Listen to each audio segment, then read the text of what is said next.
What is going on? How am I supposed to know where everyone is?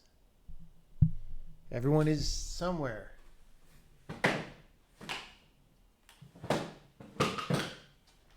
What, what kind of question is that? What kind of question?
You know what?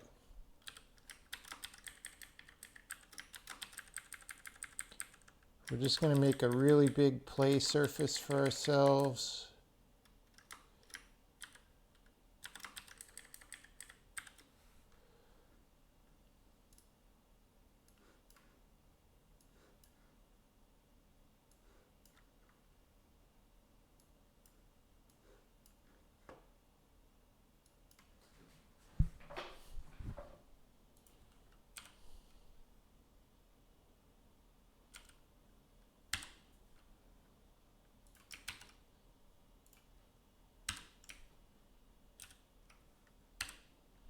Because what I realized is the stuff that I did yesterday, which improved things, we got to move the camera, which improved things so much with regard to pushing stuff.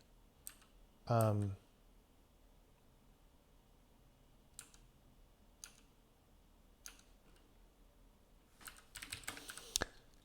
non-moving objects,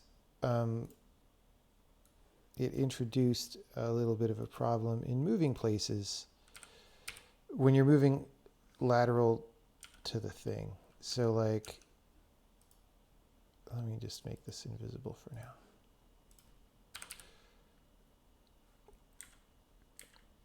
Oh boy, look at our frame rate. It's so chunky.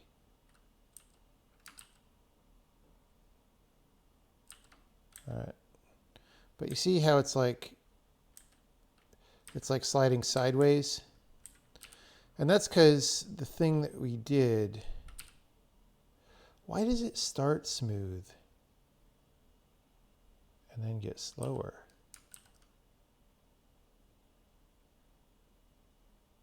I mean, I'm not that worried because it's debug build, but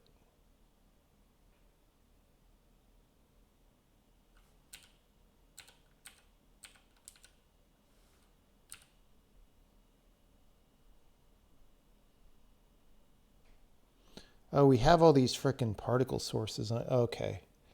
I kind of know why. So our, actually, I don't totally know why.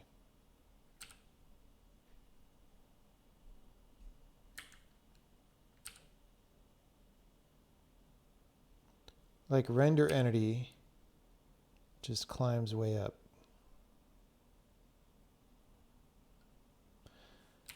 Not going to worry about it right now because a lot of that code is still temporary. So what's basically happening is I push this thing.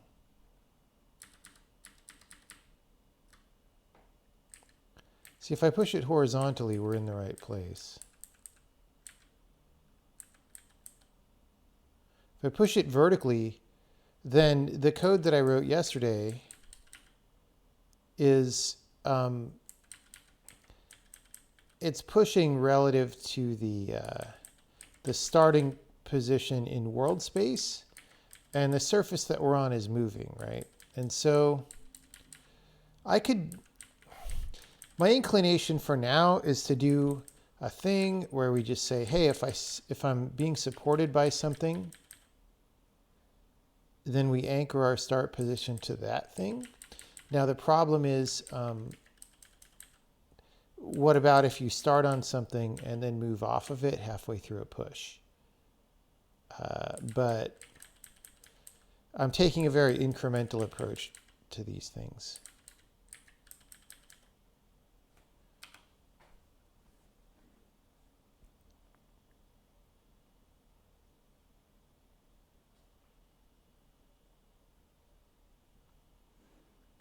Why does it correct itself? Because we have stuff in this system that corrects the problem.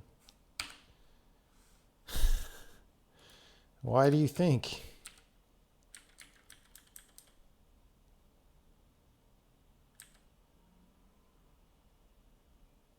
But yeah, this is not good for, it's not very many levels that you do this kind of thing on, but you know, we don't need this many actually. Whoops.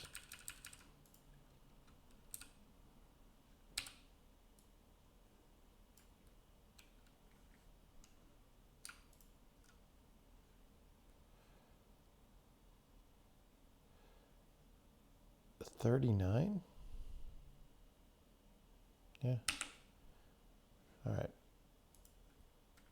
So we'll have less. It'll be chunky still, but less chunky.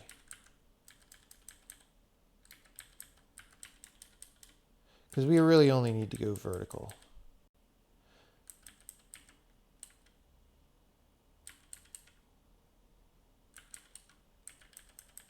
Okay, so this needs to get fixed. Wow, that really didn't help the frame rate a lot.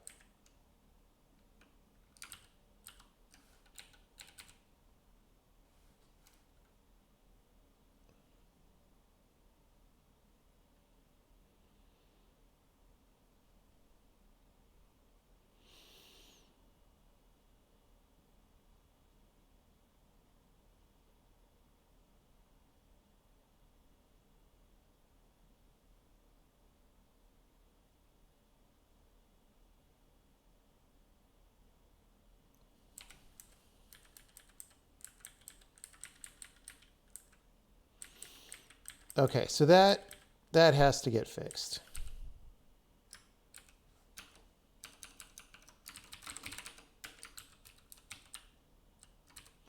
And then we have to make sure that we didn't break any of the other things that we improved last night.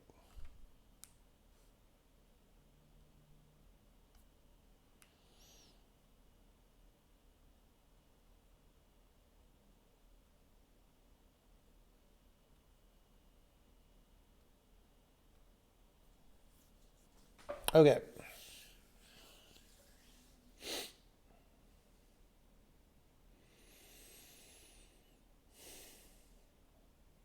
So what I can just do is say if the thing is supported,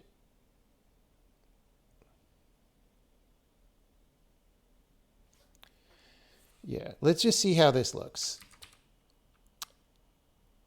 and how objectionable it is in other cases. So here's the code we were working on last night.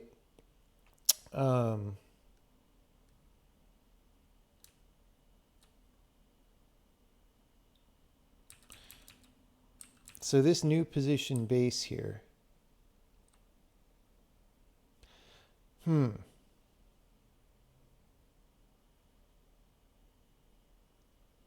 It's actually both. It's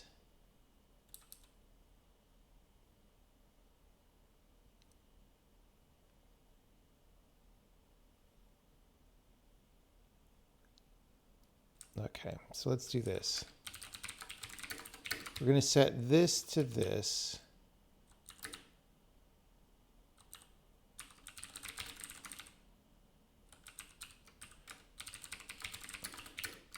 Now, there are other approaches that we could take for this, and we might have to later. But for now, I'm just figuring this out.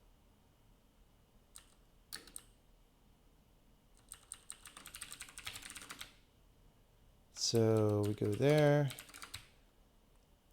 And there.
So the reason we do this is just so that we can then swap it in, right?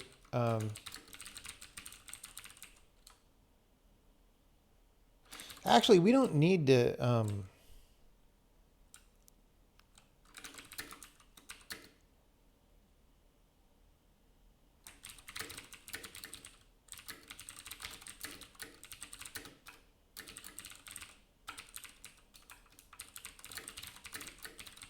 since we only...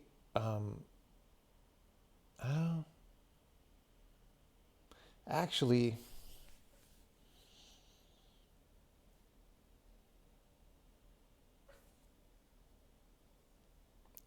if you're going parallel to the direction of underlying motion, then the pusher will be off. And if you're going orthogonal to the direction of underlying motion, then the push E will be off, I guess. Let's just try it one at a time. So if... oh, this is really bad. Ugh.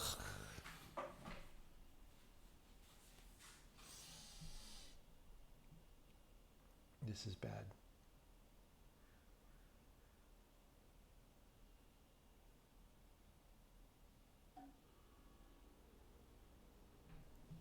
It's bad. It's bad. Bad, bad, bad, bad, bad, bad. Does the character move correctly? Yes, but that's because the character motion is driven by a different system than this that handles that other kind of stuff already.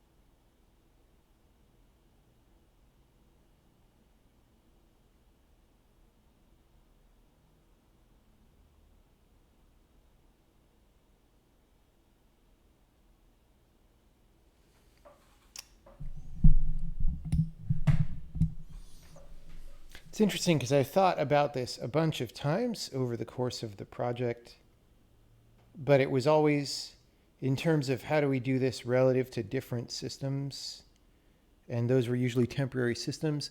This one is like the final one, so I want to do a good job, but I also don't have to do the entire good job today, right? So it's like coming up with something that is on the route to the full good job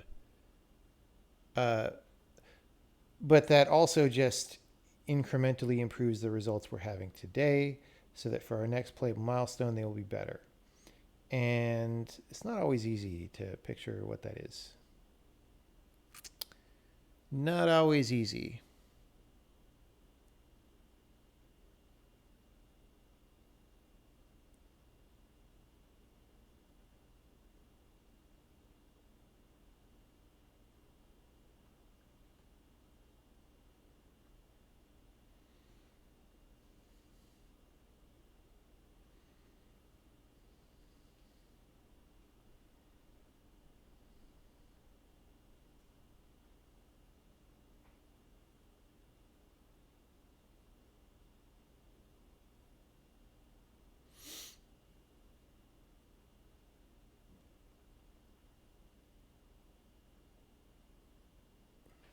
So the problem here is if I just look every frame at what entity is supporting this rock, right, that can change in the middle of a push. Well, it will change in the middle of the push by definition, right?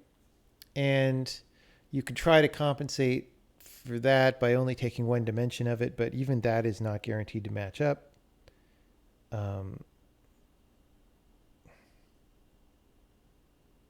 So kind of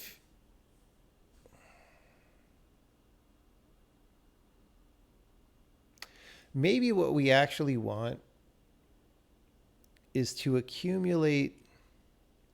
We have this like per frame, this per frame delta thing that gets used. And if we accumulate that, the problem is we don't want to add the per frame delta from this guy's own move, just due to support. But that is definitely doable. So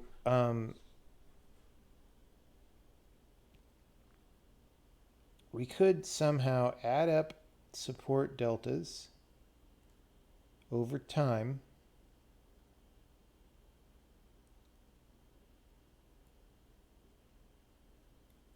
And the initial version of that is probably really slow, but we don't care. And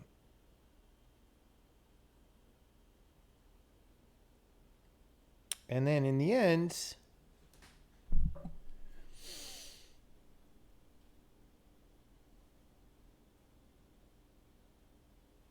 we can use that in something like this.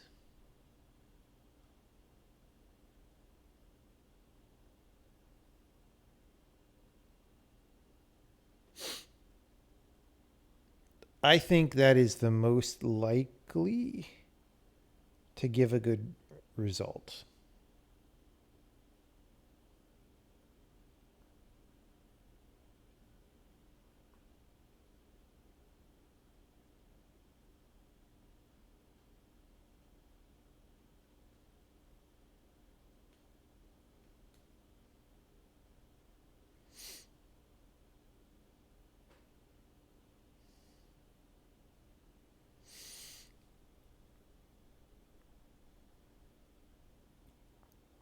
Okay.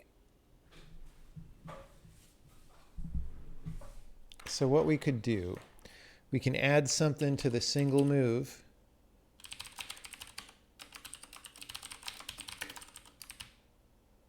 We're going to make a thing called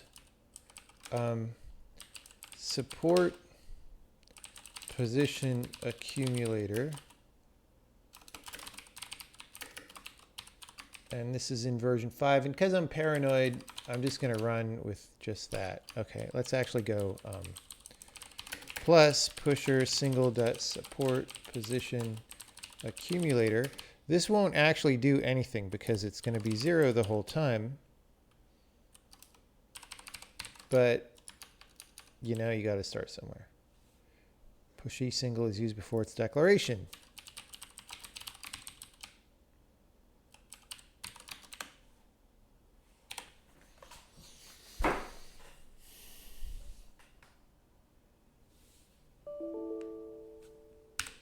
is not my problem. Okay, well, that's bad. That's something about the save game situation. For some reason, we didn't start the Lily transaction correctly. That's also a thing that we're going to have to fix. But here you see it's the same behavior that we were just seeing, which is, you know, a thing we're going to fix.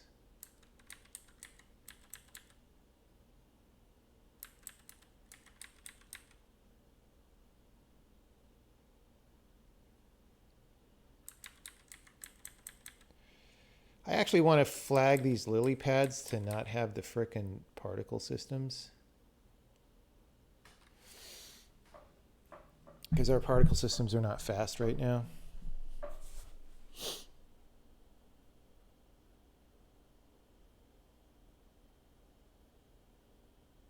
That would help our frame rate here a lot.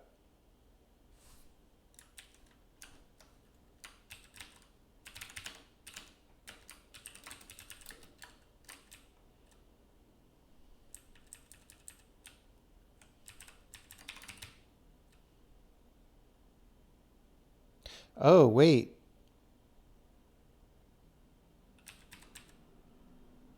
It's probably me adding this member that screwed up the transactions. I don't know why. It's supposed to work, but it didn't. So that just means when we check this in, we erase everybody's save game. That's fine.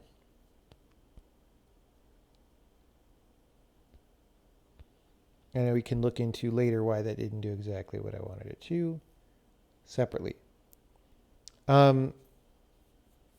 Okay. Let's line these up because that's very productive. At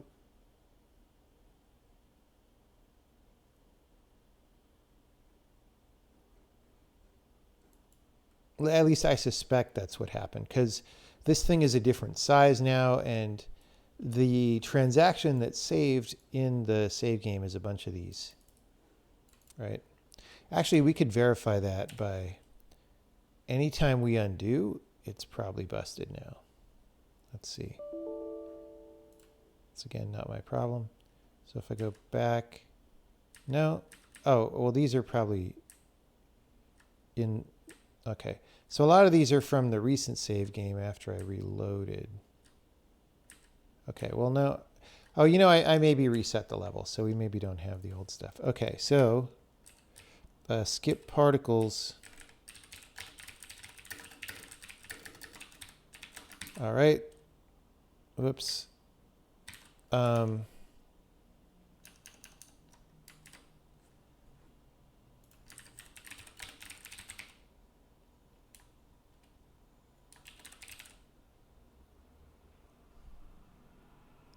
Where are the lily particles?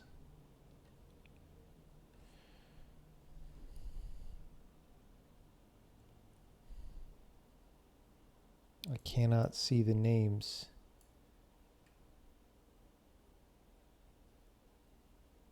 Effects.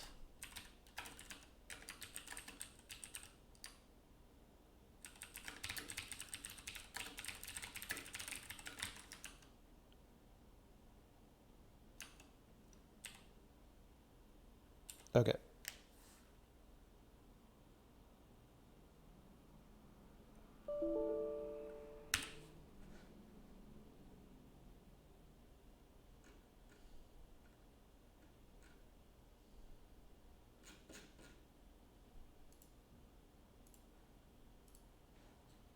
All right.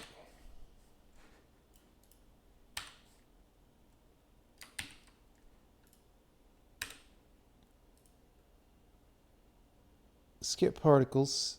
Very good. Okay. Well, that wasn't really the frame rate problem. It's a little faster. Well, we'll figure that out later.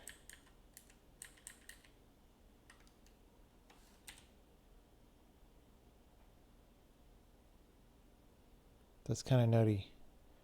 I don't know why lilies are making render entity very slow. Anyway. So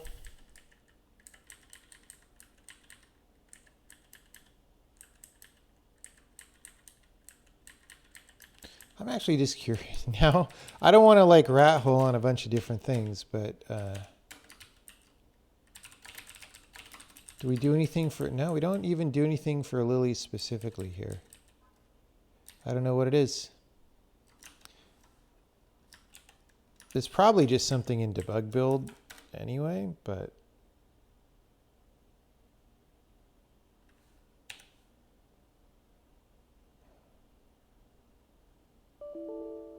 shouldn't skip particles be true? No, we want lilies by default to have particles. It's only on levels like this that we don't. And if you actually watch the stream, I selected them and said skip particles. So I don't know why you're bothering me about it, because I literally did it right in front of your face. Ay, ay, ay. All right, so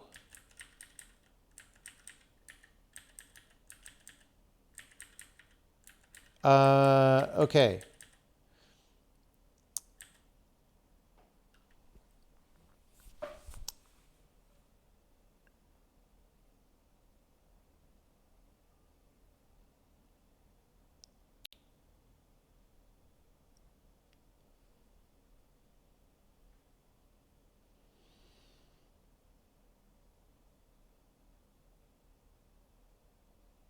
What are we doing here? Well, we can just start using this accumulator and see what happens. No, it's not about not helping unless asked. It's about, like, look, there's things that help and there's things that are just distracting. And the problem with Twitch chat is there's hundreds of people. And if they all type things that are just distracting, I can't get any work done if I read chat, right? Like, and then there's no point in my streaming. So that's the problem, is we have to figure out a social convention where this actually works while enabling me to get high quality work done. Otherwise, there's no point in doing this. So like blaming me for the fact that there are problems with the way Twitch has set up interactivity is not helpful. All right.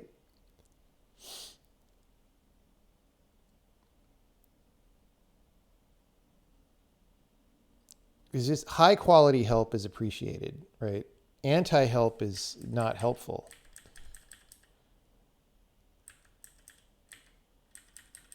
All right.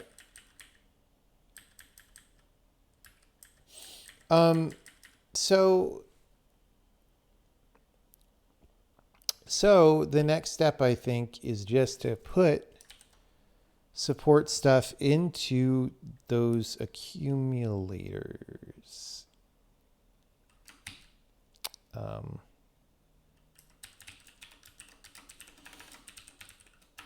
So we have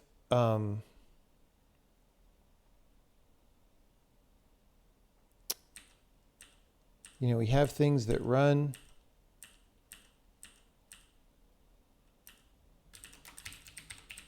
I'm looking for the thing that actually makes, okay. Okay, so this happens somewhere else. I was looking for this thing, not actually the right place. There's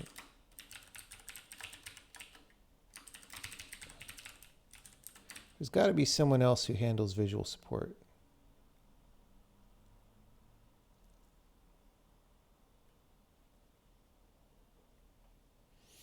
Okay, yeah, so here we make these supports.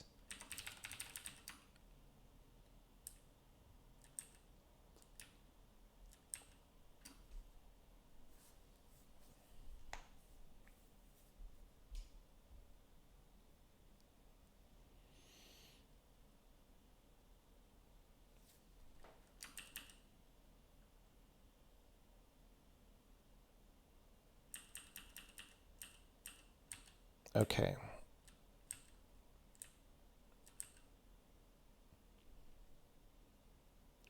So here we look at, hey, am I riding on something? How much did it move? And then we add this delta, right? So here we can say,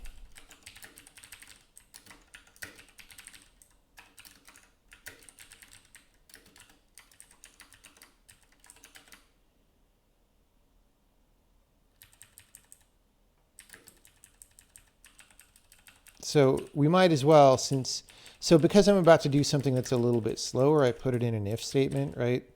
And then we might as well, because if delta is 0, there's no reason to do any of these things, right? Because we're just adding delta to things. And this involves like a query a little bit. No, that's a very cheap query, but what we're about to do the following thing. We're going to say add support to, or add delta to support position accumulator. All right. I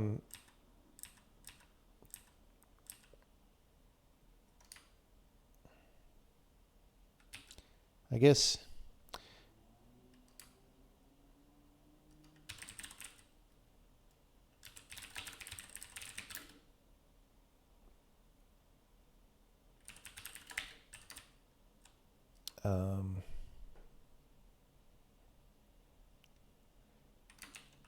what is the entity ID? I guess it's e.entity ID. Okay, so this is, actually let's just do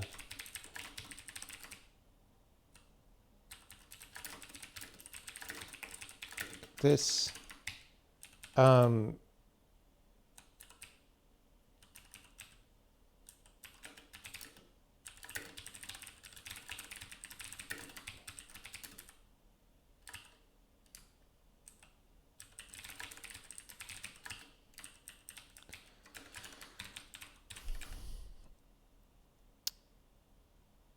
So for everything in there,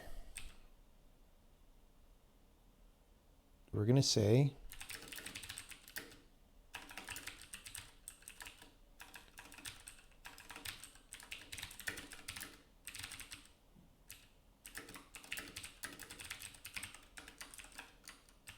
all right,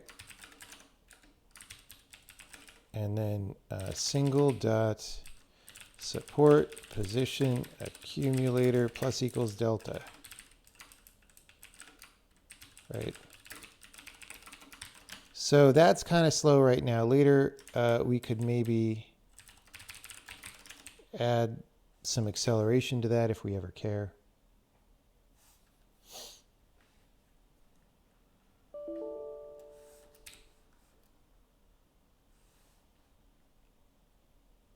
All right.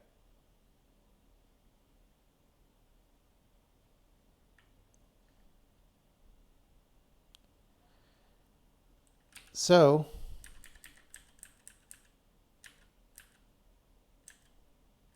well, that has fixed this version. Wait, what? No, it didn't.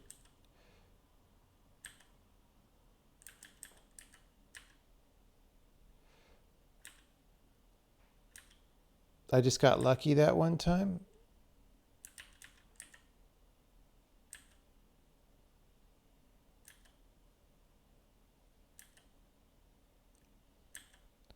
Like once in a while, it's fine. Okay, this doesn't look like it's doing anything. So let's just print out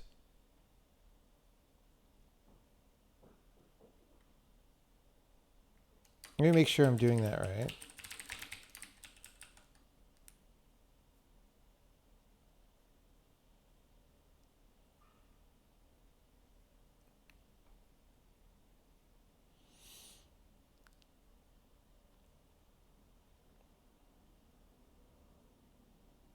Sure looks fine.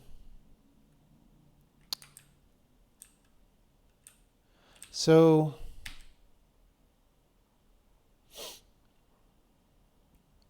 well, let's go back here.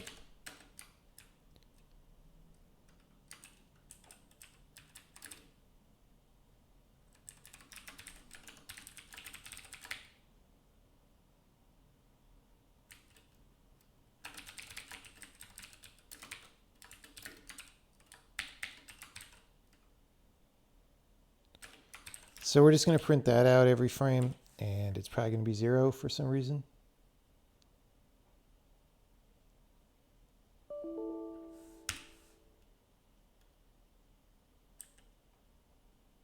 No?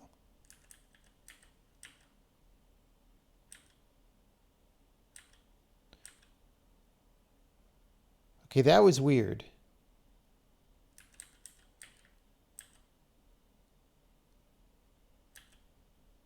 Because there, like depending on the timing, either the accumulator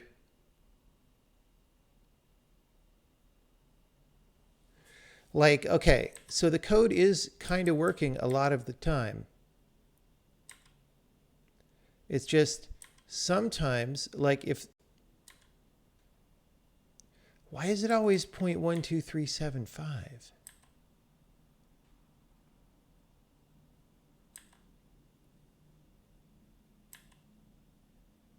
What?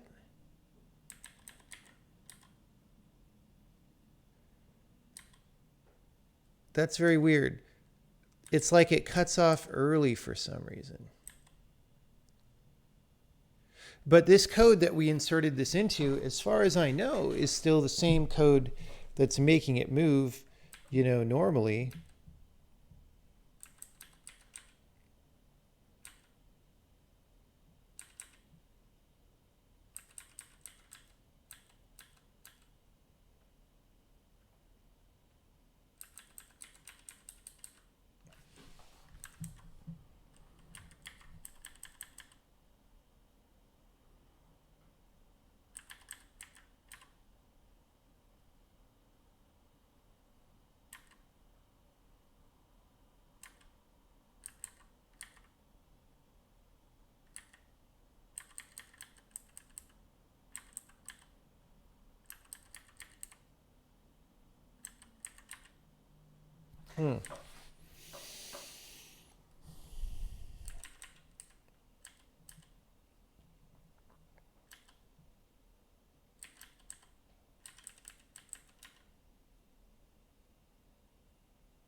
It's like it stops getting updated, added to.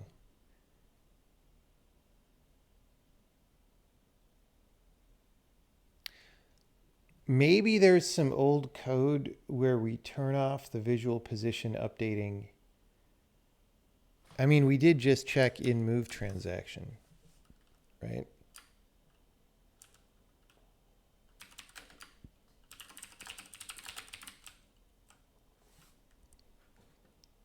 Oh no, we checked in is linear move.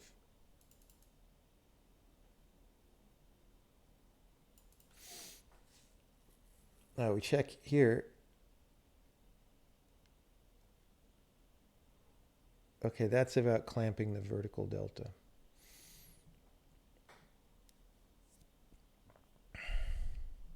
So what I could do is just break in here. We also need to check what happens with that. But we could break in here while it's not updating for some reason.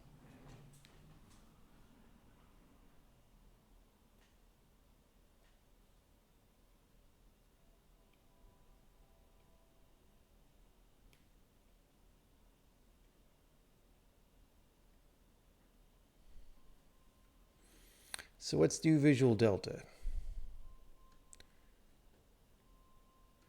It's literally always true.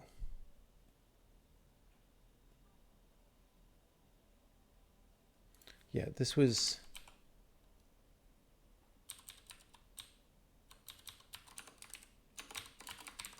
All right. Do we use this T in single?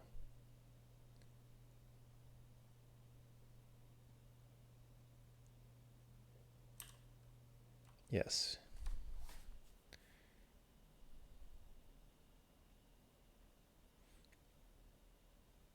Oh, wait.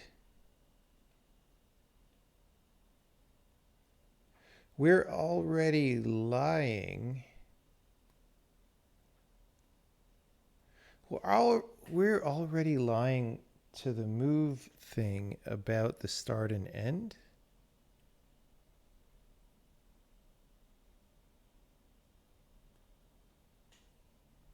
Which I don't think we want to do.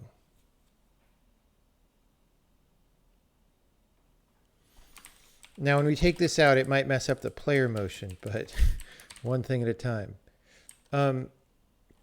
So this is sort of the new version of this thing that we were doing.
All right.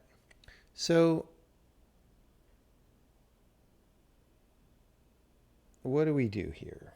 I think we just see what this looks like, because I might have made player motion worse with this, which is, of course, not desirable.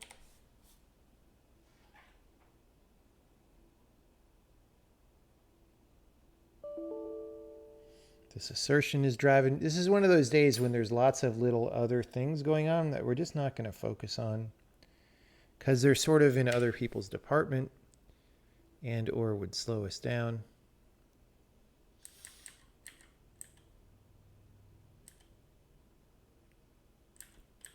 Okay, it doesn't seem noticeably worse in any way. It's doing about the same thing. So kind of what I want to do is catch one of these 0.12375 situations, right? And break there. Let's see if the behavior is any different when we slow time down. Yeah, it just like stops and starts and stops again. Like what? So one of those times when it stops, I want to break and see what is going on,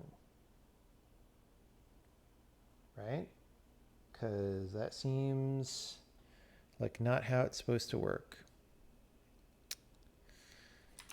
Not how it's supposed to work. And I bet it's just, so, like, this is one of these systems that I've rewritten like 7 times. And I bet there's just some old piece of code that meant well that is actually causing a problem now. That's my most likely guess. Because there's just a lot of, the way this works fundamentally has been changed several times. And there's just a lot of things lurking that I forget about. Like the time when it pauses, it's right about, oh, that was weird.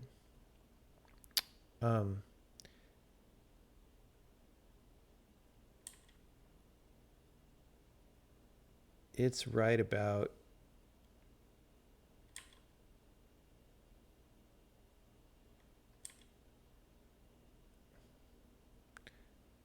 like I could actually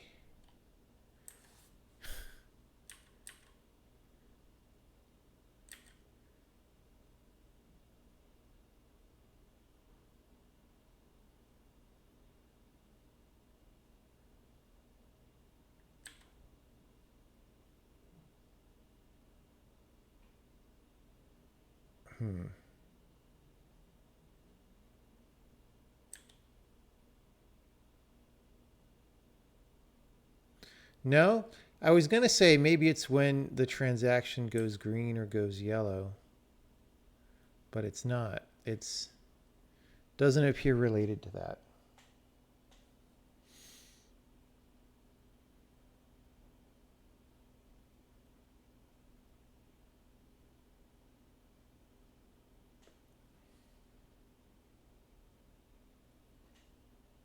Well,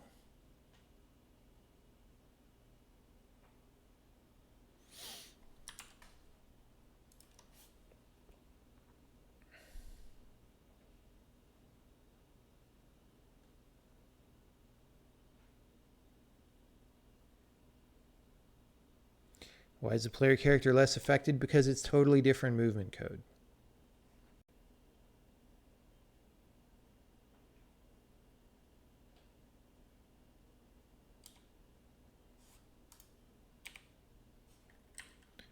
Now that said, he's overshooting a lot now vertically.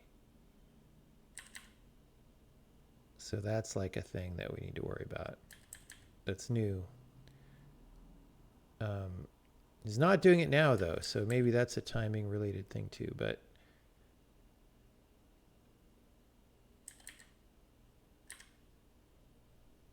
like right there, what was that? Yeah, so it just seems like we're not updating that accumulator on this thing, even though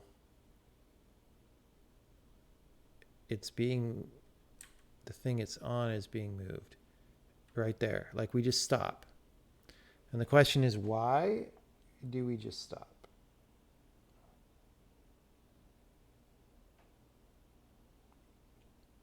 I could add some additional code that makes this easier to break on. Like, there should only be one rock in this level, right? So we can, oh, not that level, this level. Yeah. So we could make some little no check-in code that records the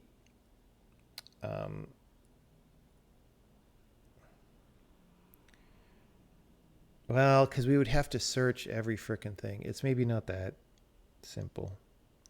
But we could, in principle, say like, look, if there's a rock and it's being pushed, what's its offset, right? And get that before we do this loop. And then get it again after this loop. And see why it is different, or why it doesn't change sometimes. And we could just set a breakpoint in if they're the same.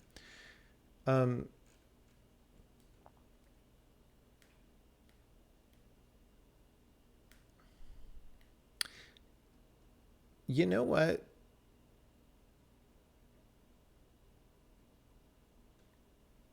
We could actually, because we know here what the entity is. So if this is a rock, we could print out the delta. So there's a question. Okay, so the value isn't changing. Is it not changing because this code is not running? Or is it not changing because the delta is 0 because somebody else is not really setting it correctly? My suspicion is it's actually the second one of these.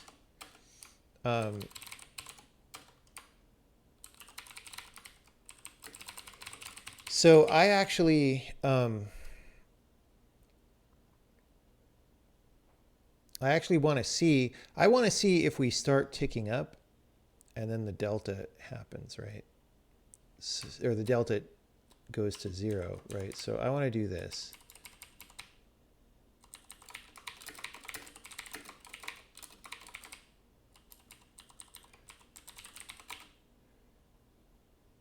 Oh. Let's just do this.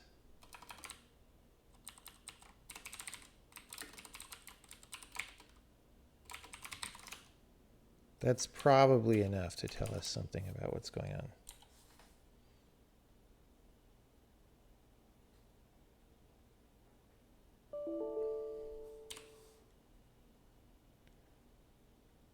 Oh, we need, okay, so this game report thing, let's do short.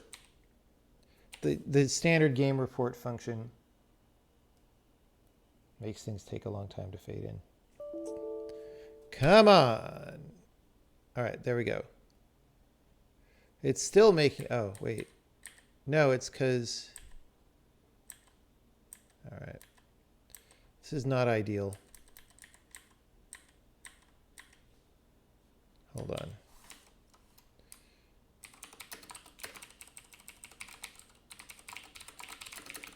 Something like that. Yeah. All right.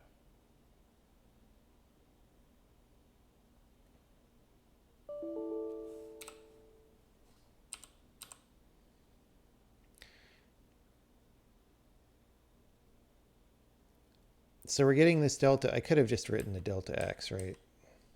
Because we know that we only care about this.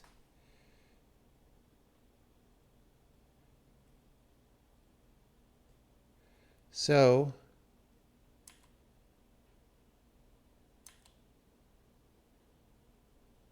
it stops getting called.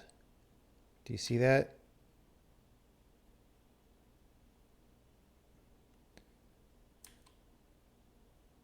Okay, that is useful information.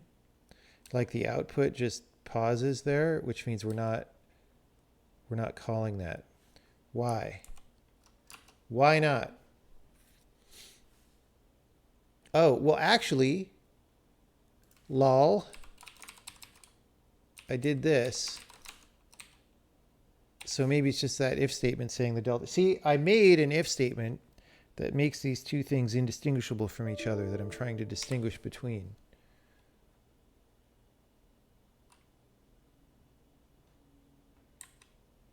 Nope, it still stops.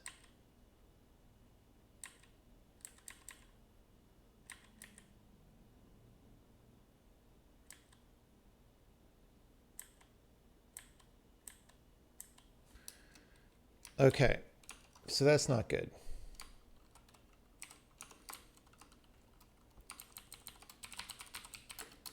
So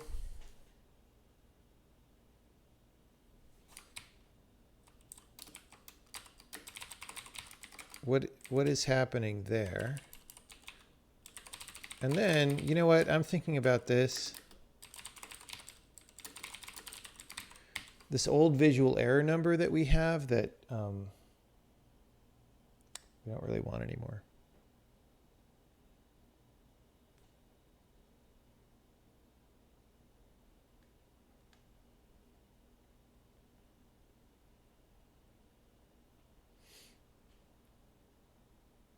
All right. So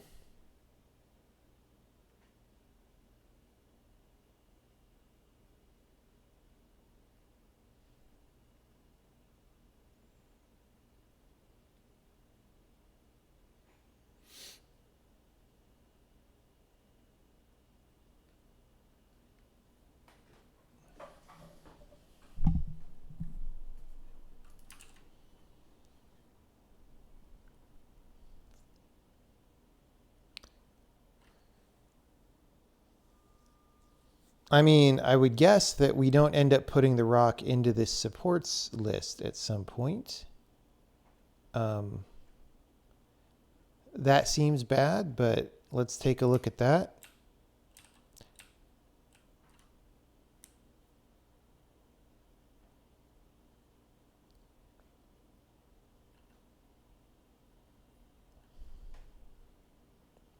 So this is for charms or support or visual support.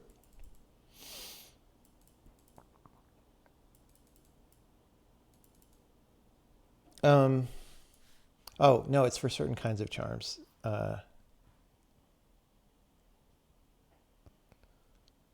Okay. This really shouldn't fail.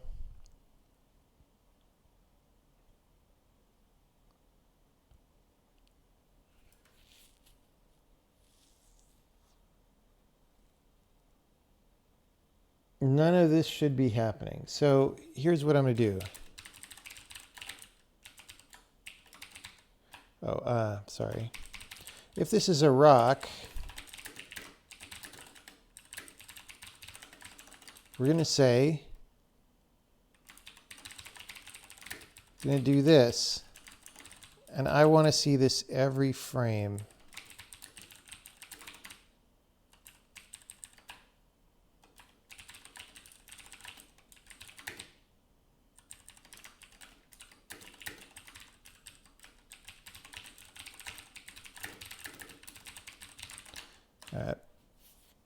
And I'm just putting the number there so I can see it tick up if that's happening and the delta is 0. So we should get these interleaved with the delta and the other thing. Okay, this is kind of interesting. Wait.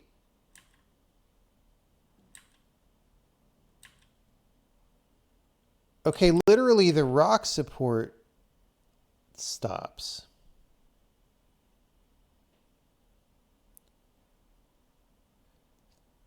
So yeah, maybe it's supported by ID.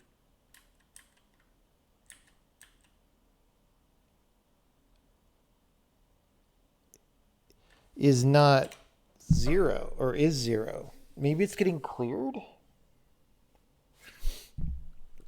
That would be incorrect. It really should be set the whole time.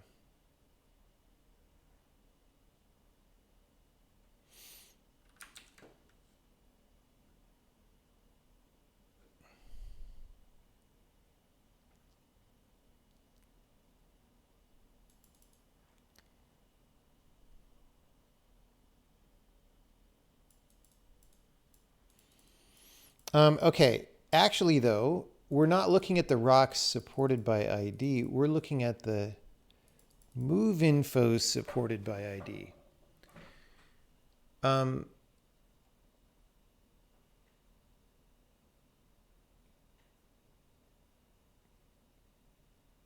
right, let me just try to observe a little bit because we do some stuff. Like I think when we move from one thing to another,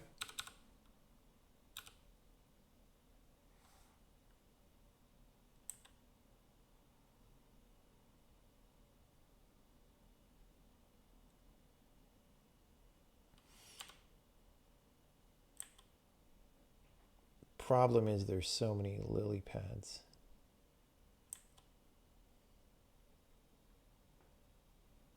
I can't see if there's another. Okay, we're going to get rid of some more lily pads so we can see the transaction. This is going to go here. We only really need one column for what we're doing actually, right?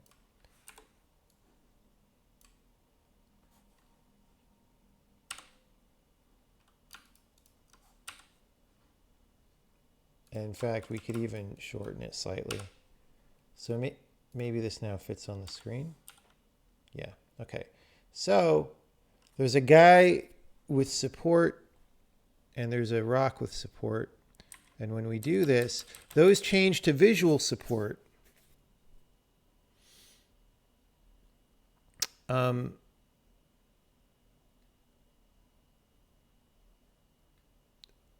then the visual supports go away.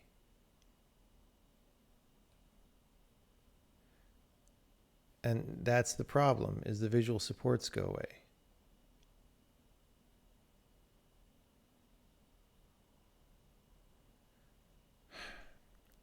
So the visual, okay. The visual supports go away because we moved onto another entity. And we're not adding new visual supports representing the fact that that entity is moving. I think that's the deal.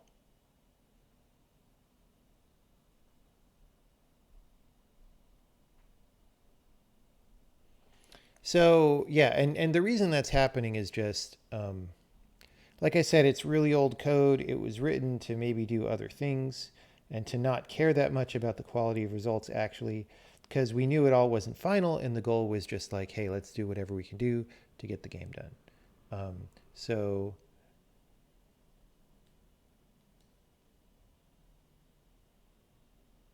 well, we we have changed our bearing now, right? Now we're trying to get high quality results. We know this is approximately the final system, and we're just trying to, elaborate on this system until it does exactly what we want. So the thing that removes, so first of all, there's code that changes support to visual support. I guess when we start pushing, right? And then there's other code that removes the visual supports later. And that second part, like the visual support is just what makes it,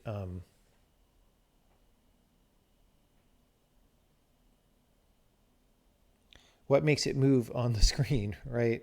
And why is that different from support? It just felt like, because support actually moves the position of the thing when it crosses the boundary to the next square. And it felt good organizationally to have those be two separate things. That said, maybe if we do a lot of switching back and forth of these, then maybe they should be the same type and just have a flag, something like that. Something like that.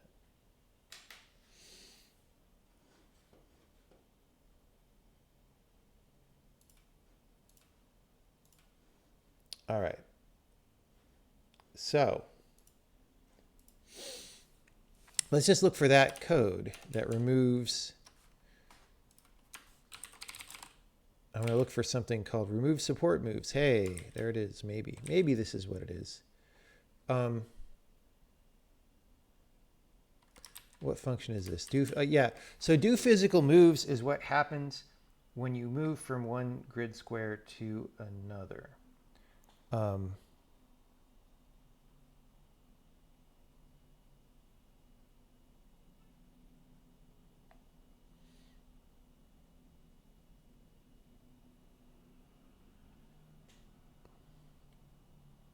So like update physical position, I think.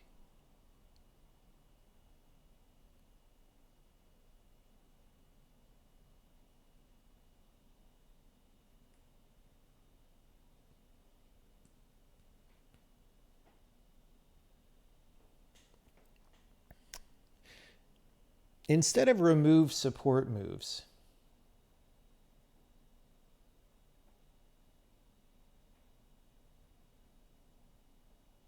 okay, so here's what we're doing. We're saying, hey, remove the old support moves and then update the physical position, which will change the actual gameplay support of this guy. And then what we kind of want to do down here is say, like, well, add support moves here. However, instead of remove and then add, we could just remap them. And the question is,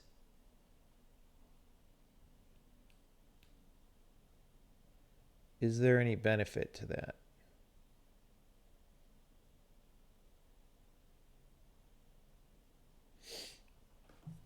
What do we do to add? Maybe.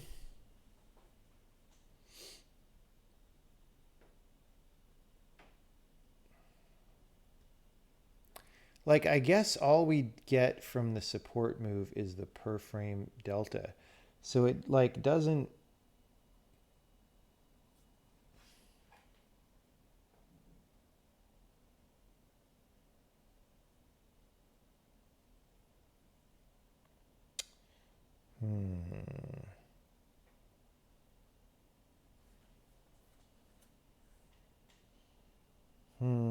Let's just look at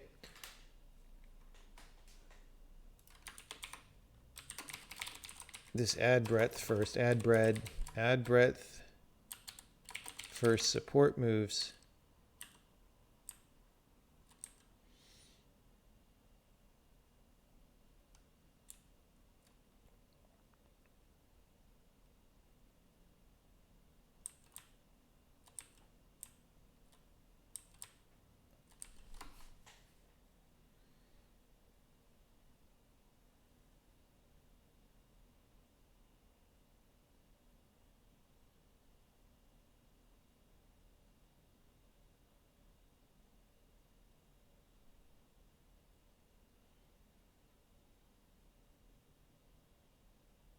So what this is for is like if you're the bottom of a stack and you've got a bunch of stuff stacked on you,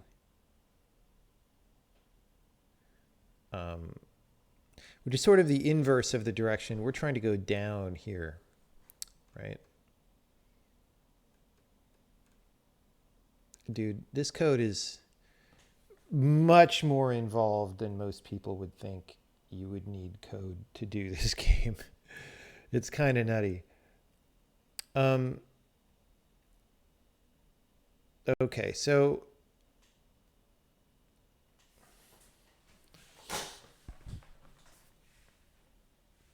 what we're going to do is warm up some tea water. And then I'm going to come back and I guess I'm going to make a new function called add visual support moves.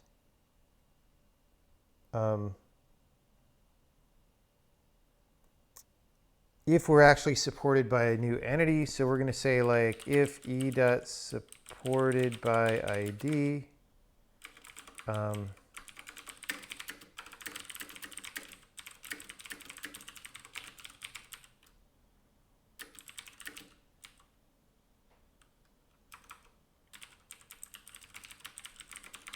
okay.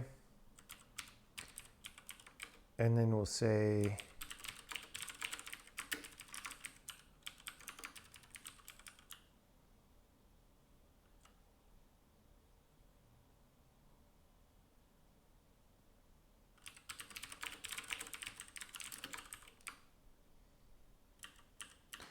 like, why do I pass the entity pointer here? That is not very good. I kind of want to change this. We're going to no check in this and just make a version that takes an ID.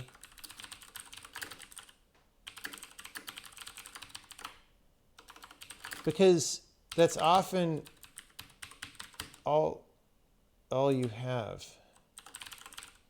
I guess I did it for the entity manager, but we can get it here now.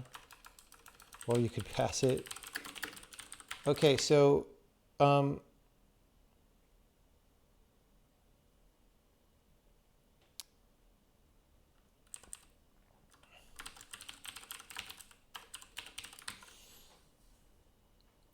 so ignore support is false.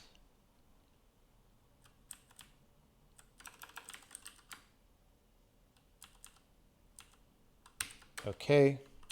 And if single, we're going to do a thing where we say like add visual supports, right? Add destination.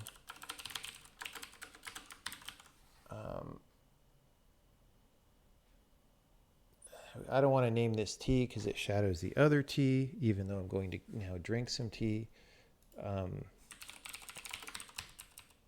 Add destination visual supports to our current transaction.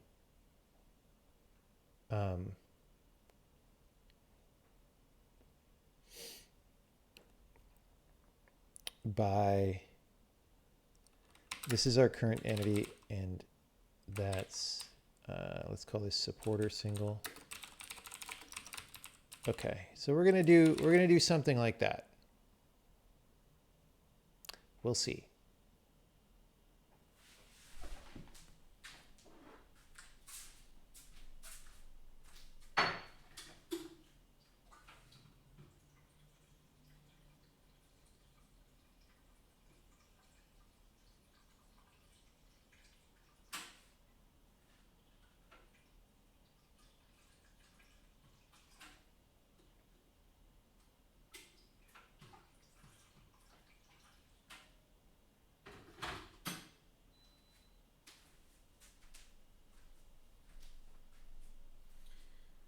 Although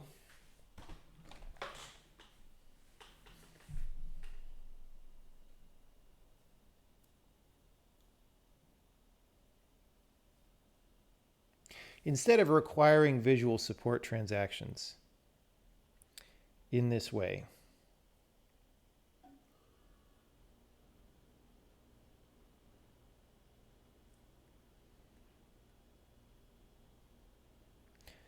Maybe that's not the transaction system's job.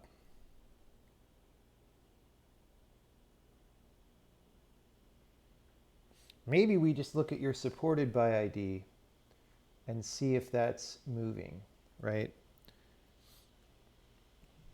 Like, it's possible that instead of doing this,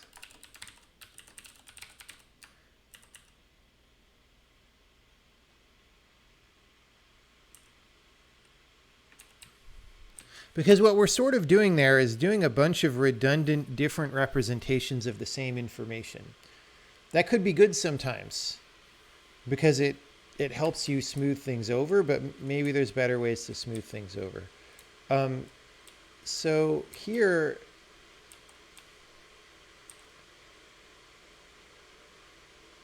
we're going through all the moves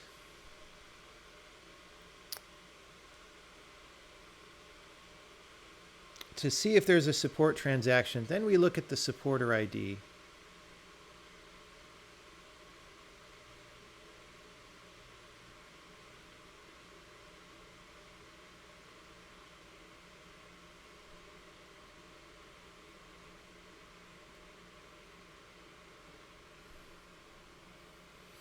And it's like, well, what if we didn't do this, right? What if we just look at the players supported by ID and then just make this support record?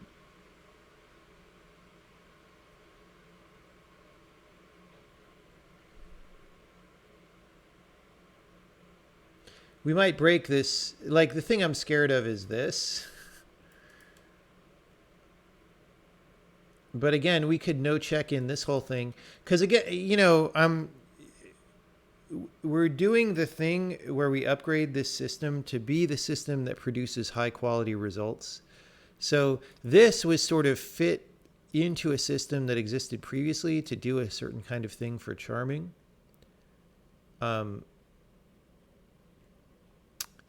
This support disabled thing, I think especially, we can figure that out separately if we need to, right?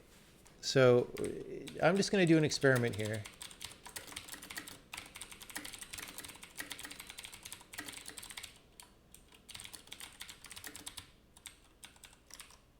All right. And we're just going to do this a different way.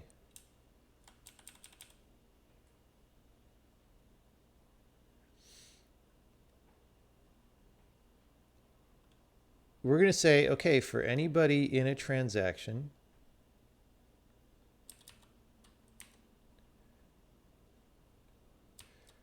we're going to go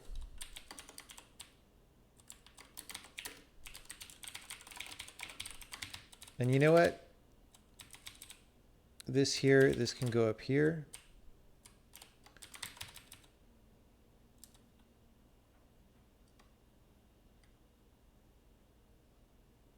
So see, this comment here is what makes me hesitate on this approach. If we're entering a double beam that causes us to lose support, but we want to maintain the visual appearance of support until the transaction is done.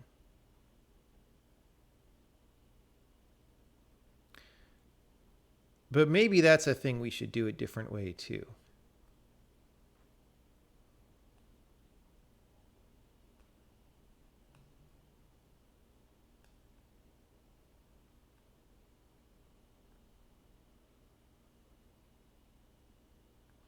Like,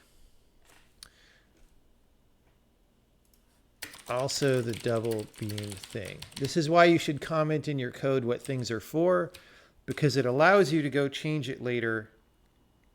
Like, always explain why things are done the way they are. Right? And what the relevant issues are, because that way somebody can come along later, like you later when you don't remember all these things, and you can actually have a hope of changing the fundamental way that things work and then reintegrating the needed functionality in these various side areas, right? Whereas if you don't do this, then code is scary. code with a bunch of like if statements and stuff. It's like, I don't know what this is for. The ancients decreed that it should be this way, and I cannot do anything about it, right? Which is an attitude that a lot of programmers have, and it's part of why software is so bad, right? So like, you have to be able to do this, like go in and just like really change how things happen. Let me get the tea.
So I'm just going to do that.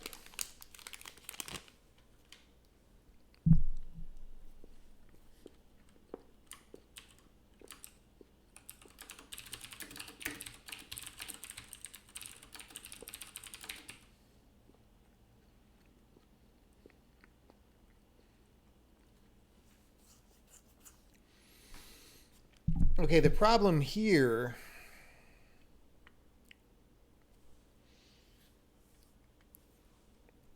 do we actually look at this? Because this was supposed to be the thing that came out of here.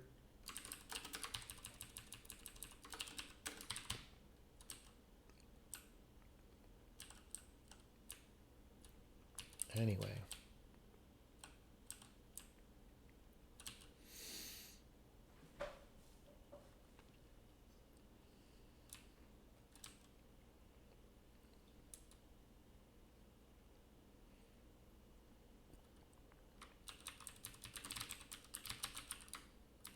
Maybe not. What if I just...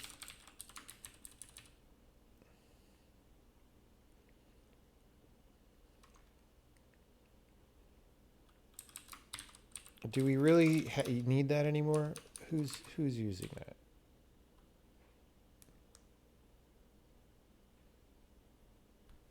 Oops.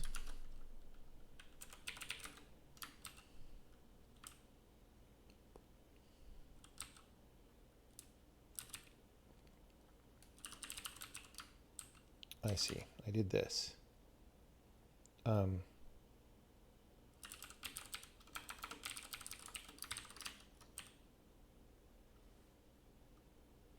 Okay, so that's the thing that is actually using it. It's a few hundred lines down.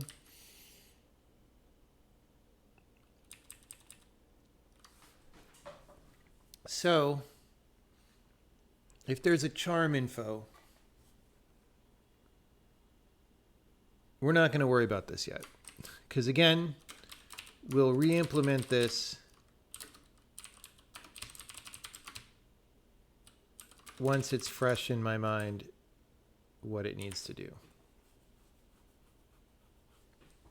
Okay, this might be a disaster, by the way. Like there might be some very important reason I can't do what I'm trying to do, but let's see.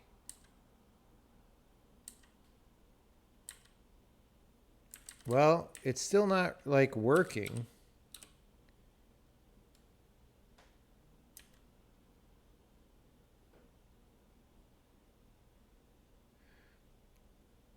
Except no, it's actually, it's working too well. Like, if you notice now, it's drifting with the direction of motion.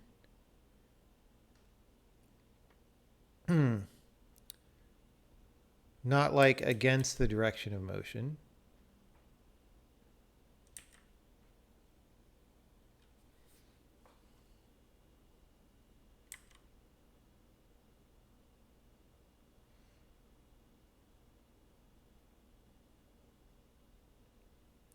Which is really great. It means we massively overcompensated for the problem that we have. No, it's not. Like, see, before the rock used to get left behind. Now it's getting pushed ahead. It just means that we're doing something bad.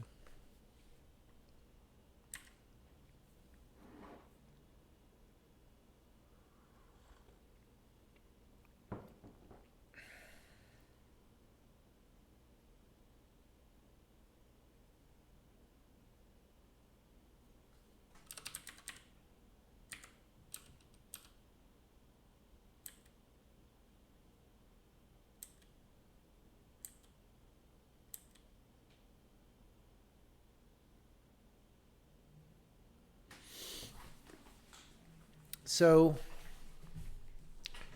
why? Why is that?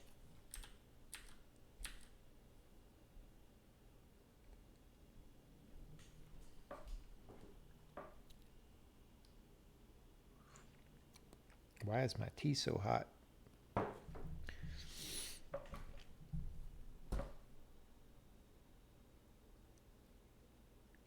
So either we're adding too much to that support accumulator,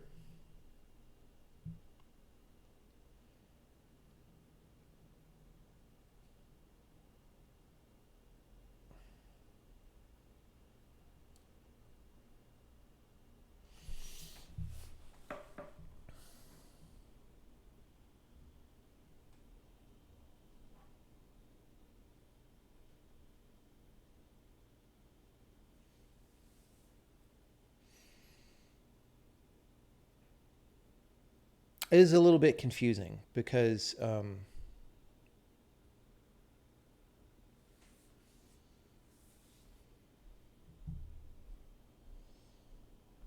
when I was writing the earlier push code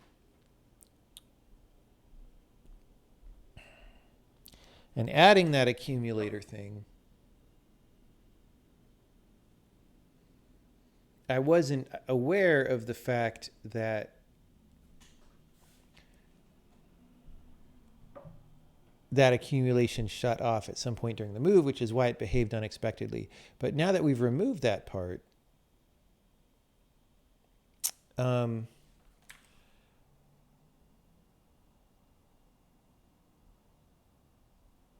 actually really not sure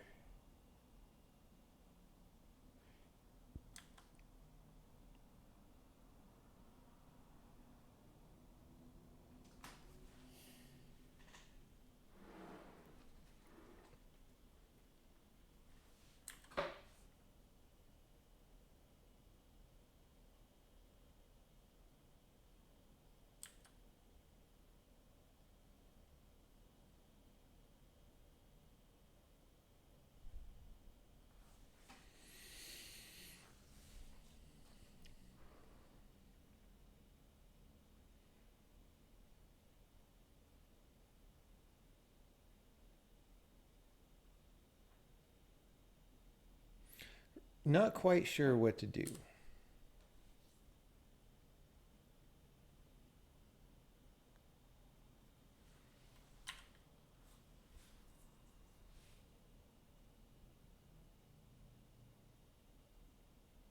See, there it stopped accumulating the delta again for a second. Or maybe we just got consistent numbers, so it looked like there's no...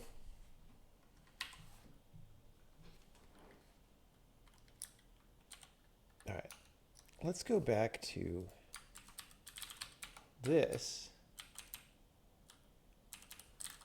Whoops. And just see what that says.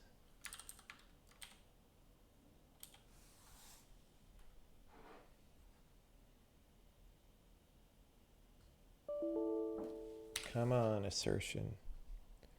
All right.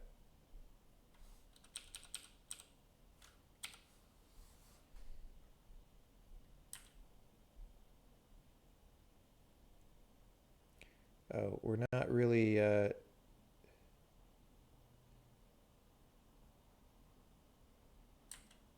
it's not really visible. So these... Why are we... Okay, so there's several things.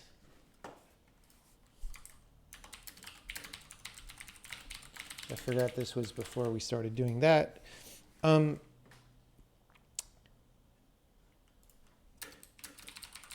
Now,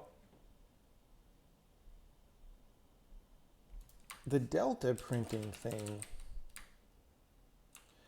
we're printing for both the... We only want this if it's a rock, right? Because we're getting the player delta, we don't need that. It's extra output noise.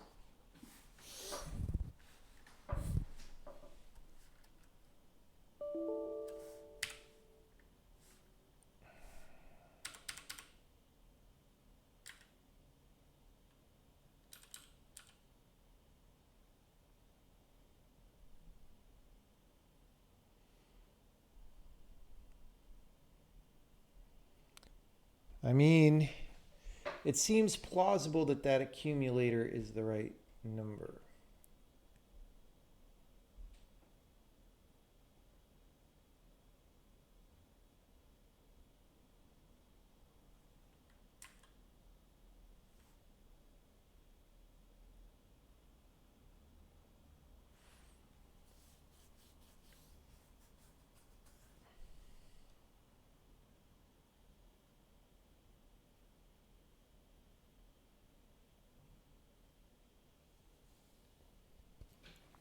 However, there was old code that like there's old code that messes around with lots of things in weird ways. So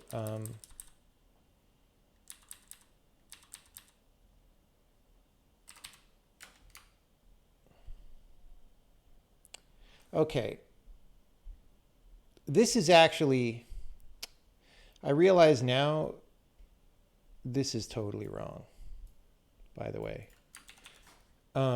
So we're using, these are gameplay positions that are snapped to grid in world space, and we don't want that.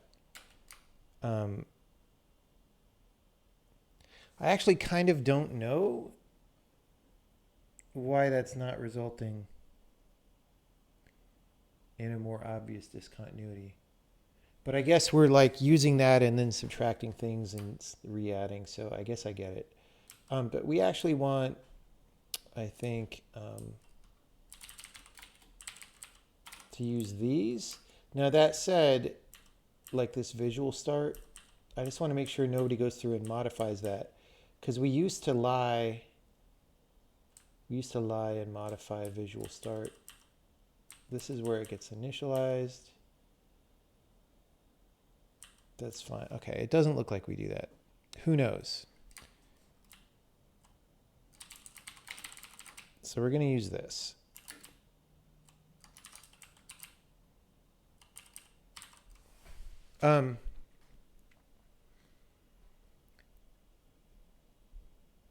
See, this is bad.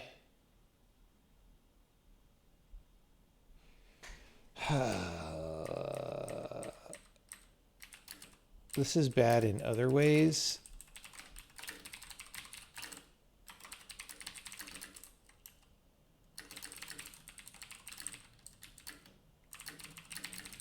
This is really kind of a hard problem.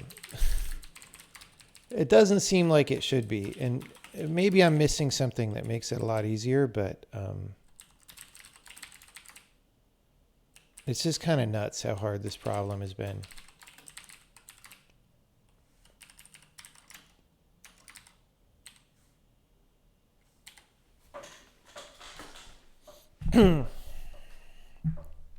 I think this is just what happens when you try to postulate a universe with rules that don't totally make sense. And we're paying for that.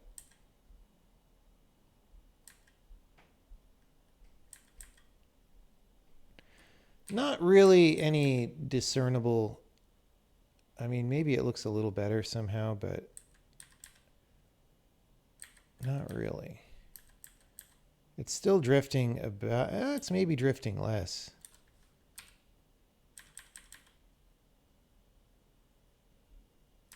Like it was, you know, drifting all the way over to the side.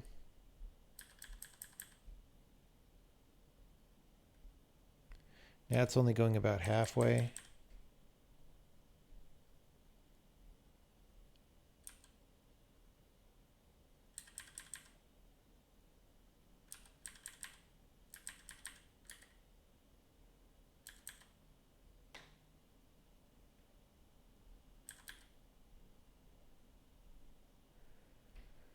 Like, what's up with that? It's like we slow down on the push and then it slides more.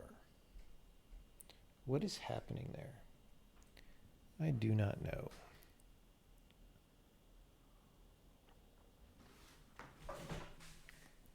It is a great mystery of life.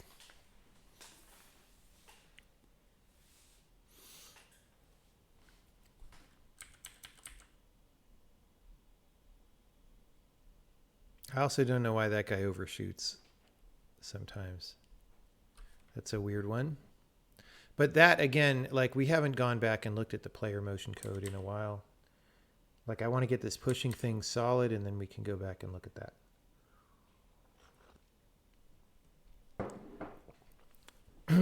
So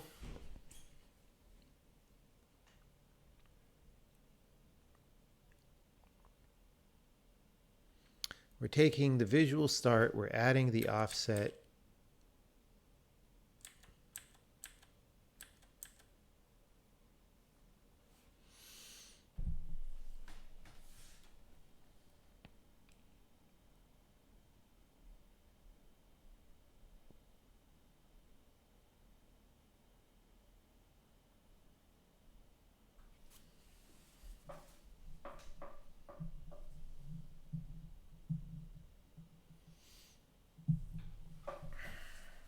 Like deciding what the code should conceptually be doing is a little bit hard. Like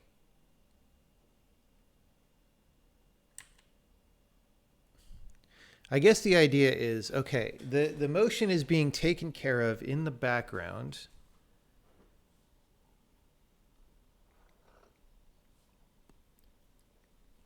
It's being added to the visual position of the dude. Oh, but yeah, no, we're adding it twice, right? We're adding it twice. Because it's being added by that main loop outside. And then it's being added when we do our thing here for the push. I mean, maybe... So why were we adding that? We were adding that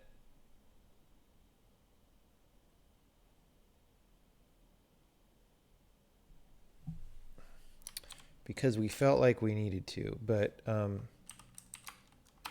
I feel like we only need to add one of these or possibly none of them.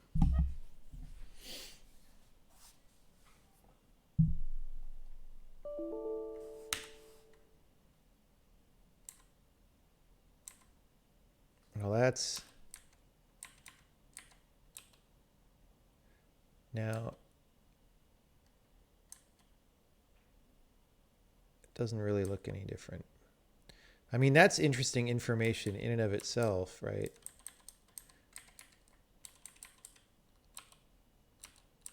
I don't know what speed we're at. I think this is 1.0.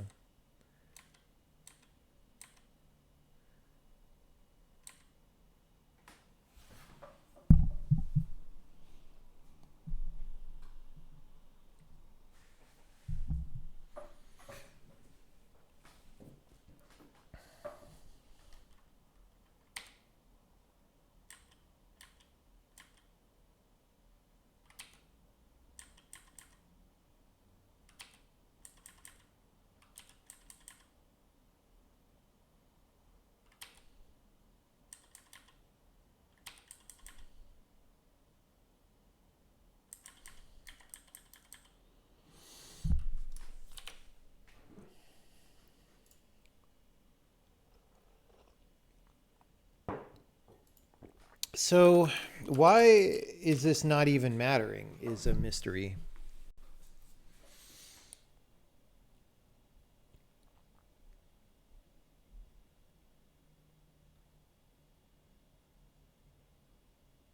Because it is, we are adding it.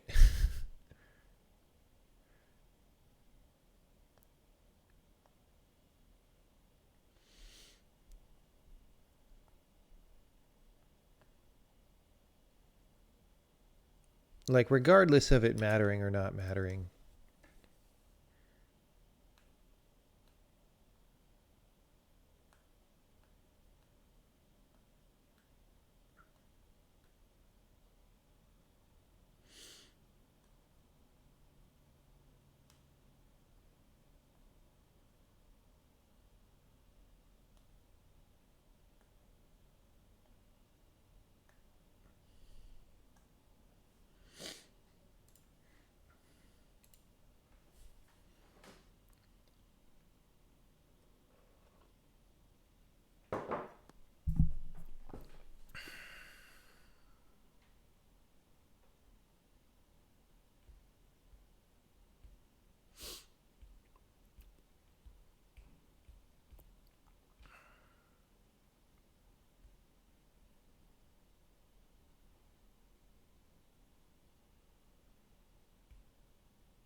I mean, I could output the visual start here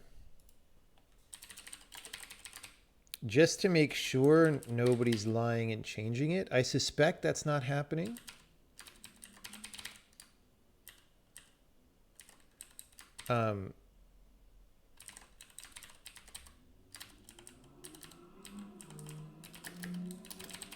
I suspect that is not happening, but we could see.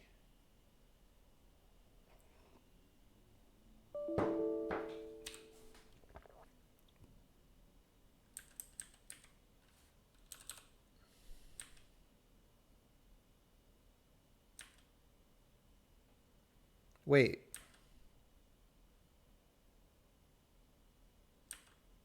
Those are integer positions, which means the visual start is not actually the what? What? Okay. That's why that didn't matter, because that visual start field is not what I thought it was. Or that's why one of the things that didn't matter, right? So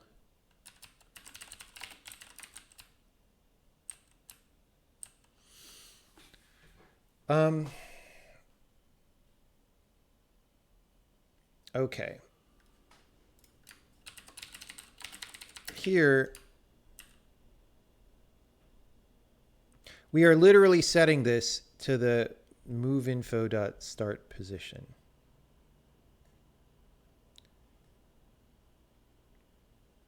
Ah, but it's wrapped. Okay.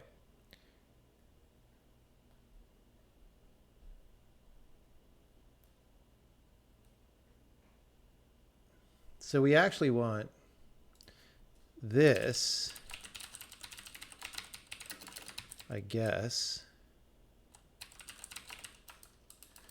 Except I don't like this.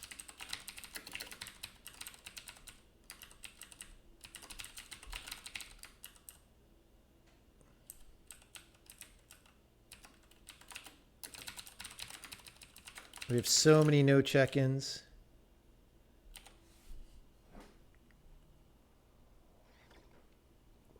Hello, rating people. What is going on?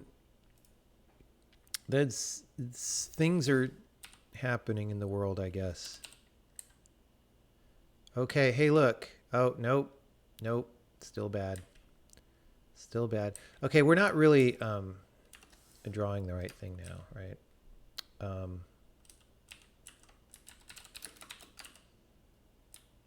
we want, let's just do this.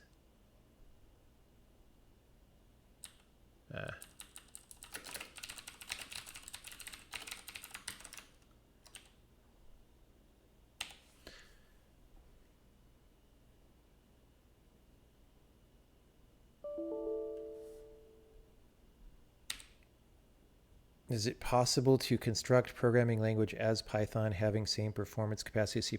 No. No, it is not. Python does not understand what types your data structures are, so it can't be fast. Now, if you don't really mean like Python specifically, but you mean like generally a higher level thing, then yes. For example, this language has some things that are higher level than C++ by a lot, and is probably faster than C++ most of the time. So, yeah. But Python specifically, no. It's always going to be slower than AS.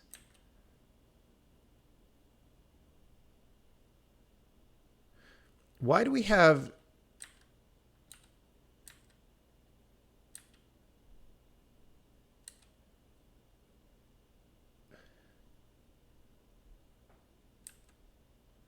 Why did we have the same values in X and Y there? That was really strange.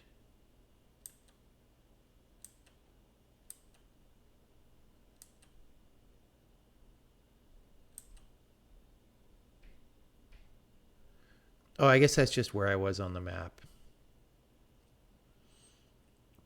Okay, so these numbers are making more sense. It's not really helping with the problem that much.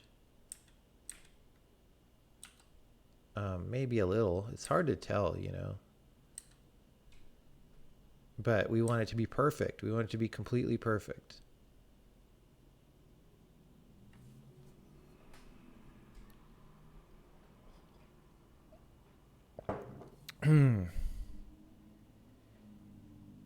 Yeah, Python also looks everything up by name all the time. Exactly, yes.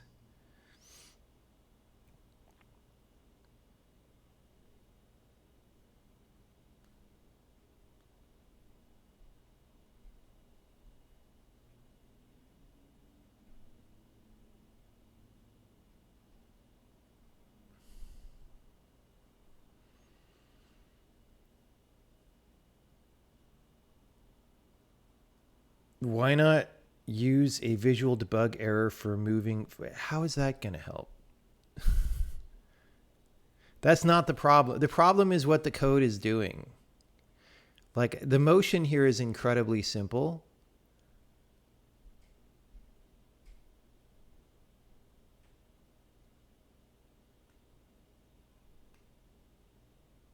And drawing things on the screen is just as effective for what I'm doing as having an arrow on the screen. So like, why you want an arrow on the screen to be visually entertained? Like, what are you saying?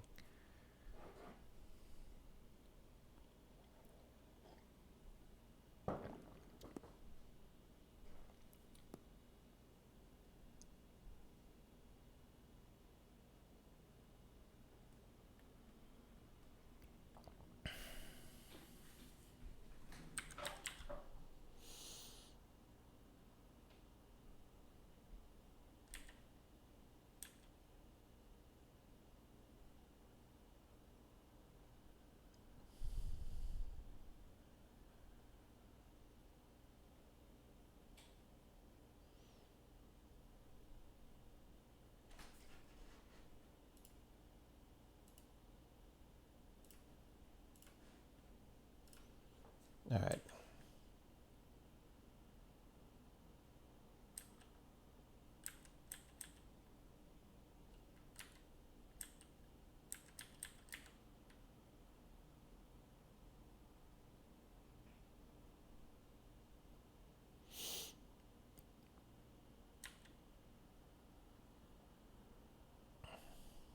Still a mystery why we're oversliding.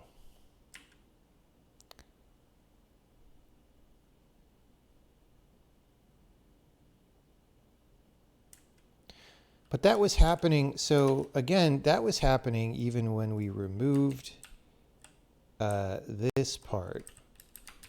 So it's obviously not dependent on that part. So it's something about the logic of what is being performed,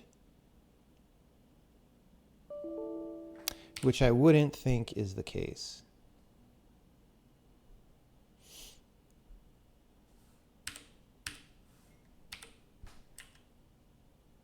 Like it behaves basically the same without that, right? If not exactly the same. So clearly, whatever the problem is not dependent on adding in that accumulator, which is weird, because I would think that it would be.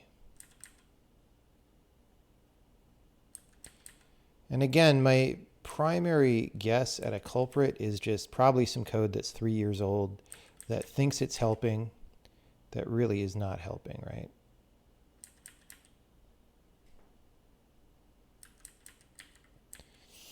But you see the numbers up there are not changing during any particular push, which was one of my suspicions, is like maybe somebody's changing them. They're not. So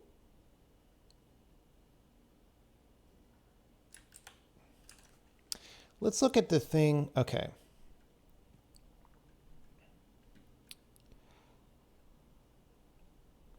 This part that we did,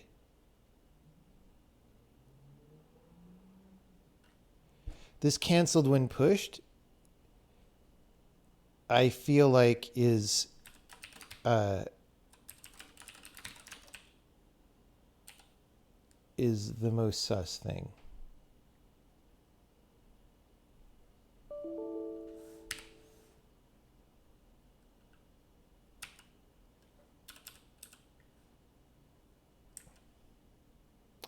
But probably not. Interestingly, it's behaving exactly the same.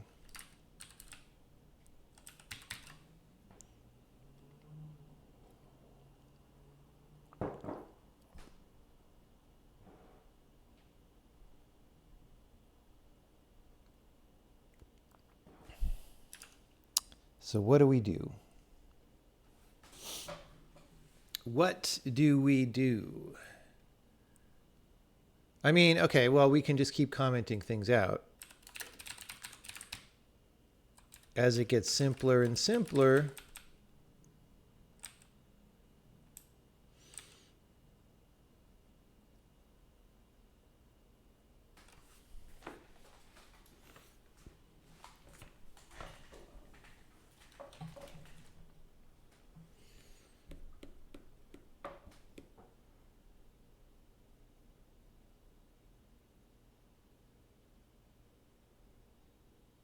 okay. This is the, okay, yeah.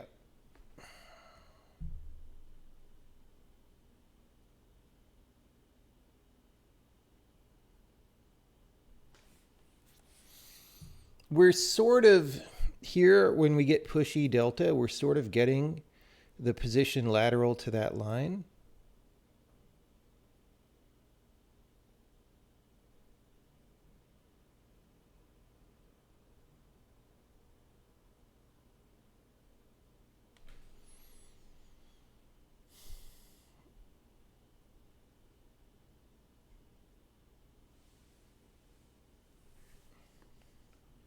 And we're sort of adding it back in.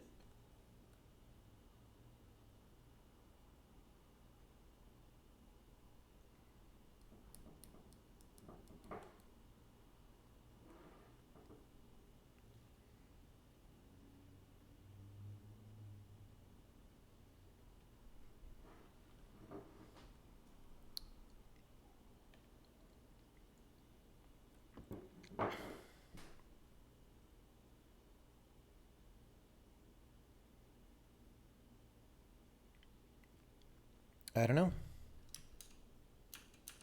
I don't know.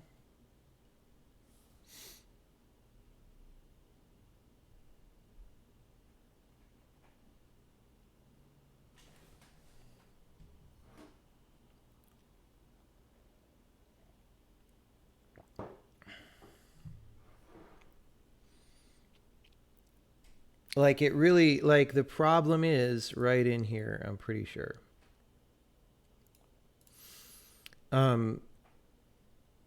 like we're doing something that kind of seems like it makes sense, but then maybe doesn't. So, or it makes sense when you're not moving.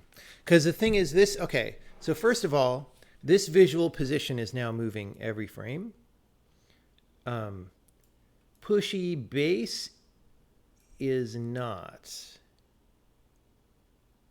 But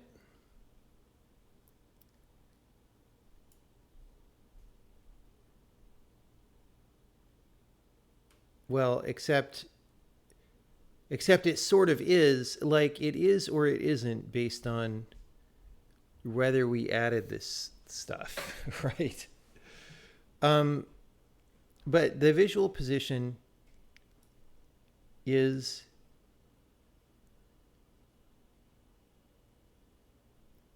moving. The reason we use the visual position of the entity is because we want to maintain any lateral offset that it has during this computation, right? And maybe we're not just maintaining it, right? Maybe we're overdoing it. So these dots are used for the parallel component. We say, okay, take the base.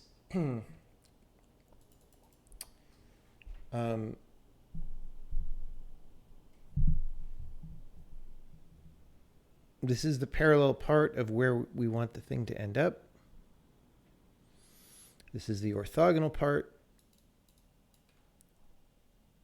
of that, and the orthogonal part of any vector is the vector minus the parallel part. Well, okay, so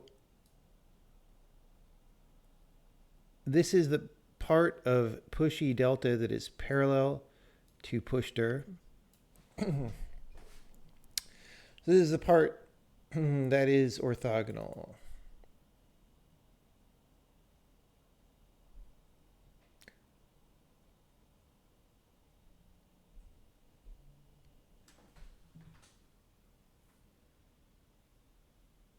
Okay. It actually makes sense to me that for this part we don't need this, because we're just maintaining the orthogonal part, whatever it is.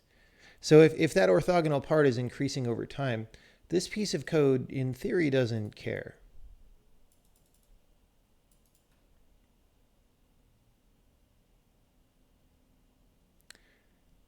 Here's what we could do. We could print out the following thing. Let's find out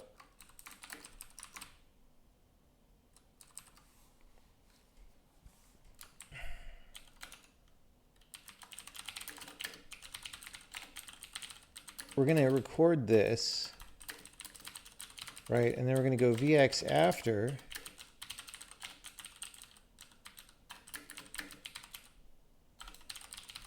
Right, and then we're going to go dang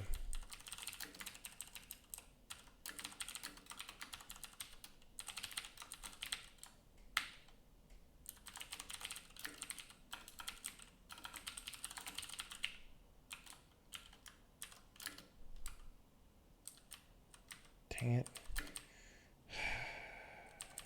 This editor dude.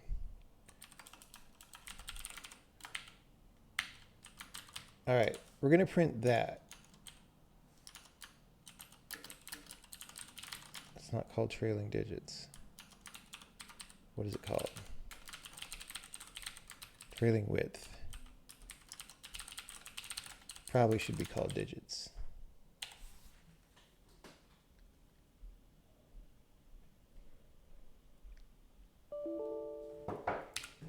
Oh my God, it's one of those days with all this shit going on. All right.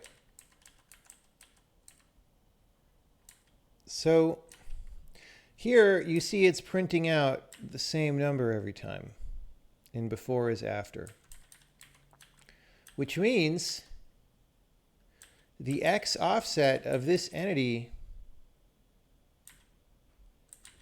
is not being changed. Oh God, guys, I know what it is. My brain just brained and told me what the problem is, which is why you should cultivate subconscious thought. It's not any of the code that we're looking at right now.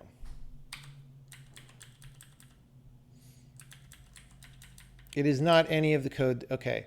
What the problem is as follows. Remember that loop that I edited like an hour ago, and I said, hey, instead of going through the transactions to find the things that are supporting and doing all this like redundant calculation to decide or to maintain data structures about who's supporting who, just use the supported by ID on the entity, right? That was where we started this whole train of no check-ins. That is still iterating per transaction. And we just modified it by looking up the entity. The problem is when I start pushing this thing, it's in two transactions. It's in this one at the top, it's pushed, and it's in the one at the bottom that's visual support. That means that outer loop is visiting this entity twice.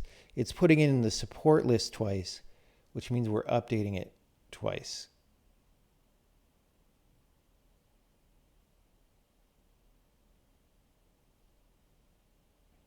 GG's.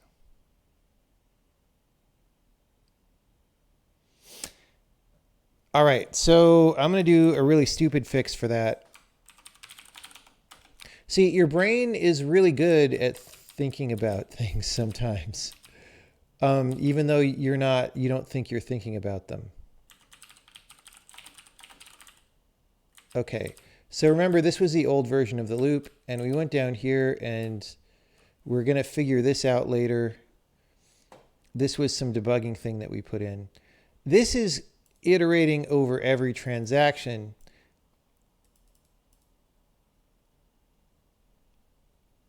And then doing a thing. We could instead do moving entities. I'm not sure if that's a good idea, but we could do it.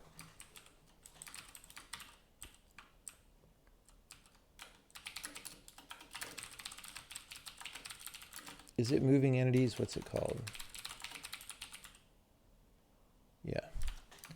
And then we don't even have to do this, I don't think. This gets a lot simpler. A lot simpler. All right.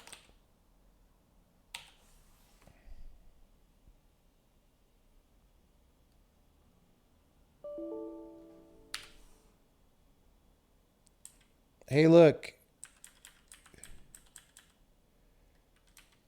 Look, everybody. Games could be programmed. Okay, well, that was a long time being confused about something simple. See, that's again my thing is I don't read the code because I just program intuitively sometimes and it causes problems.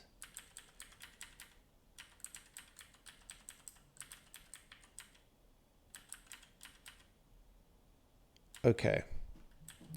So, well, GG's.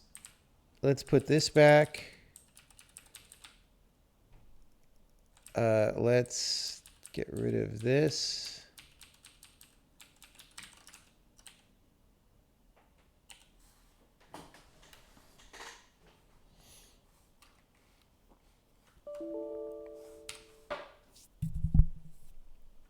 Okay.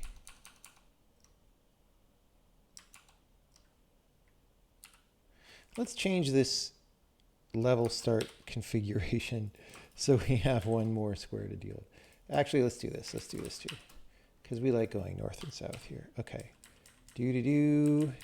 So much better. I don't know why he went off the square there. Ignore that, but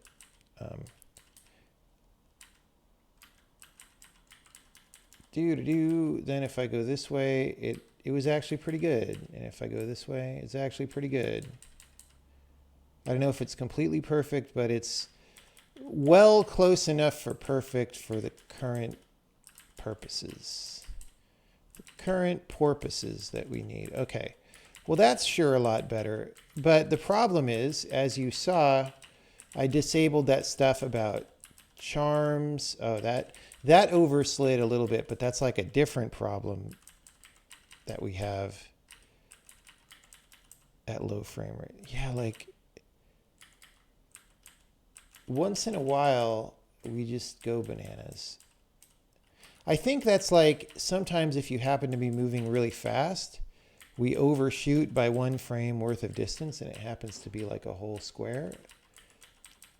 I don't know. Anyway, I'm very happy with this. This is very much better than it was this morning. There's a little bit of an overslide there. We're not sure why that happens, but again, it's a different problem, I think.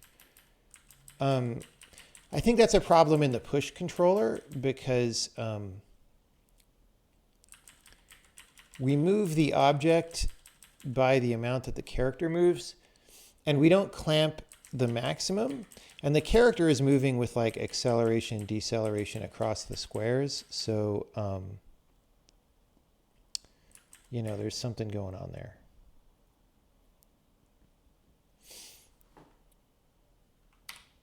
So that's what that one was. But this part, much better. Okay. In fact, we're going to celebrate just by sitting through LLVM's slow-ass release build process so we could see that at a better frame rate, or discover that the frame rate is low here too, and then we need to send an email to people. The funky shadows on the left are because the game is not done. The game is not done. That's why assertions are coming up. That's why the frame is anything you see, any pixel on the screen that you see is there because the game is not done.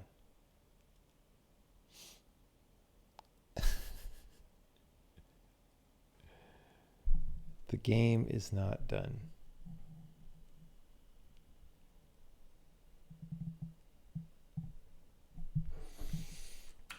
It happens on the left and not the right because the game is not done.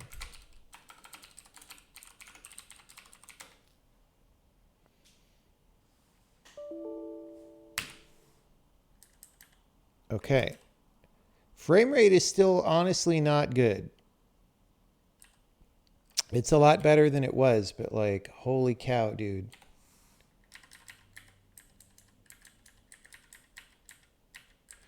Okay, so we're going to have to send an email about that, but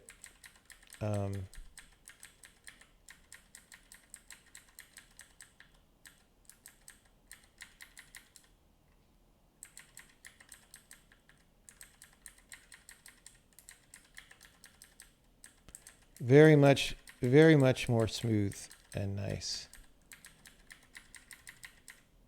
Very good.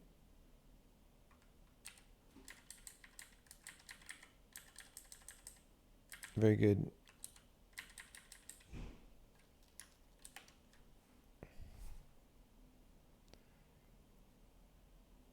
Don't use Yak or Lex ever. They're a waste of your time. If a book starts out by introducing those, burn the book. There has to be at least 1 pixel that will make it in the final game. Probably not. I mean, really, when you consider adjusting the lighting. Hard to convince people they're extremely popular. Well, again, a lot of really bad things are extremely popular.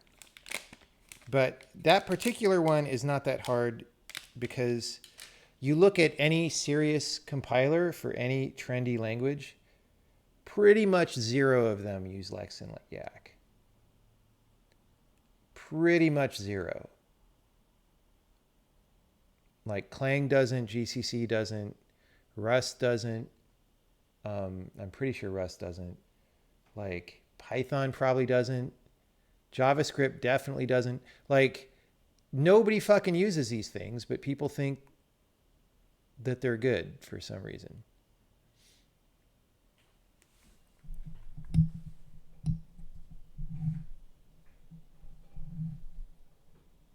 You're not talking about production grade compilers, but learning tool. But they're not good for learning unless you want to learn relatively useless things. Like it is a little bit of an interesting corner of computer science of like what how to think about these grammars and stuff, but they have nothing to do with making a compiler. Zero.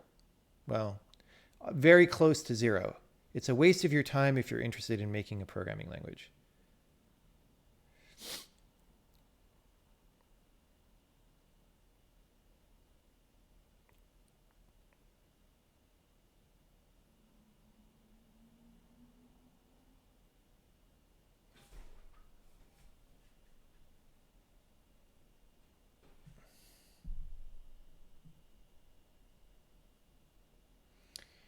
I have not finished the talk that I retweeted, so I haven't seen it. I do think I would not want to reveal something even if a player didn't solve it. I would not want to do that. But it depends on like I could imagine games where that could work. They would have to be different though. Like if you did like The Witness, but added that, it would suck. But there might be a version that's good.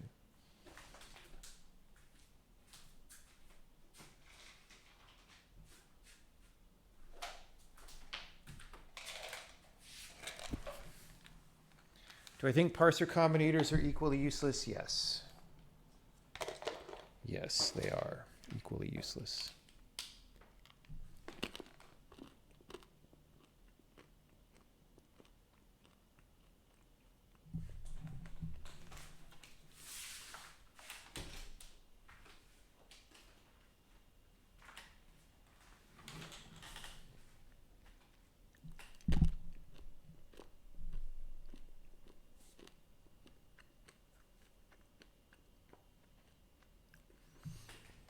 Yeah, I saw the part early on where he's talking about deriving equal value. I don't think that's true.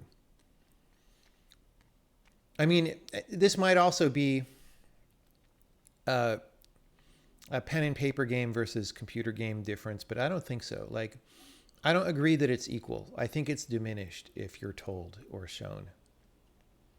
In some cases, diminished substantially. Like 10% or less, as much.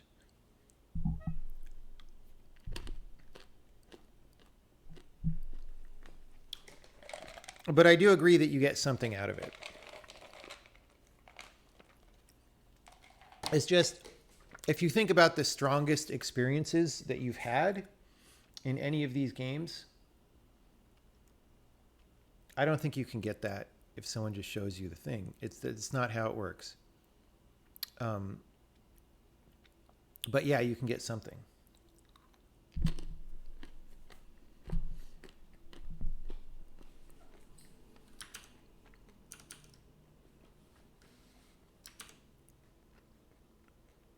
Okay.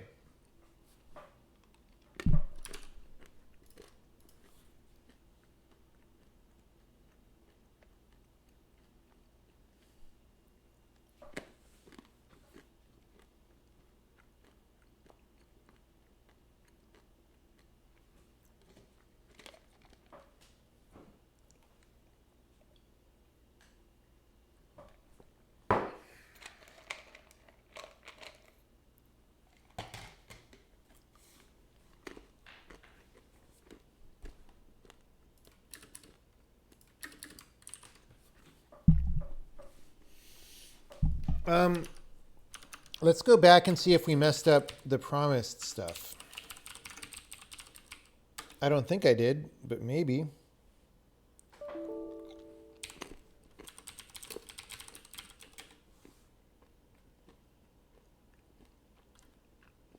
Or maybe I messed it up quite. Oh, that I bet is the save file format thing, which I kind of don't want to deal with.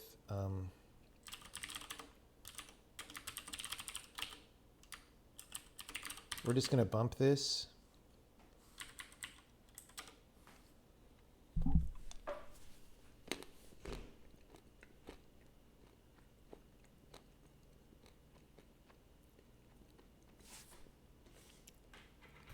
I don't really know why that didn't work, but I just have too many balls in the air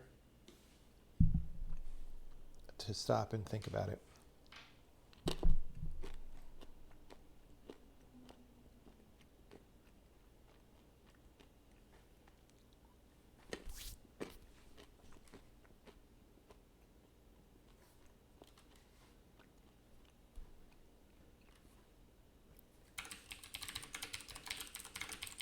Okay.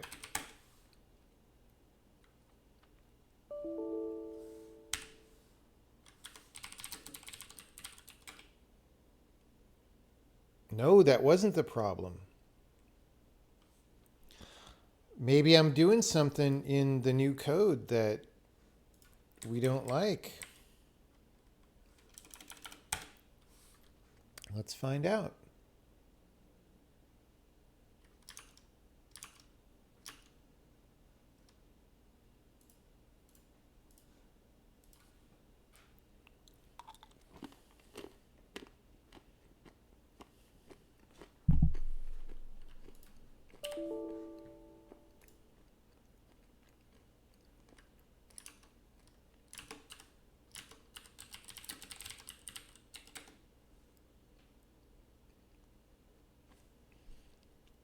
No, we are reading the file.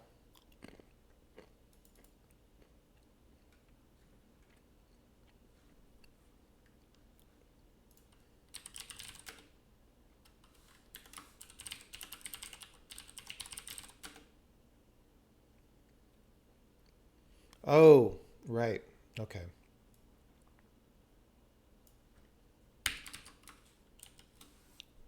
I thought we were only loading that exact version, but we were doing some backward compatibility, which is why it still was trying to load it. So my guess about what was wrong was right. It's just my guess about what to do to fix it was not right.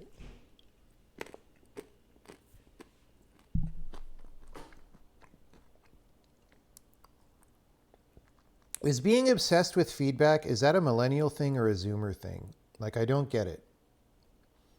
I do not live for feedback.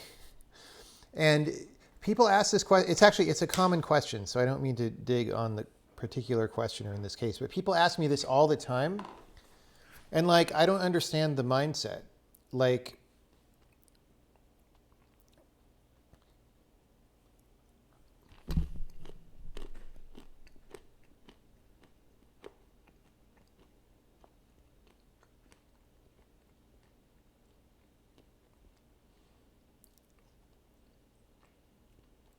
feedback is not something that I look forward to or enjoy. And in fact, a lot of the time, I don't care about it at all. It's used as a reality check to make sure that what we're doing is correct. Yeah. I am not a social approval driven person. That phrase social approval, I think, might have something to do with it. I don't care about social approval, especially in 2021 when people online are making it clear that they're mostly really stupid. Like, I don't care about social approval. So if you're asking, have I gotten good social approval from things? I'm just not even thinking about that. That's not where my head is. And so, but it bothers me that so many people ask this question because I'm just like, what do you think that's the point of making software, is to get social approval from making the software? I mean, I know some people think that. It's not what we're doing here. Not what we're doing here at all. Okay. So here we go. All right, that worked. The rotation is still not fixed. That was the thing that I thought we were going to do this morning. And then I was going to go to sleep last night and I was like, wait, what about pushing stuff around on LilyPad? So I'm glad we got that fixed. Yeah, so this guy's rotation is still messed up, but moving laterally to this thing, now he gets pushed correctly, and moving parallel to it,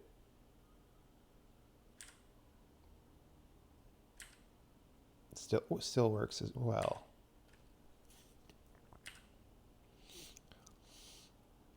Like, it used to be way bad, right? So this is like totally fine.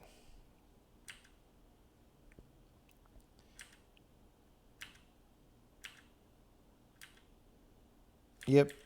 Okay, so we didn't break that, which is good. Now we probably did break a couple other things, and that's why I can't really check this in yet. I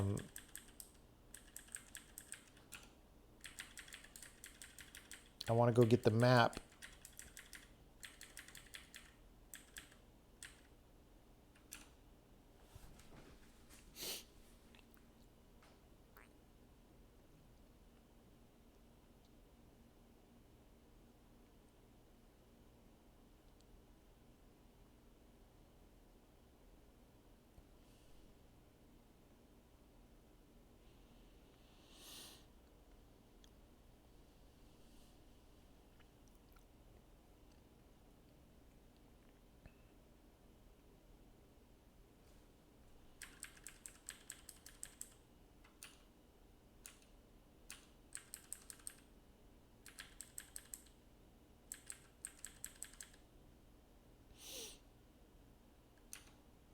Okay. What engine is this? It's the Godot plugin for the Unity 2017 V4 mod for Unreal Warfare engine plus Game Maker.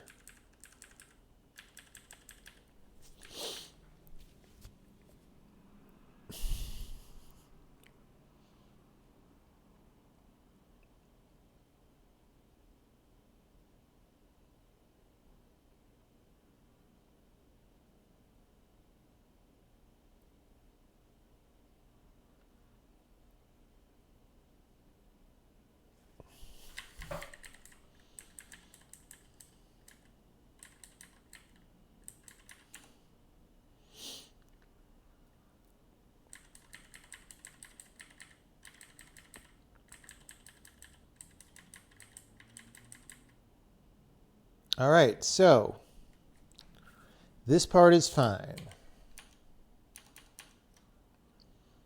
I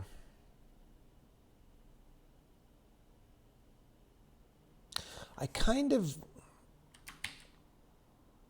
this thing that we added,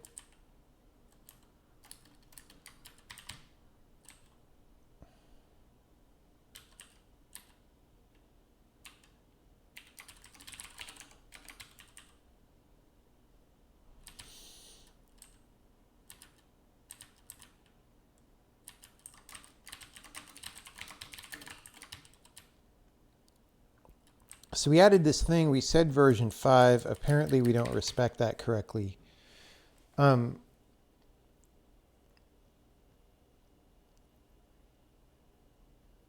the end, this could just go into visual error or something.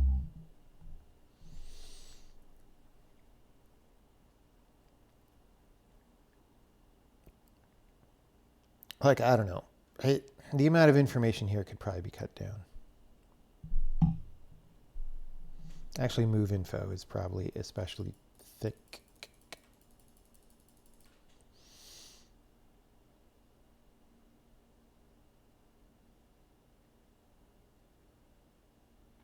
This, I don't think, is even used, right?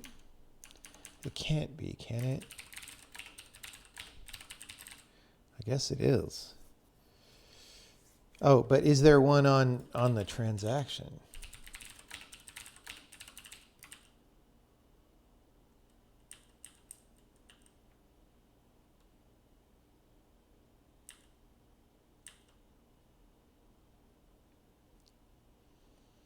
Oh, it's used as an input.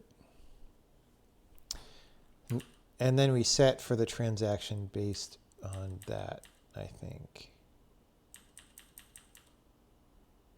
Yeah. Okay, got it. Got it.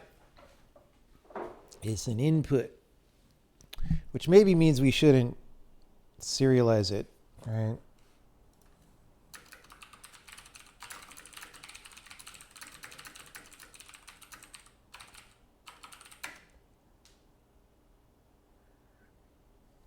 I mean, we could just do this.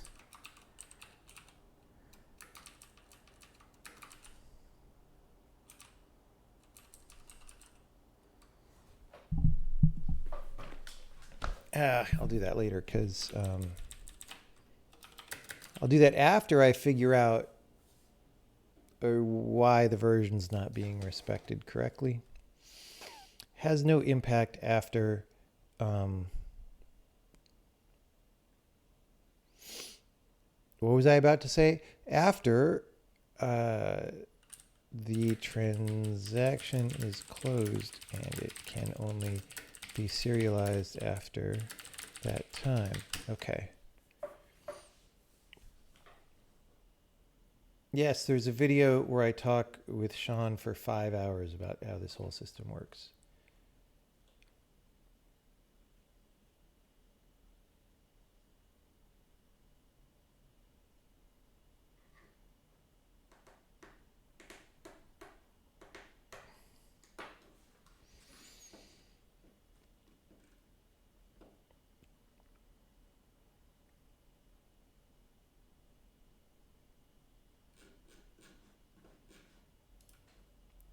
Yes, that is the link to it. Right there. Thanks for pasting the link. So that, if you quickly watch this 5-hour stream, it'll give you some insight into what I'm working on right now.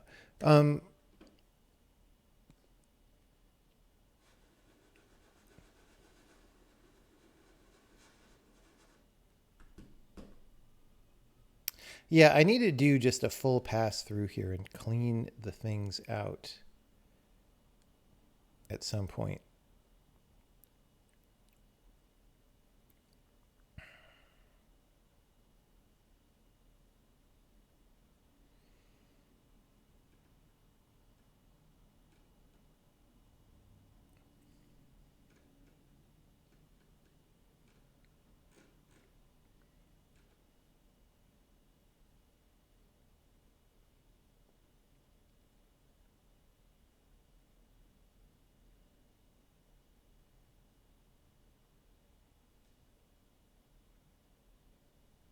Like all these things can be smaller.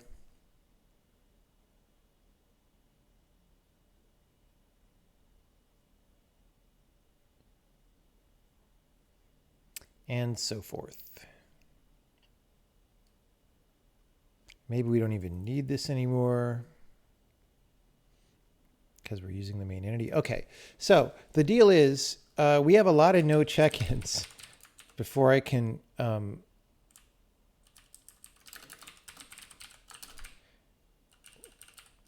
yeah, so this we're going to do a whole pass on this whole frickin' thing and just try to remove fields and all that. That'll happen later. For now, this walking support thing is currently very likely to be broken. And what was the other thing? This double beam thing.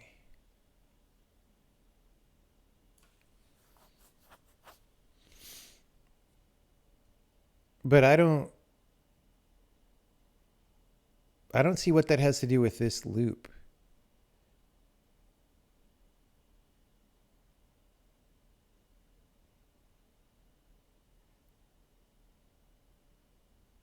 Unless we use supports for something else. Let me just, let's make a new test file.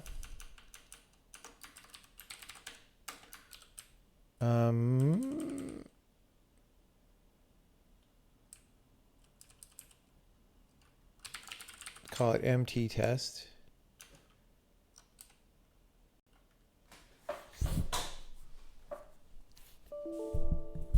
Dang it, bro.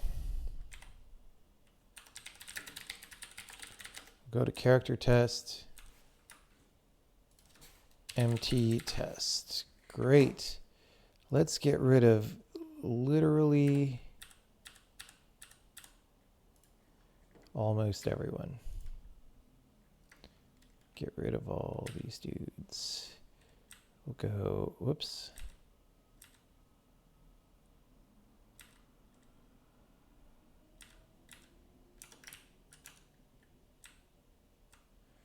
Go here.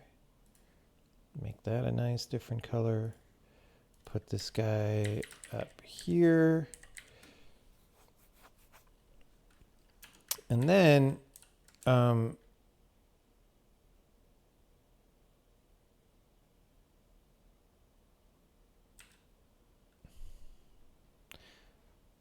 guess we put the beam there. My brain does not always know what to do. Double beam, and we will power that with a power source. All right, so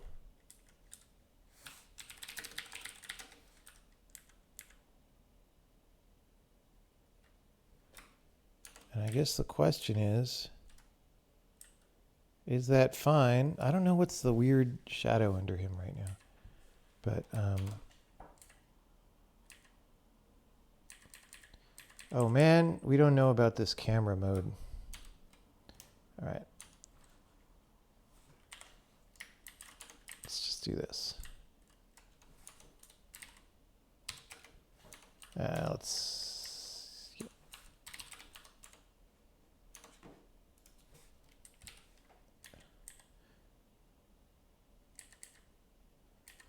I mean, this seems fine because he's supposed to be like standing on the thing.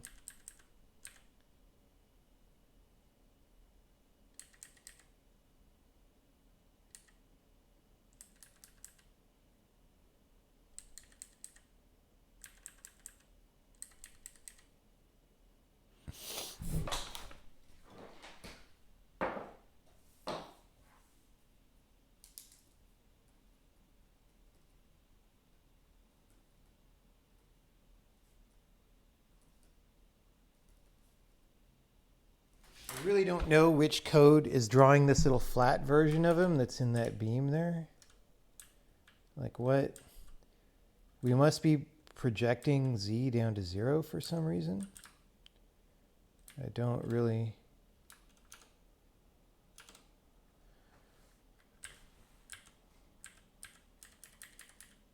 know what's the deal with that. Okay, this looks fine, I think.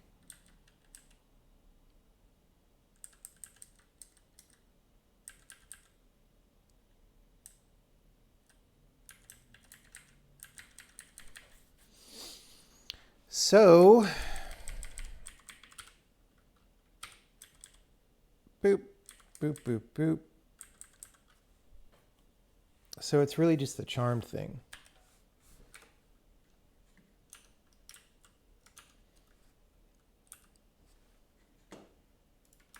Which is something about characters standing on top of other characters.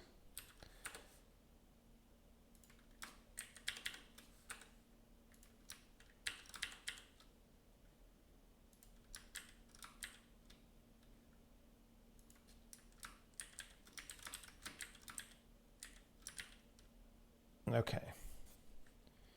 Actually, let's get this guy over here.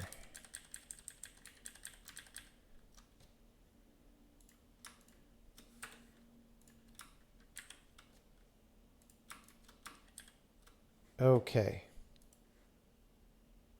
So, what happens? We're going to need a different camera like this.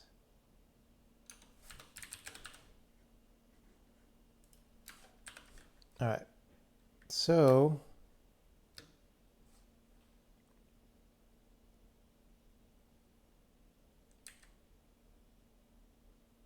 yeah, that didn't work. See, so the, whoops. The 3 stack didn't update visually correctly. Did the 2 stack? Let's see. No. So none of the characters riding on each other's heads due to charm worked. So that's a thing that we need to look at.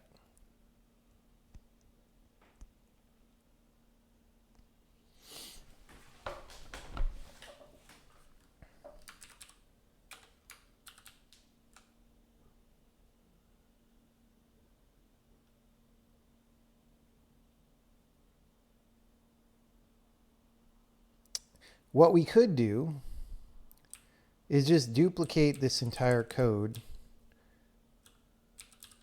All right, so now that we have this is not that much. We could copy pasta this right now, and it's not that big of a deal. I mean, we would prefer not to, but we could do this. We'll just say no check-in explain, and all we're going to do is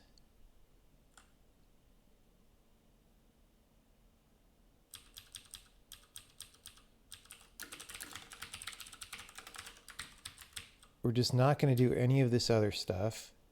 And we're just going to have this loop handle this one case.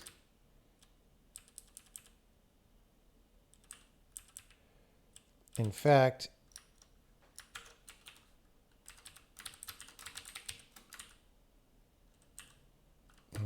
no. All right, I was going to see if there was an extra early out flag.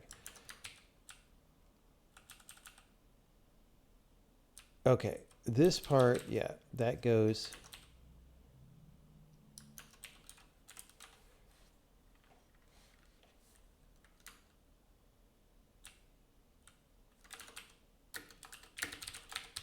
So we have to do this part again.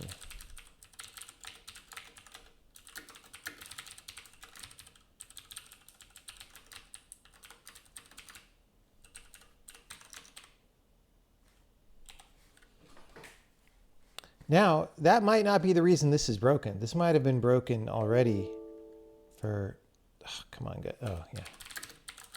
Let's just change our startup level here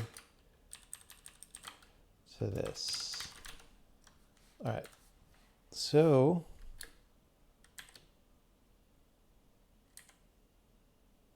that was kind of better, except it's still wrong in some cases. So it hitched there because we were loading all the animations because they're not preloaded. The too high priest is going too far for some reason now. And I think that's because of this support. Like, okay, before I did this,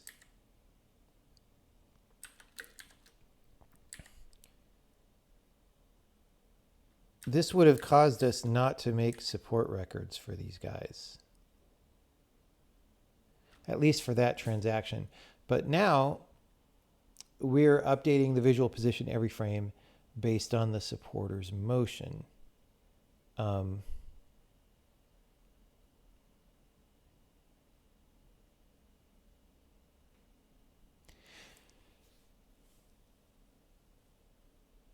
So I just need to look at the code. The code maybe makes an exception for that whoever's on top that is now wrong, maybe.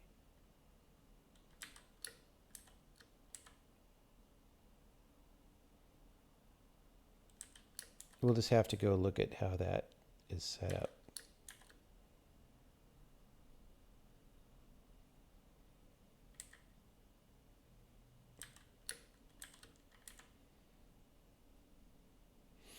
Because basically, she goes one extra square than she should.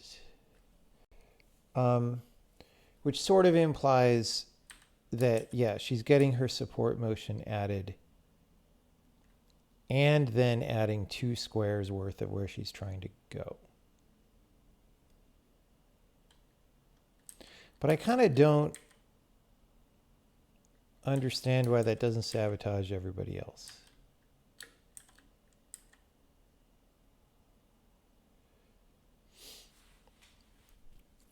It's a mystery.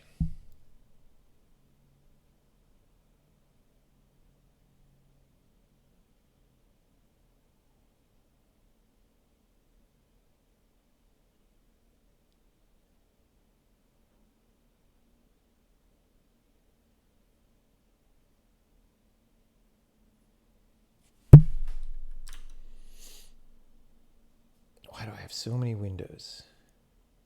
Stop the windows, please.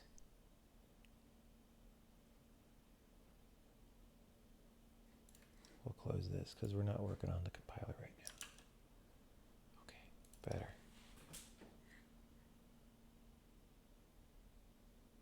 Form a 4 tower. We could do a 4 tower. It's just gonna oh, we could find that out. I suspect it will just make, oh, you know what? Actually, a 4 tower is not going to do the same thing unless we do something special here. The deal is,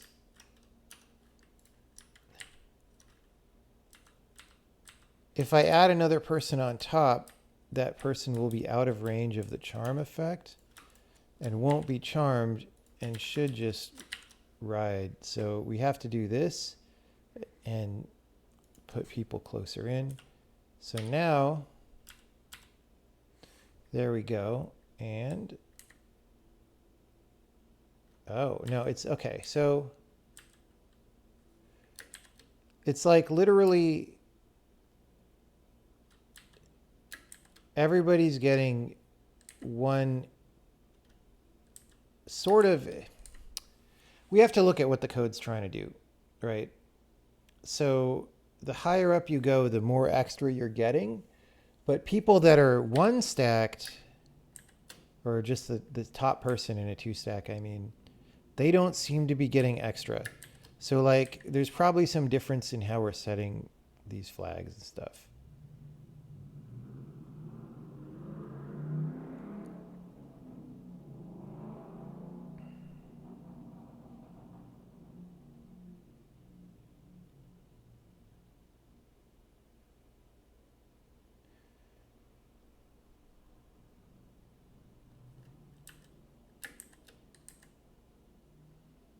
So yeah, we need to look at this. This is important to get right.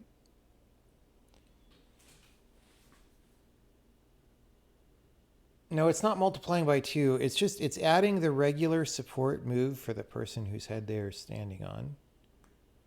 And then, you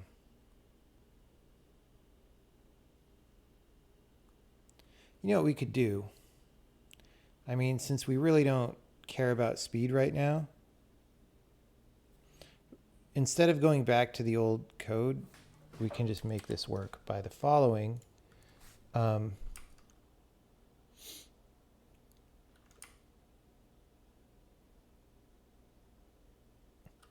this is also weird because you can have multiple charm now. And is that going to confuse something? Where was this? Okay.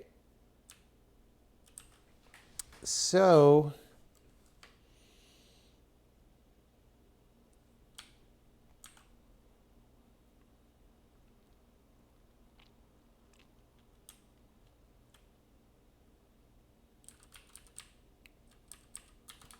this is the part that's probably going wrong, and we're going to say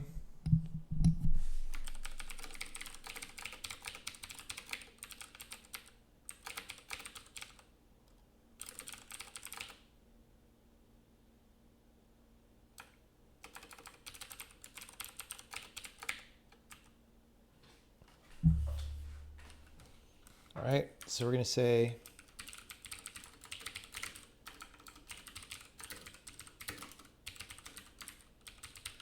the allocator is temporary.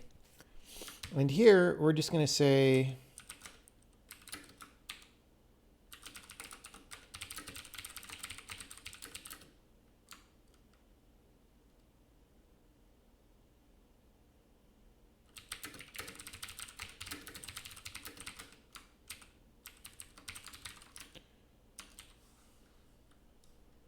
whoops.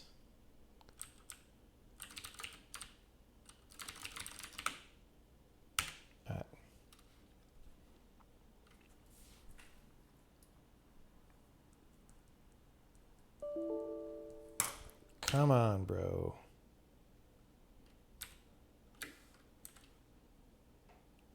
All right. didn't help.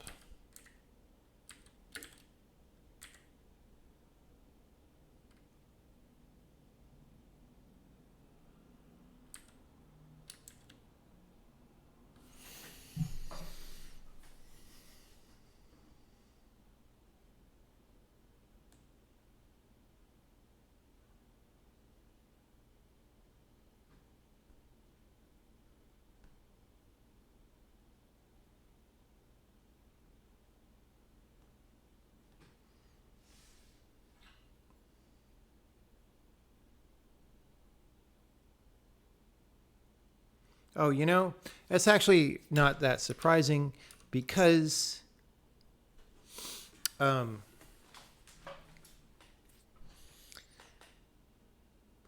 this thing would have just, oh, eh. What are the transactions that are active here? So there's a bunch of charm transactions. There aren't actually support transactions. So, well,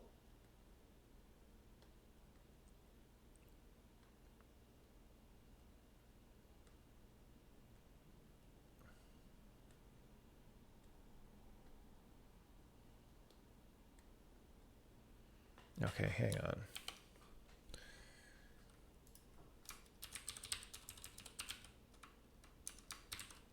We could just try this for a second.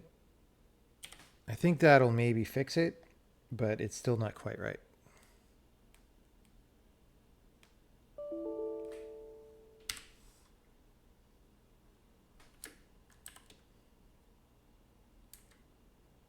There we go. That is what it is supposed to look like.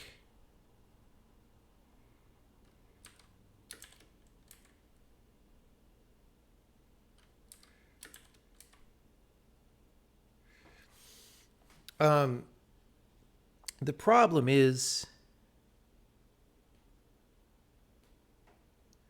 that now we messed it up if people are walking on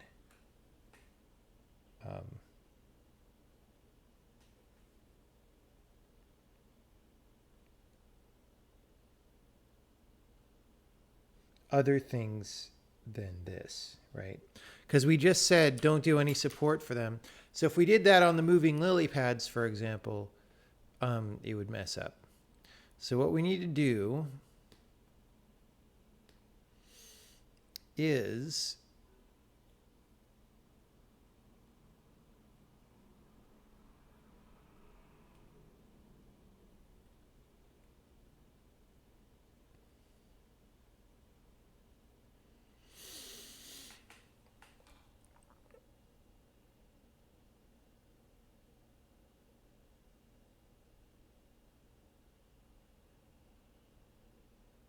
I mean, this walking support.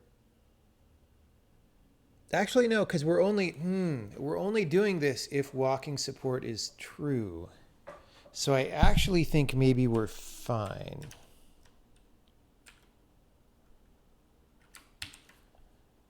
Let's find out.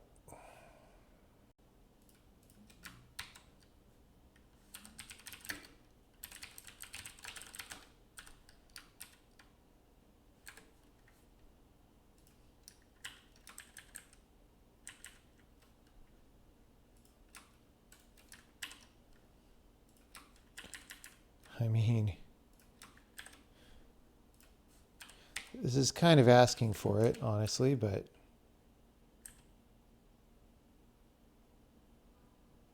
okay, that actually I think is correct, weirdly enough. So the reason they're ending up in neighboring squares is because it takes them time to fall and the things are moving under them, and the amount of time, like, it depends on when you started the thing.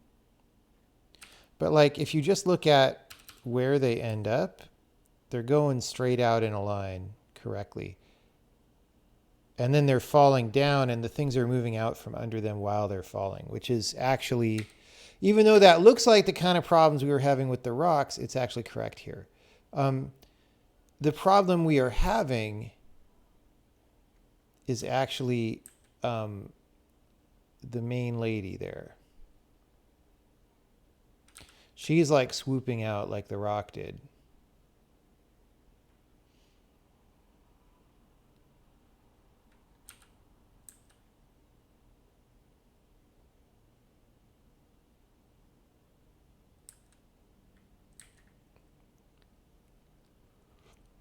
And because everyone's like tracking her, that is so like she's not doing, see that? She went like way too far. Oh, and yeah, we're just saying no support for her, I think, which we shouldn't do. So she's just not following the frickin' things. Except I'm actually not sure. I'm not sure what her deal is exactly, but you know.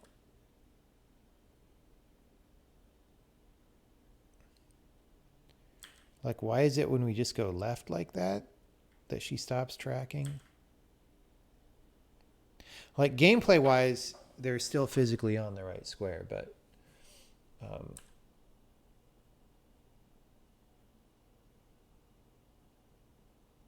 oh, it's not even left from the middle. Like, she just went left at all. Like, going left at all? Oh, okay. What's happening is, so the controller proc that's running her does not understand the changes that we made to the rest of the system that I did to make the pushing good.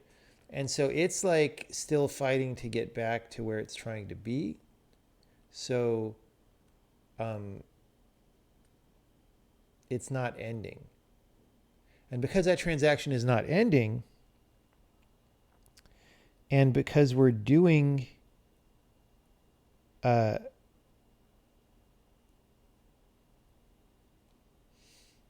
this we're skipping the support. If she's in that transaction, then we're just skipping the support forever.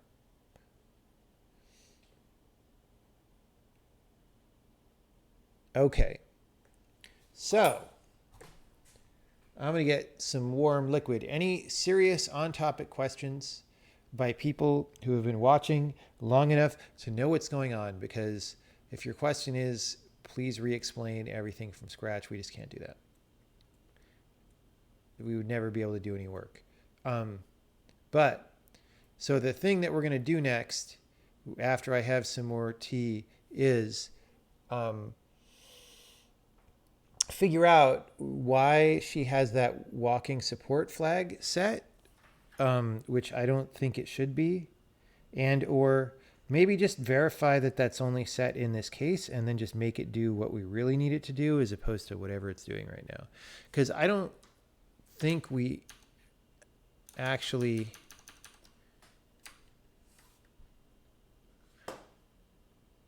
Yeah, like this is...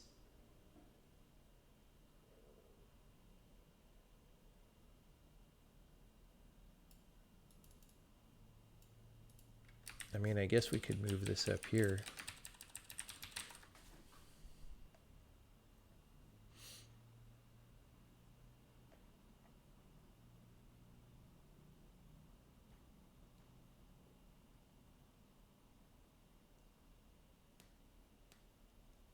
Anyway, serious questions, please. Anyone in the universe have serious questions about what we're doing? Now is your time.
Is the Dragon Compiler book still relevant? No, don't bother. It's a horrible book.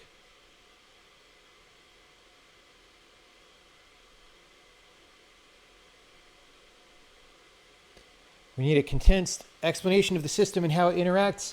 That already exists. We already just linked it 20 minutes ago. You're just too lazy to look for it.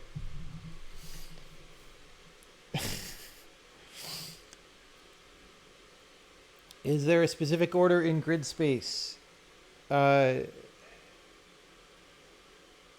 Basically, you don't want to be blocked by people who are moving along with you. So we move them in an order in which that isn't a problem.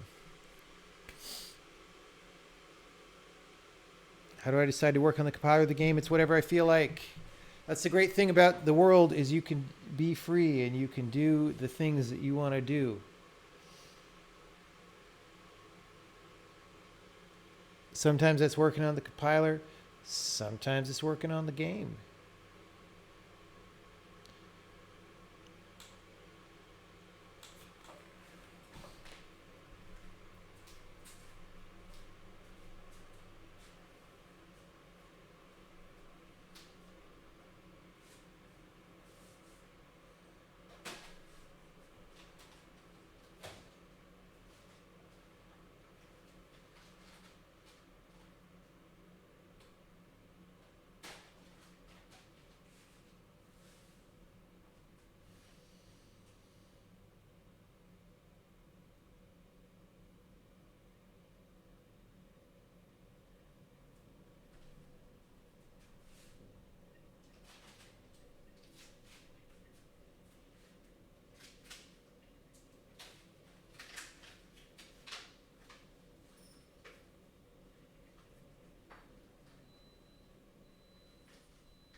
Now officially out of the Tea Runners Mystic Mint Tea.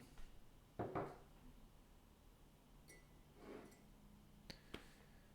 I have recommendations for resources for learning compiler stuff? It's all over the internet. I don't understand the can't find anything. You just search for compilers on the internet. There's so many things. I mean, a lot of them are bad, but there's just so many things. Do I still have the LERP source code? I don't know. Probably somewhere. I don't care. What I'm doing these days is way better.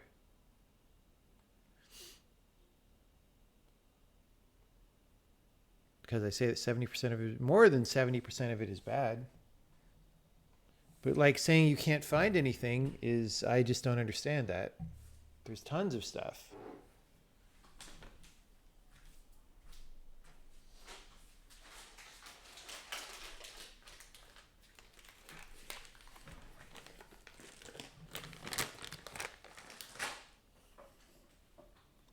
Oh, can't find my recommendations. It's because I don't have recommendations, because they're all bad.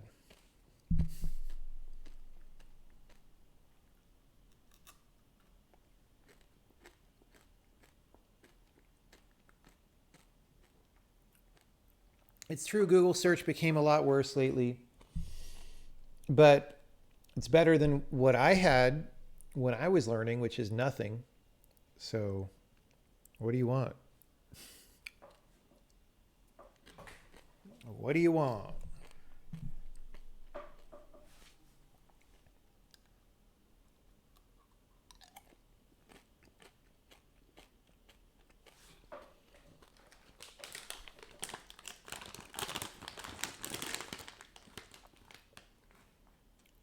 I don't care about syntax. I don't care about specs. I don't care about official documents. So no.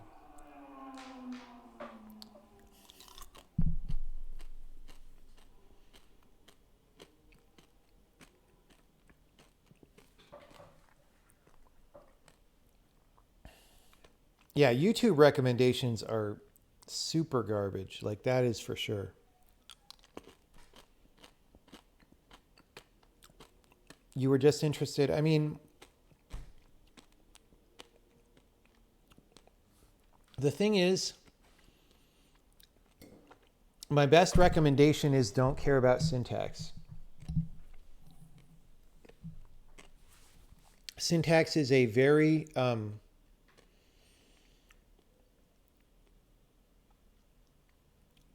like, it's one thing that people get caught up about with programming languages, and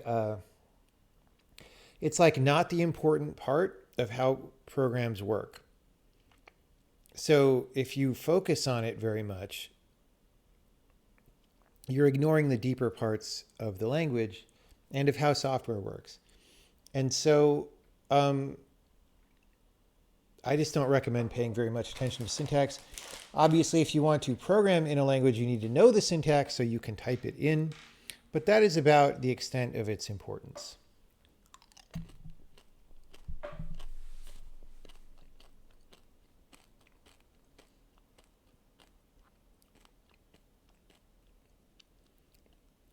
Is the ratio of good to bad resources worse than when I started?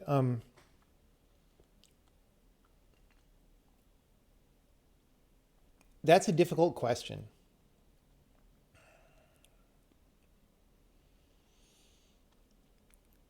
It probably is worse, but also sometimes we didn't have anything but the bad. Like when I was in college, if you wanted to learn about a compiler, the Dragon book was like the only thing. And then, I don't know, Andrew Appel wrote Compiling with Continuations in the early 90s. Like, that was it.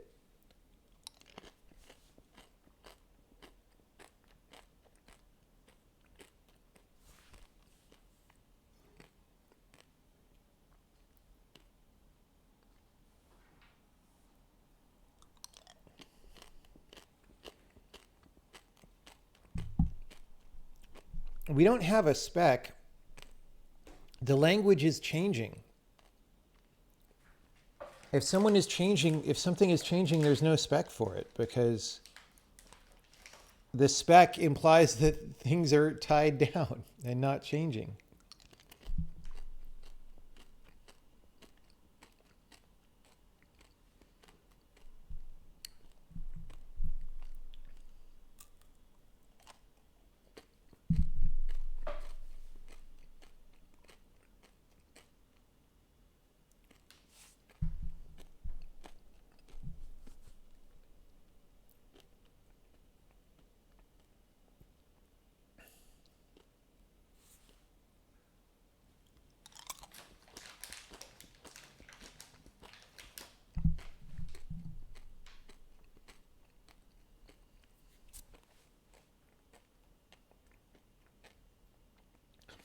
The thing to realize is we're just not that concerned right now.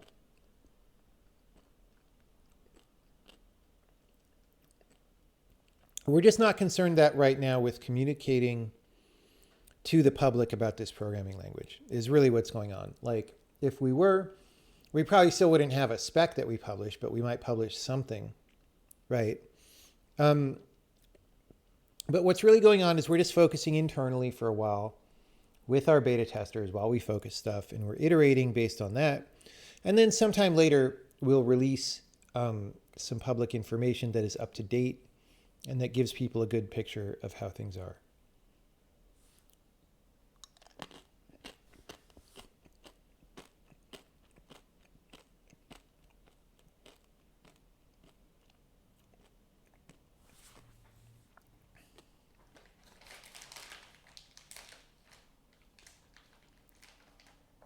Yeah, that primer page was never really very accurate. Like, again, it covers some syntax and some basic ideas, but it doesn't really cover the deep ideas or the things that are really interesting. So I don't think it's a good view of the language.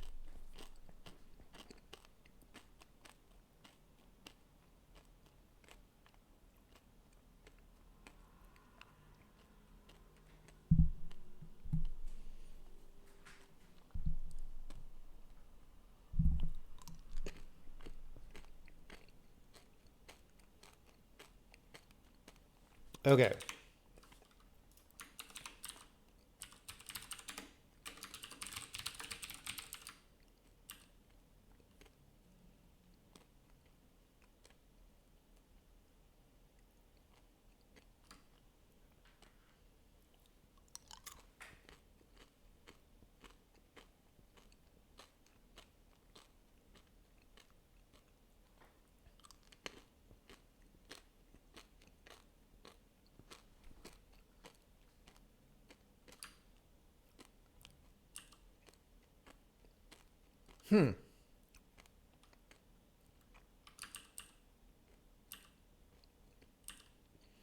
I feel like this shouldn't be set for this character.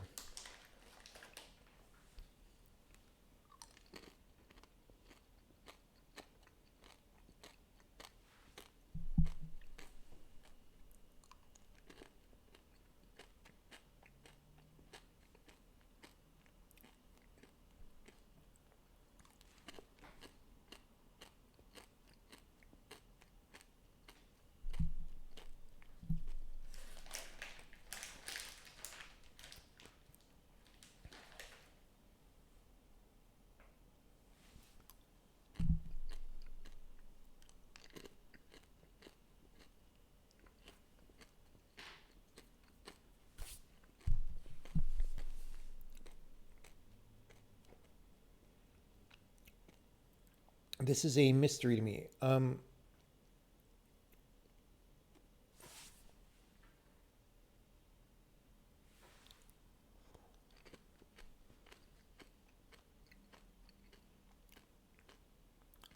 Oh.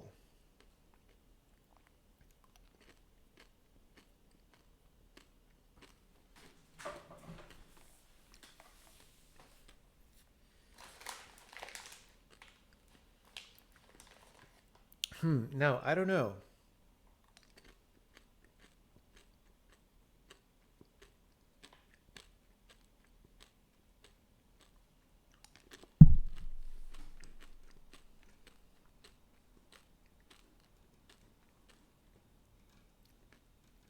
So here, we're putting all the charmed people in.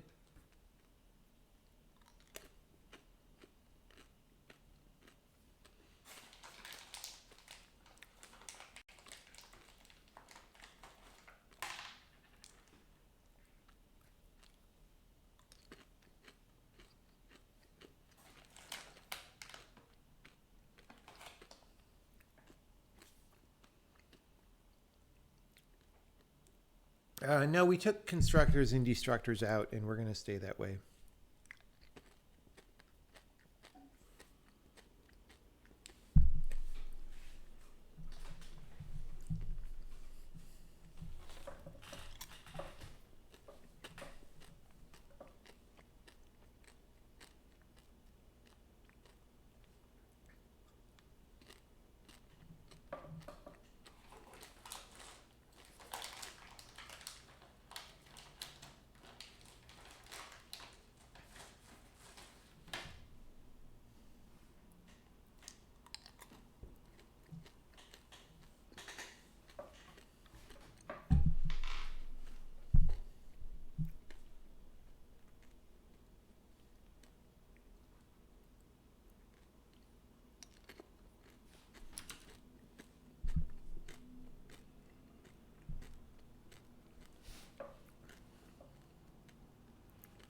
We're just going to attach.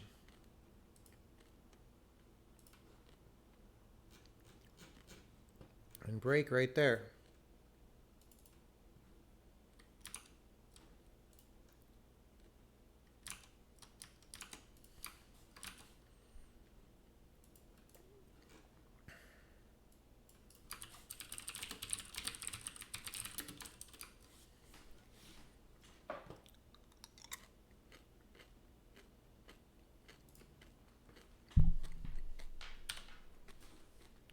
So this one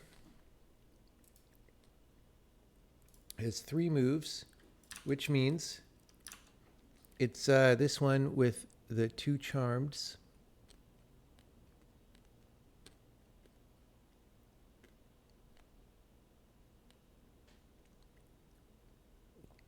controller proc plus 2 charms.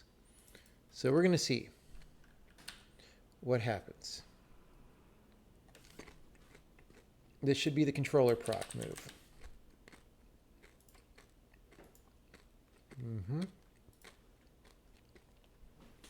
What's the charm info? Walking support 0.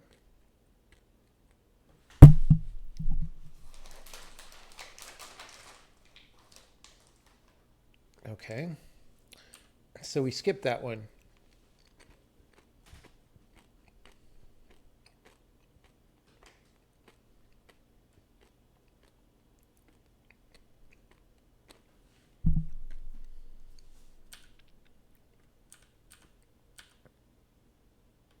This one also walking support 0.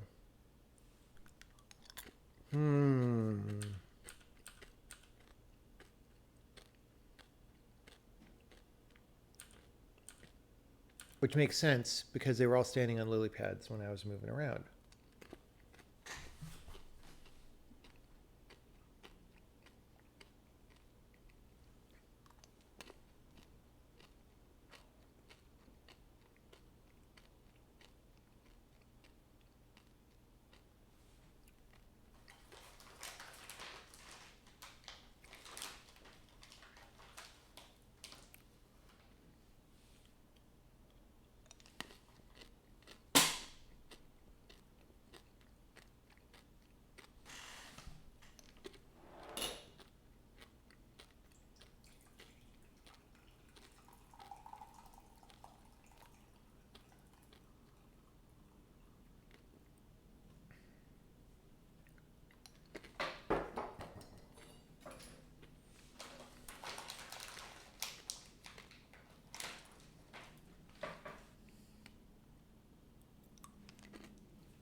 I hope you're enjoying the peanut butter M&M eating stream.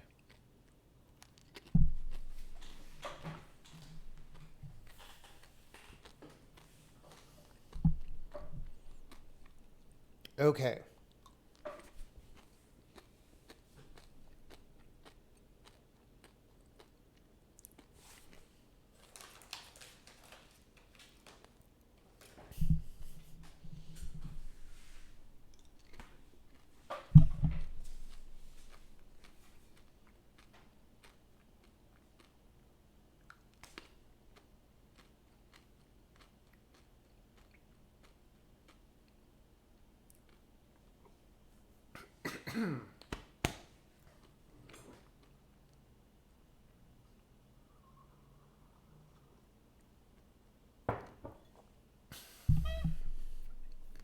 Okay, one thing at a time.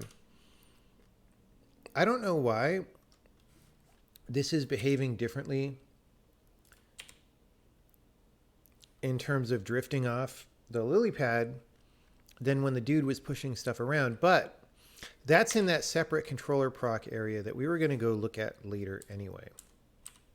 So what I really want to know is, why does she sag out when we do that?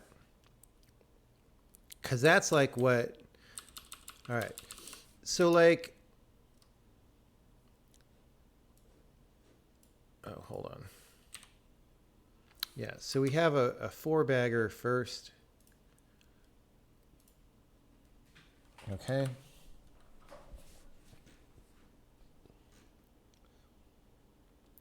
Four. Okay.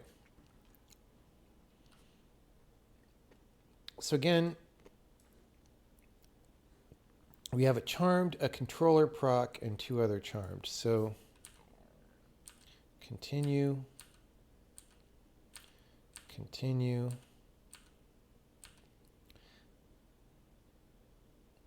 That one, which is one of the charms, right? Yeah.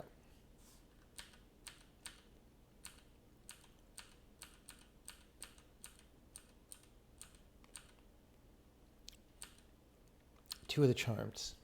So the charms that are actually standing on people are doing this. That looks correct to me.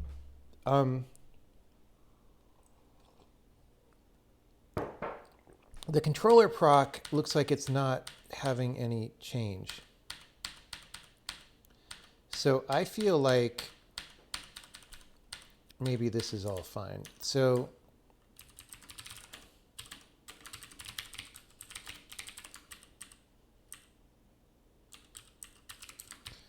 when it's a controller proc, we go here to do guy controller.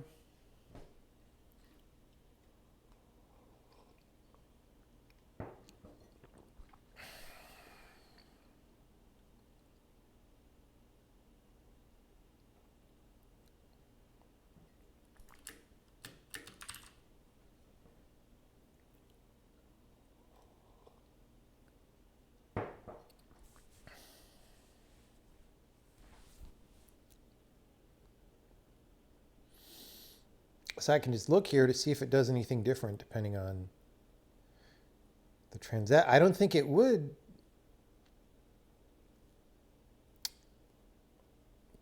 So like, I'm not really sure.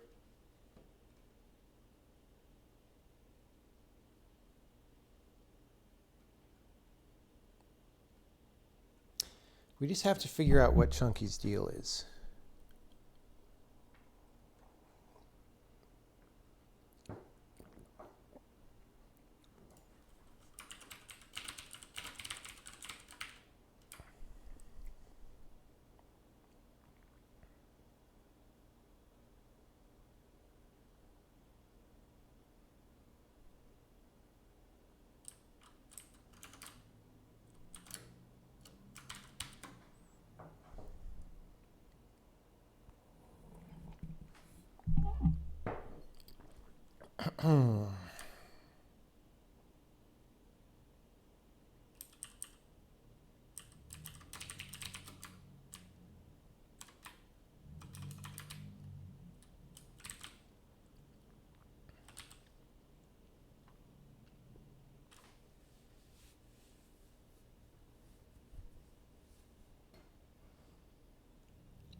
This doesn't look like it's doing anything particularly different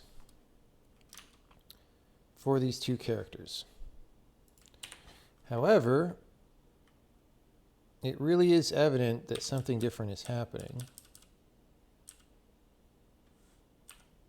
Let's try an experiment here. Okay, so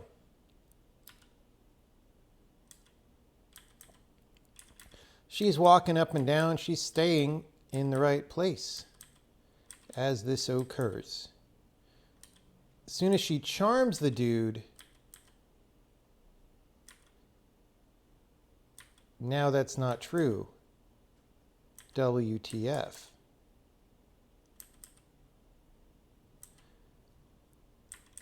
And it's usually going too far, but that one time she sagged left, which was weird. Like, for going too far here, I'd be thinking like, oh, is she in the support list twice?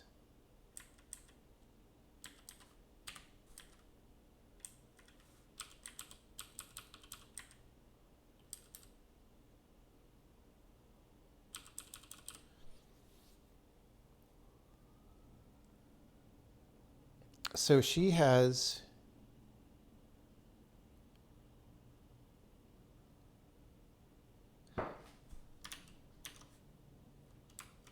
hang on. Have I been dumb? And the answer is probably yes, but have I been dumb about this?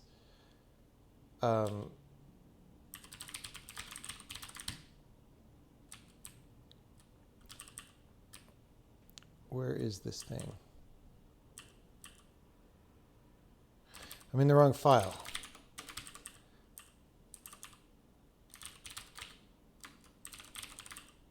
Okay, so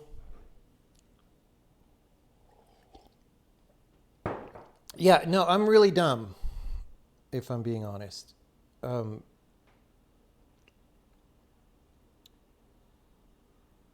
this whole thing here,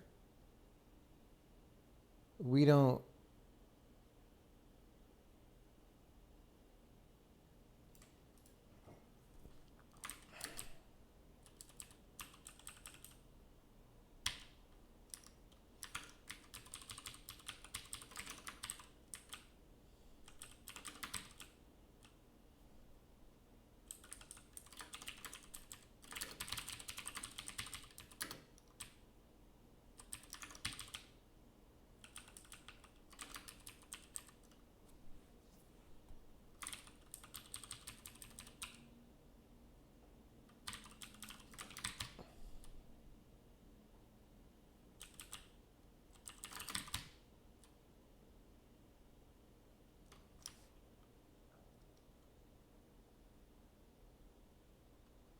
So firstly that.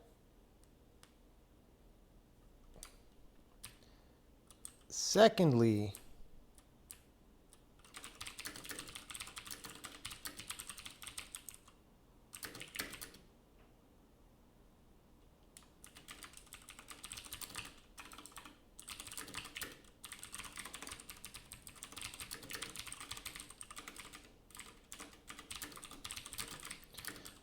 because we have two loops, we could end up adding somebody to the support list twice. Obviously, that's the case.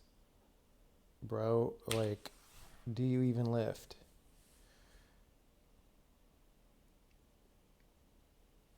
Do you even lift? Make sure we didn't break this. Okay, that looked fine.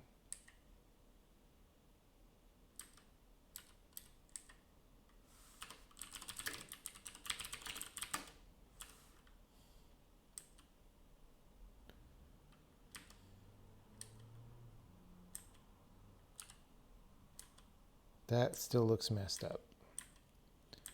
What is happening?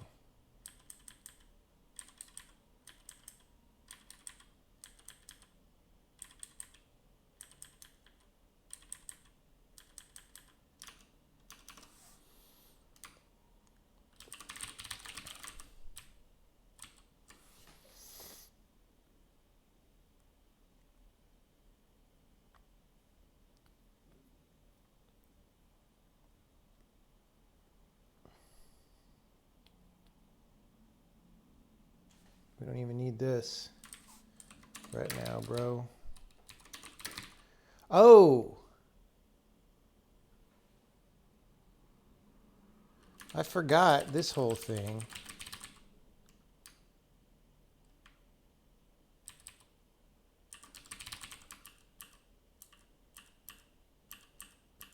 There's like some code down here somewhere that's disabled.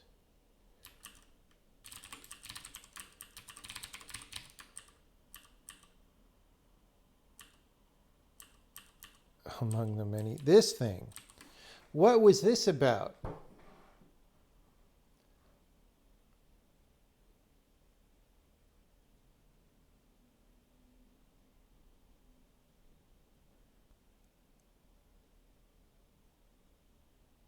I don't think this is actually relevant. I think we actually want to delete this.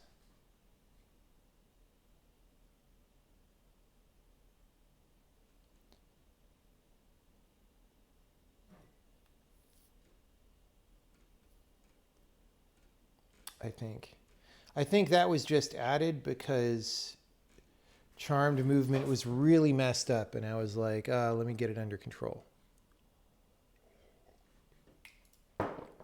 Okay.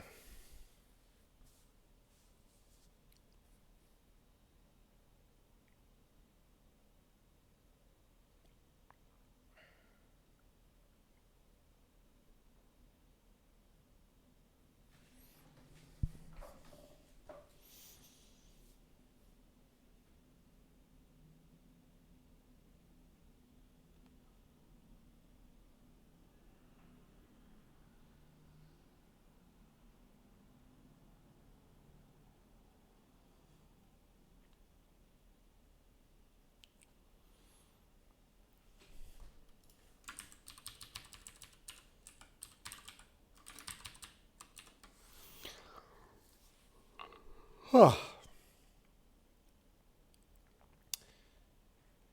like, what's going on? As soon as she is charming someone,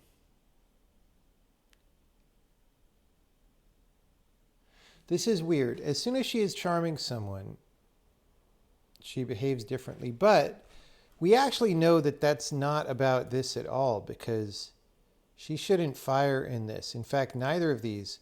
Like, if I actually do this, it won't change the outcome.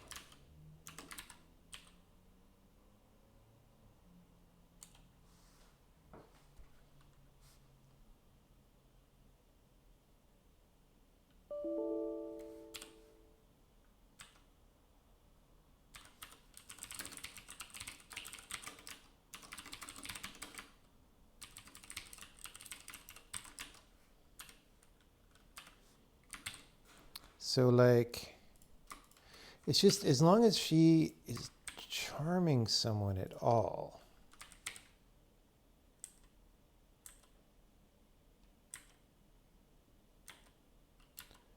But then if he, like, walks out of the range, she's fine.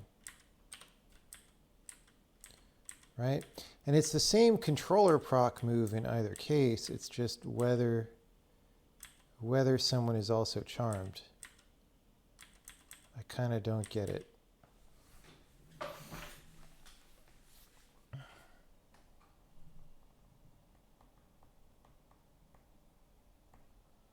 Like, what does that have to do with anything?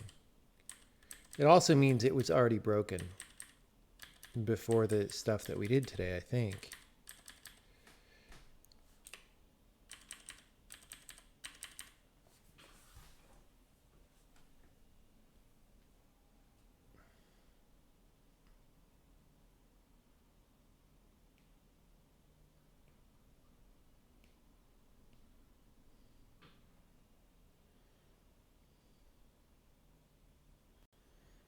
What's my opinion on 4-day work weeks? Well, if you work a 4-day work week and I work a 6-day work week, we'll see where we are 20 years from now. like if your idea of a job is just something that you do to make money and you think you're going to make as much money with a 4-day work week, that's fine. If your idea of a job is a profession that you perform because it gives your life meaning, then if you go to a 4-day work week, you're taking away 20% of the meaning in your life. So GG's.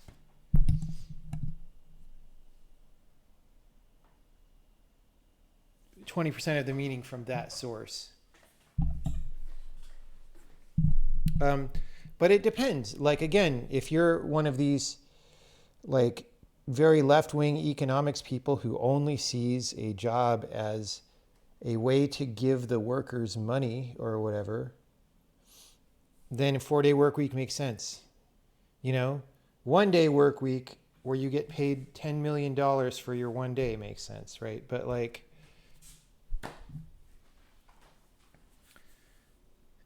who says you can't do meaningful? Nobody says you can't do that. But the fucking point is that the reason I'm doing this is because it's the most interesting thing for me. And that we want more people to be in life situations where that's the case. You don't want, let me put it this way. It's a dystopian vision to have everybody working jobs that they don't want to do, right? The vision of a good future society is that most people have jobs that they enjoy and find interesting and that bring meaning to their lives in some way, right? So again, 4-day work week or less assumes dystopian future.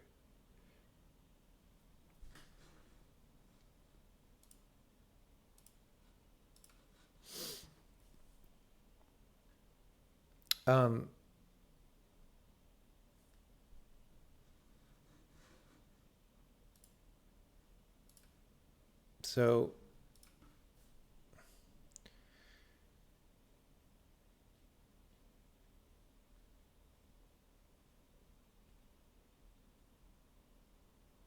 do you feel like most people in America live under that dystopian future? I don't think that's true.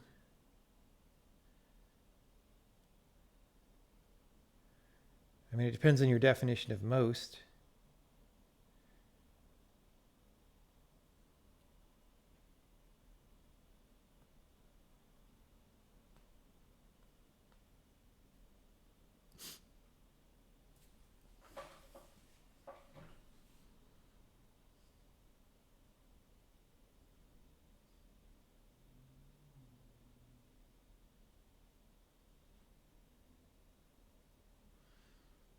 A chore that needs to be done by someone. That's what the fucking robots are for, guys.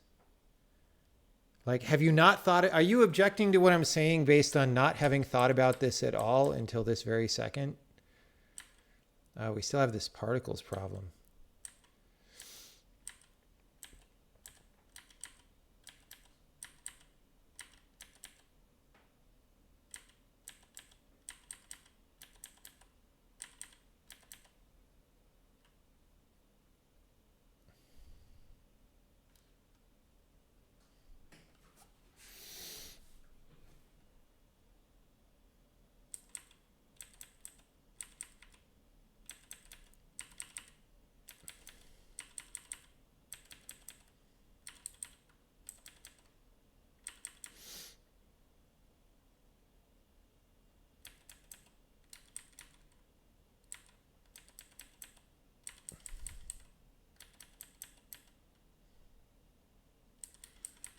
Yeah, so it's very strange to me what is happening here.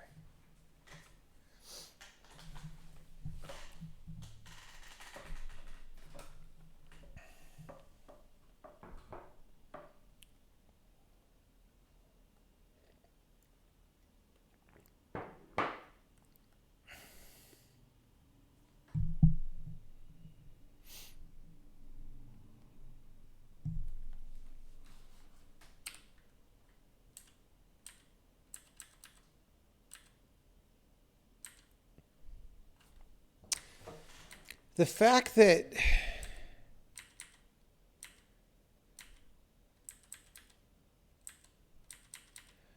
maybe when I set up the transaction, it's weird.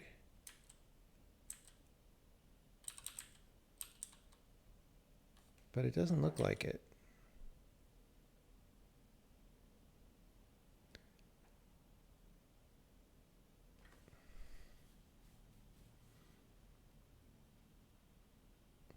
But it could be that we do something based on the charm info, something extra that is now wrong.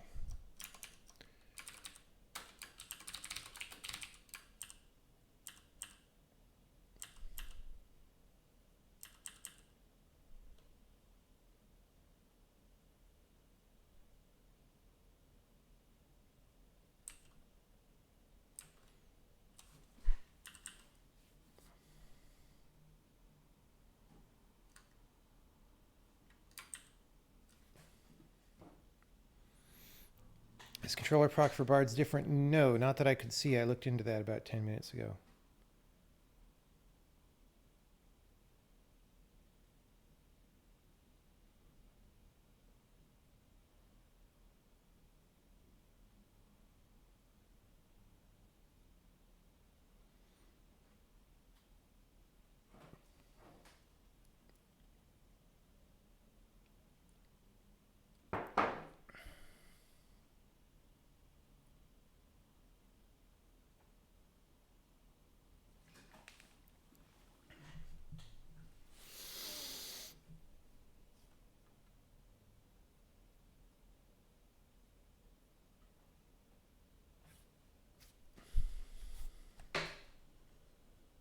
Yeah, this is literally just clamping how far we go. So I don't think that's the cause of anything.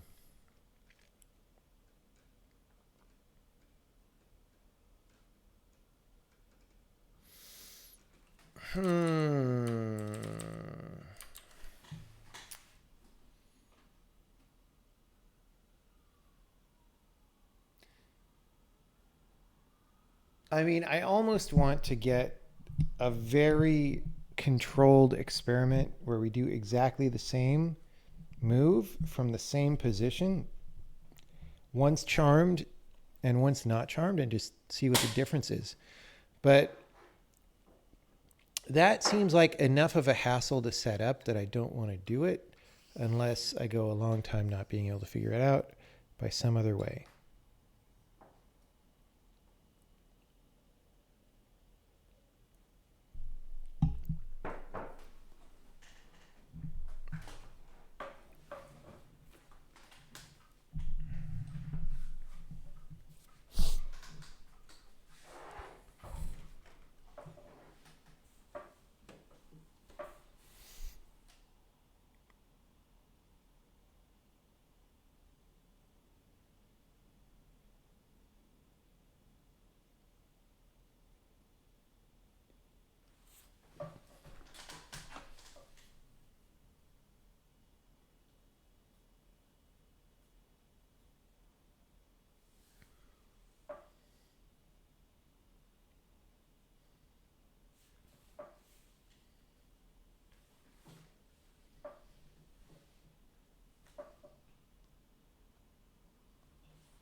All right.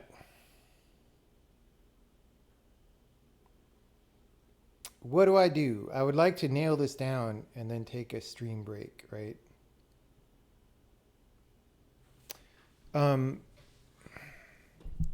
What could possibly be the difference? We commented out that entire loop. Let's see if there's a charm info in movement visuals.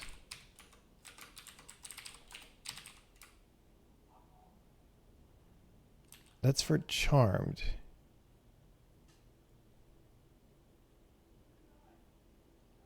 It's sort of the same as update push position, really.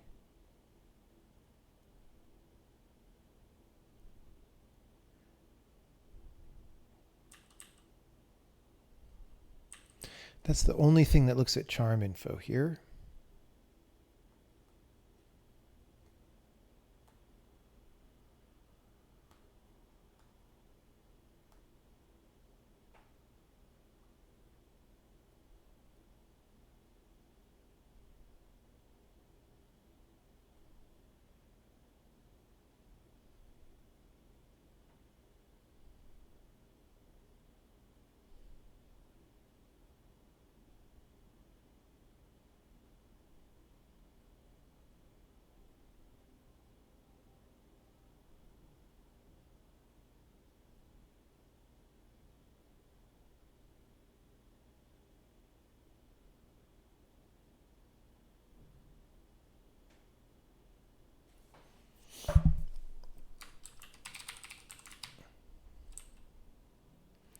So here,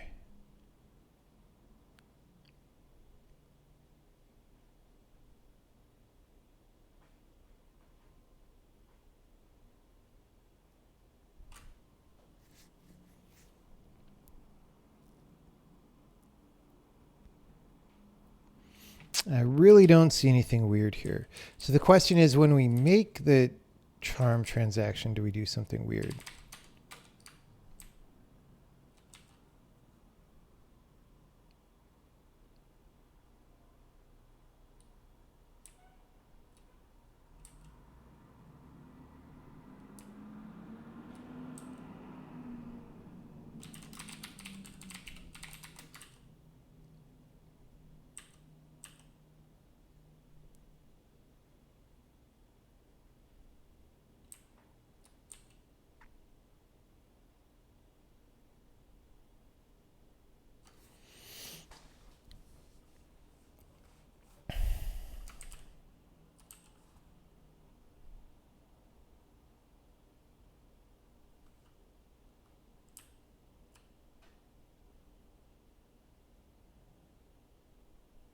This is more complicated than I would like.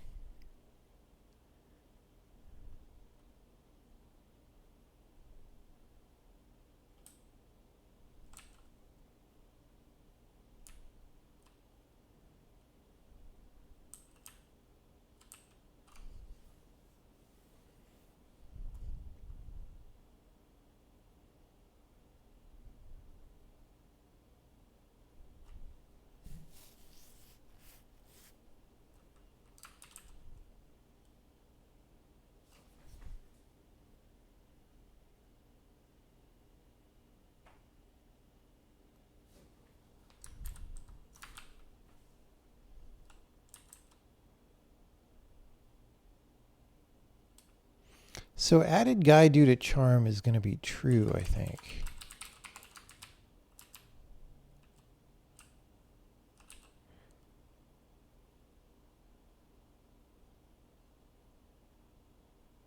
Oh, unless there's nobody. Right. This is the difference right here. What is different about this?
This part about the slot 0 is not true. This comment is outdated.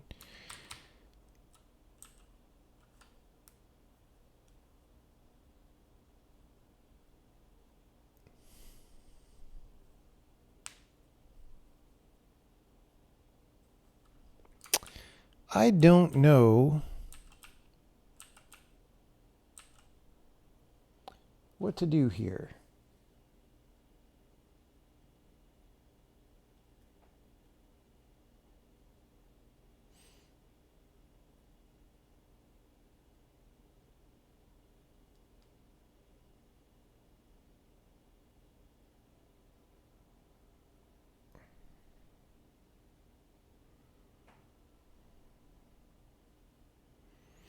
This is a weird thing because it's a relatively complex system where a lot of stuff is happening. I don't really have a theory for what it is. But it's maybe something to do with whether this thing adds the guy. So we add him to found.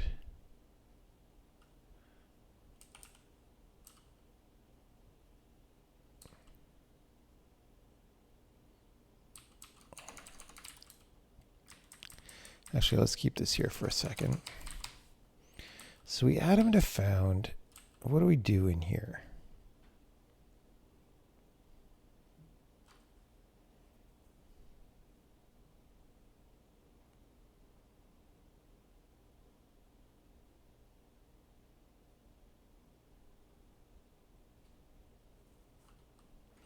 Right, this sets charmed walking support. This loop shouldn't invoke for someone just walking on the lily pad.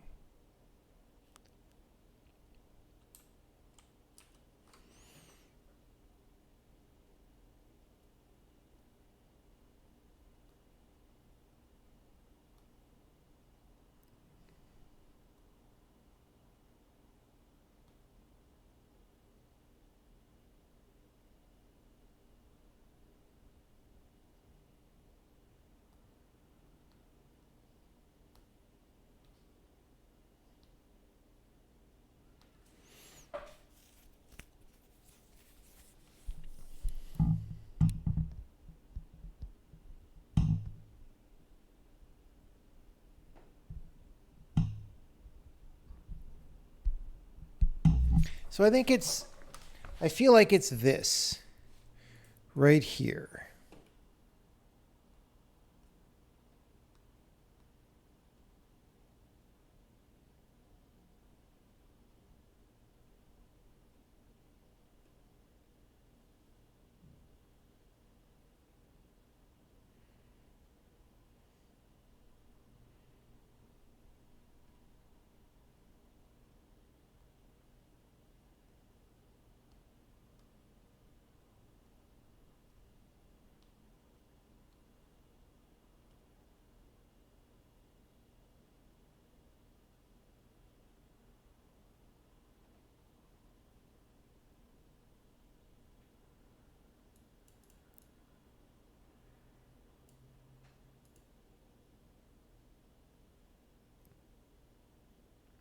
I don't understand what this is doing.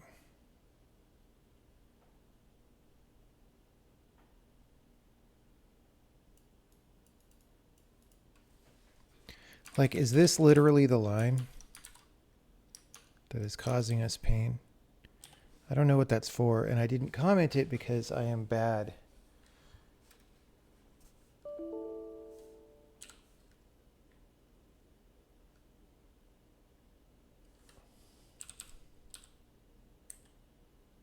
Didn't matter at all. WTF.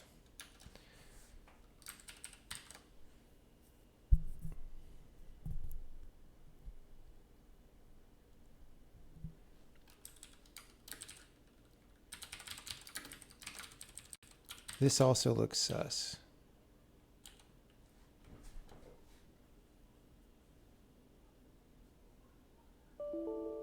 Not sure why we were feeling the need to do.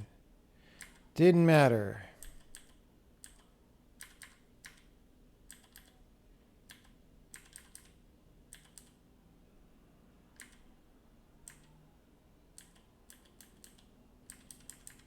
Why are you drunk? Why are you drunk?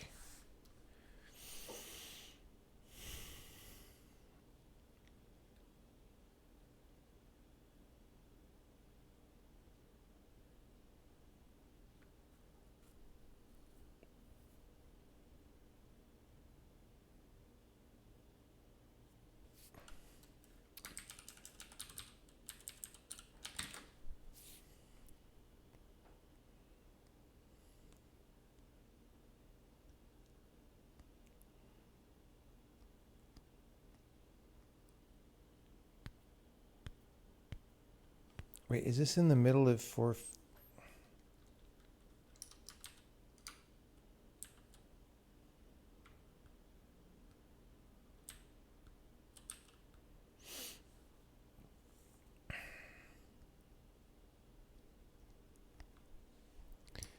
I don't even know what any of this is doing.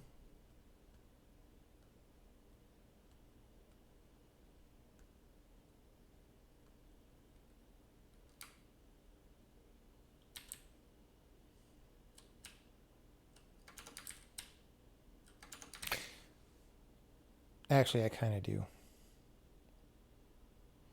That's for the going extra squares when you're supported by people.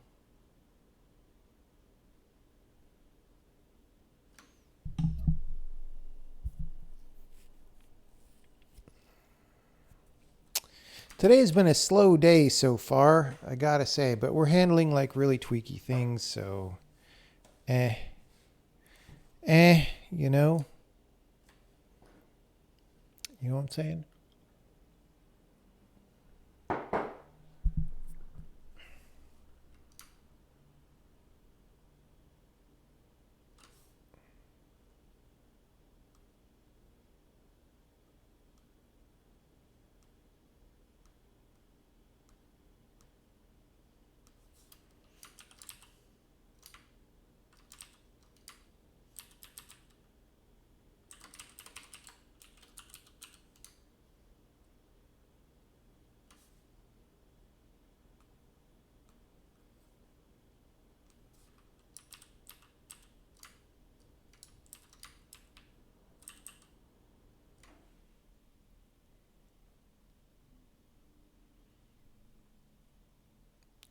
So that's the thing, is we definitely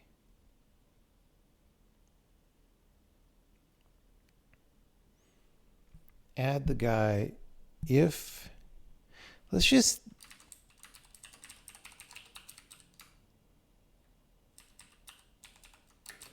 I don't even know if the code will work without that, but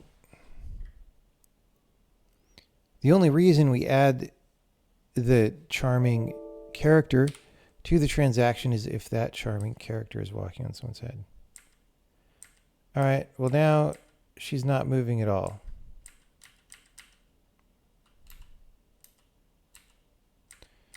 Because I guess the outer code doesn't really handle this. This is useful information though. Or maybe Maybe we just never set handled. Okay, but that's useful information.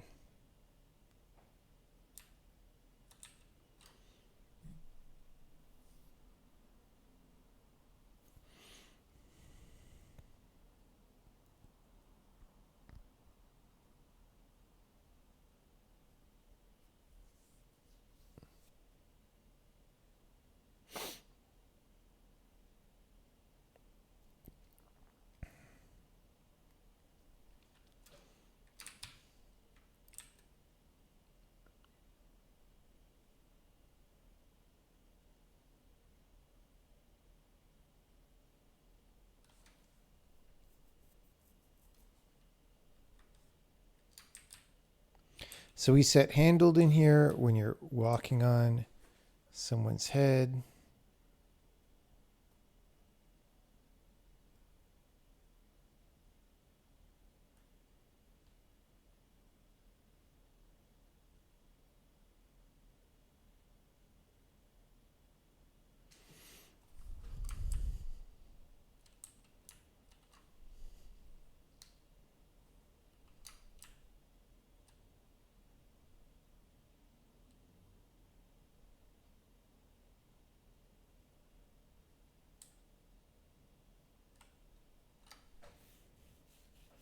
I just want to step through here and see what happens.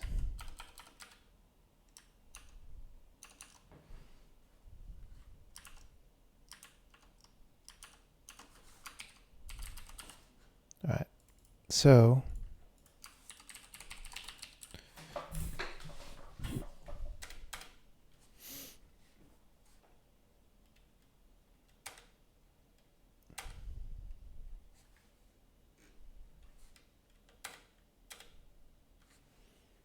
okay.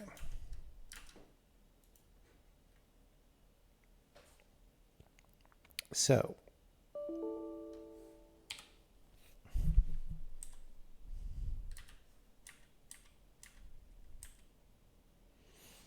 what is freaking happening? So we get, this is kind of interesting actually. When I'm going down, right, charmed is first. And when I'm going up, it's second. And that has to do with the sorting order on these guys, I guess.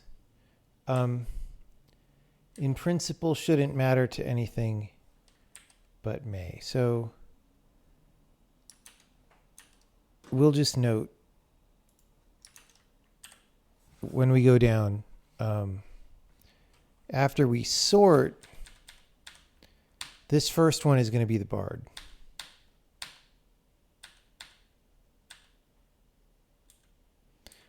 So that was just checking if the bard is on anyone's head, which she isn't. So other move info is probably no. Oh no.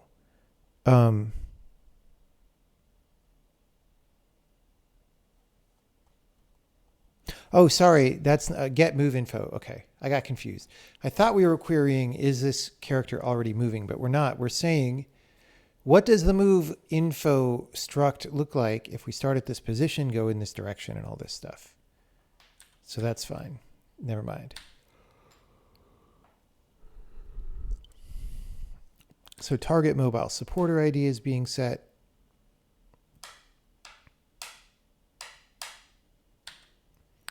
And then we add a move.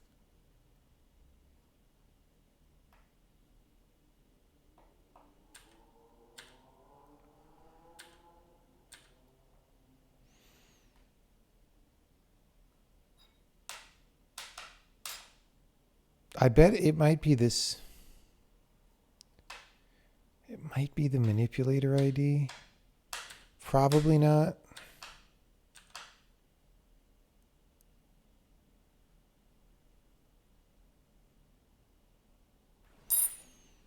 Charmed move infos should be nothing, right? Oh, 1. Is that my own move?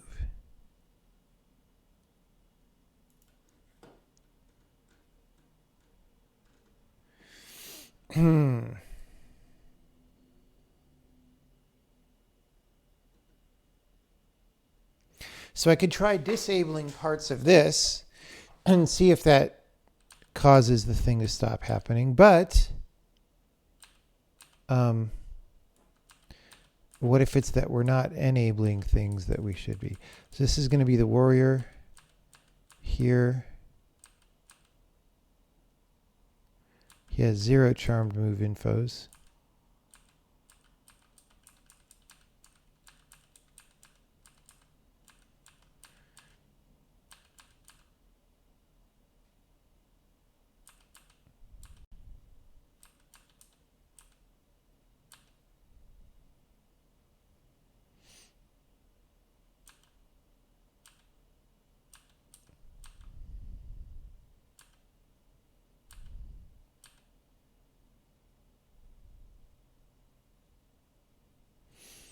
This is weird that the charmed is first because I thought we knew it was going to be the other way around after the sort.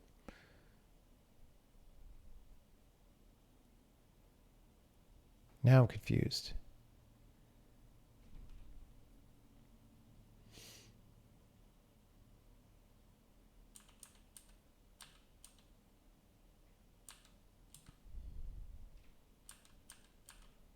I might have looked at the wrong thing, everybody.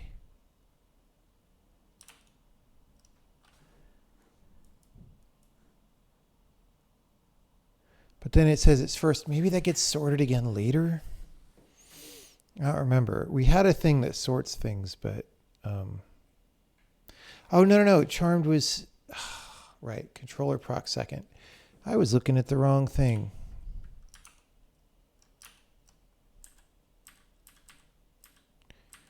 So charmed is the warrior.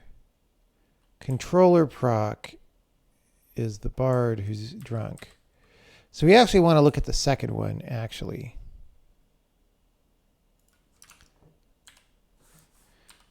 Which probably won't be that much different, except it's not going to have the charmed move infos.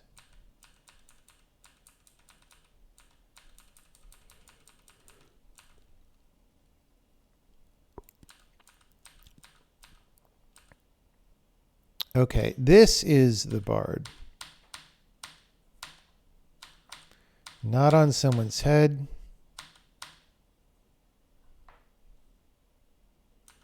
So here we have E would be equal to guy, right? E, guy, same. So we didn't set this.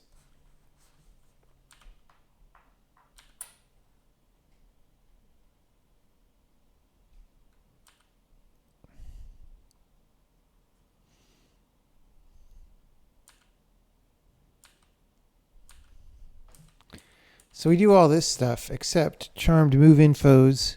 Oh, wait, no, it is set. Now I'm so confused. Okay.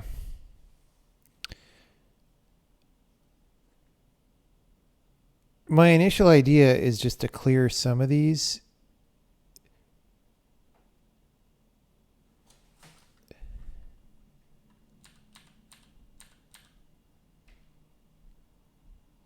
So we set this to controller proc.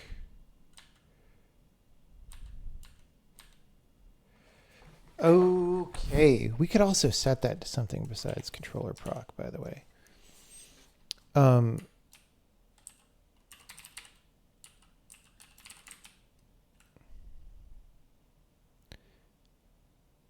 Let's just do this. See if that does something.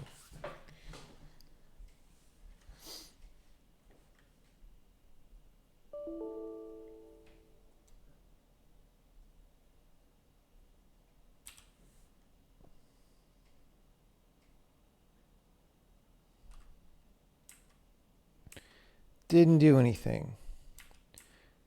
Except, wait. Oh, never mind. I was going to say, all right. So she's fine when she's not charming the dude.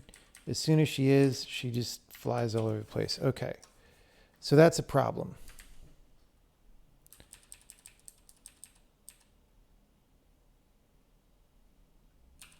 Let's do that.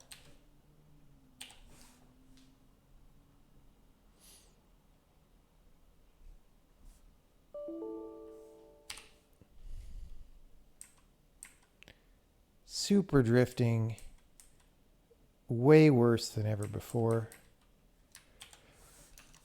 which is maybe kind of a clue. Oh, maybe that's because we're not setting it to controller proc.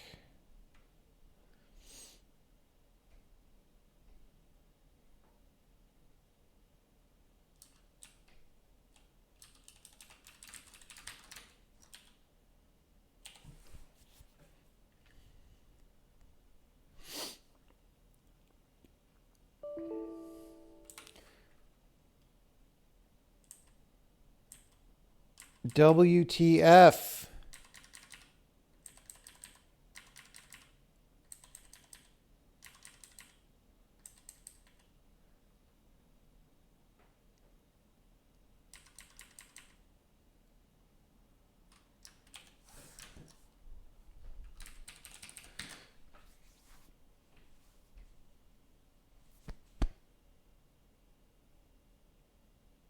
I wonder if there's something that we are proactively doing.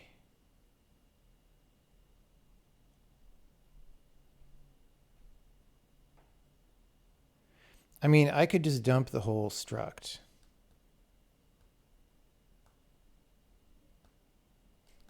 And then we just go through and like look at it real close. There's a possibility of missing something.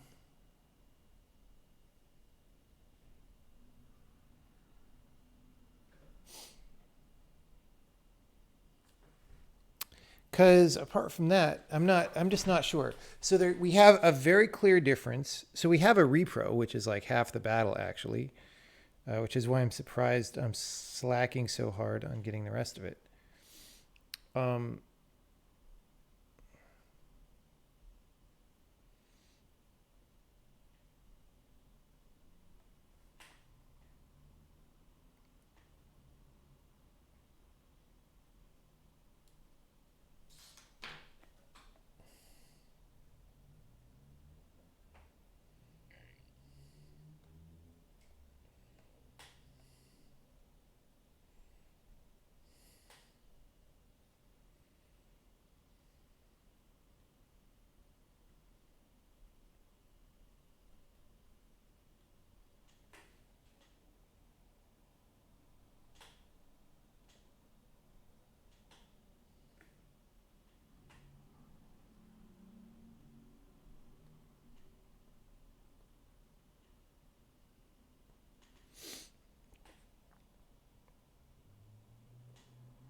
Yeah, I mean, I could just do the following things, right?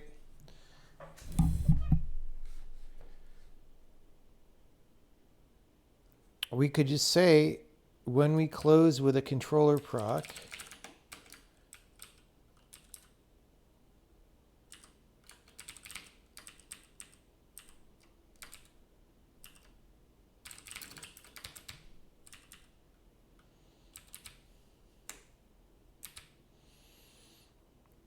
we do a no check-in.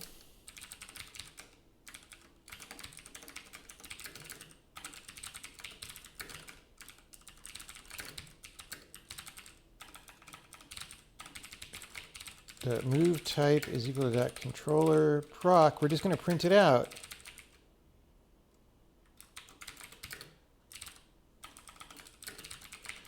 hopefully that prints the contents. Like there's a couple things that are through pointers, but all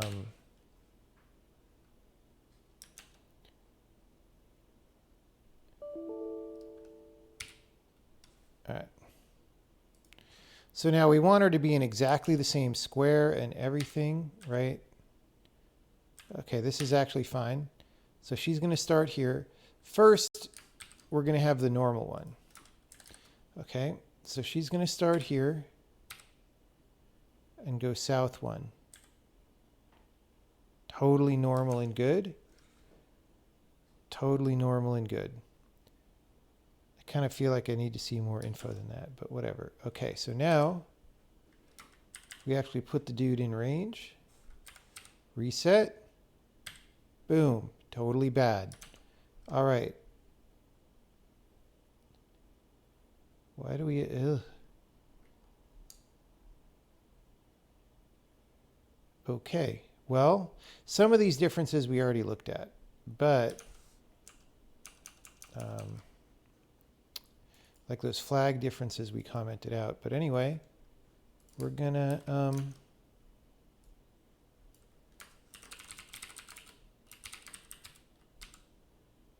oh, come on.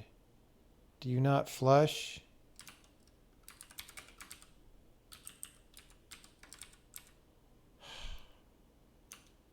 All right, we do this again. Well, I guess we have the info here.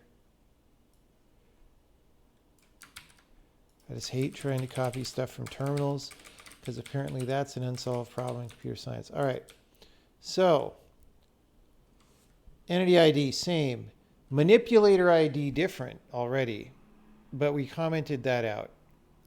But let's just note that that's one of the differences, right?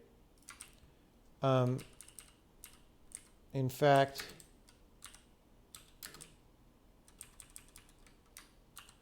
well, okay. So controller proc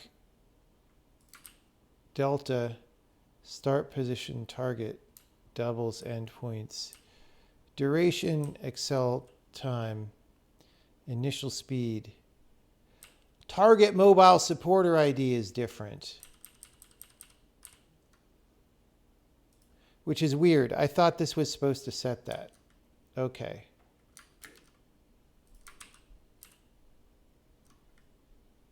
So we have a different manipulator ID. We have a different target mobile supporter ID. Supported by ID, flags, teleport direction. None of this teleport stuff's going to matter, probably. Push or pull direction. Okay. So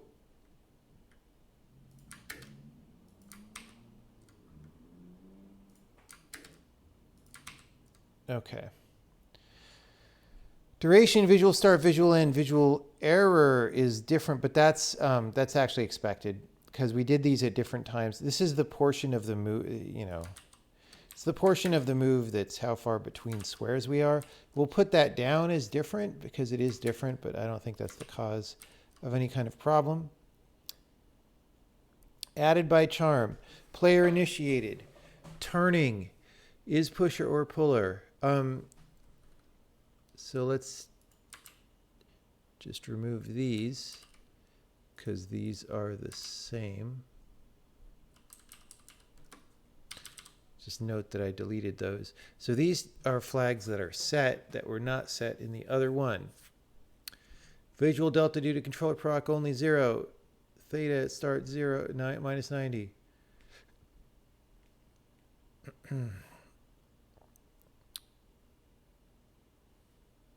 Support position accumulator. Wait, where was it? Yeah, okay, so everything up to there, up to charm info.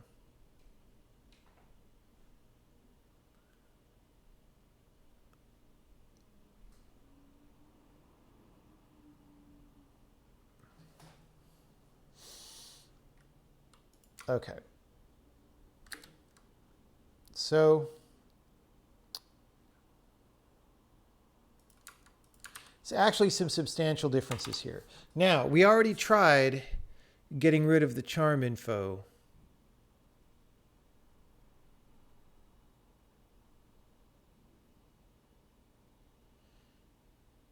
and it didn't seem to matter. But we could do that again just to isolate that change.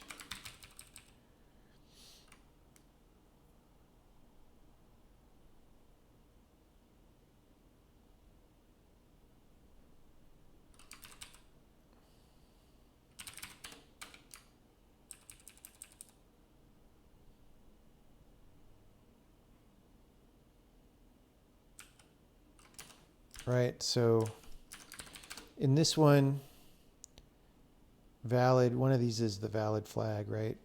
Probably the last one that's set to true there. So we're just not going to do that again, and I don't think it's going to matter for the thing that we are looking at. But we're just going through these one by one. Why does it have added by charm? Because we just set that on everything. I think that's more of a debugging flag than anything. All right, so she's still drunk. And then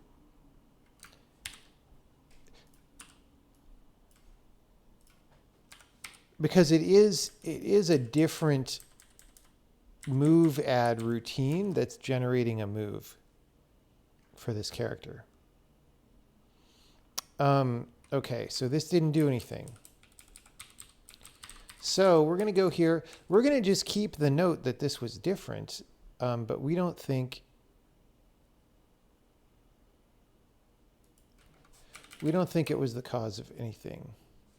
So we're just going to put this down here. Like, okay, charm info was different.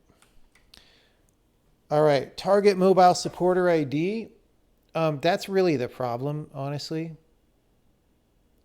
Like, I don't even know why I looked at the other stuff. That's the problem. Target mobile supporter ID is not set. I don't know why not. Do we not look at that here?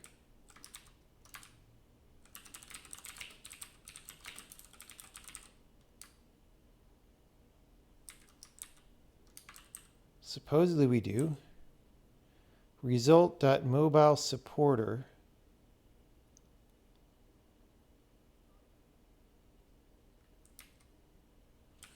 That's if we add it up here, which maybe we do.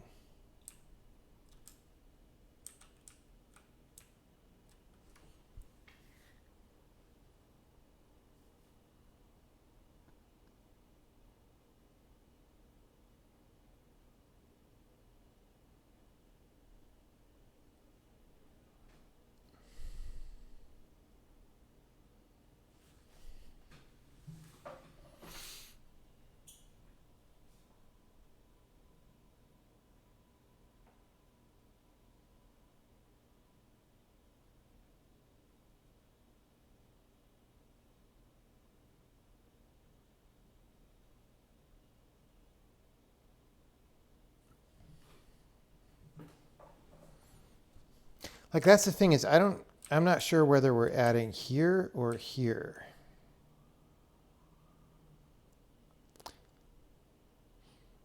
I guess in either case, we are supposedly setting the mobile supporter. So let's just set breakpoints in both of those.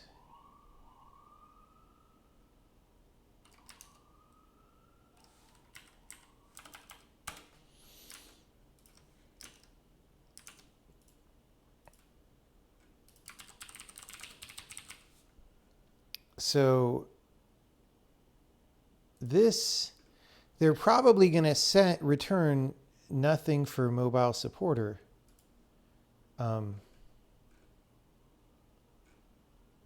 Which is bad.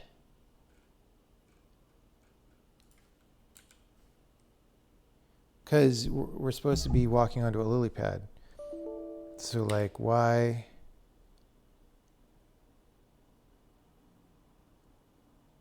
Why not? All right, so we can tell here if it's the right one by whether E is equal to guy. It is not, so this is the warrior. This is the bard. Okay, so We're querying a move. We can make the move. No mobile supporter though. Is this because of this thing about lying about the position? I don't think so, because we reset it here. Why do we not?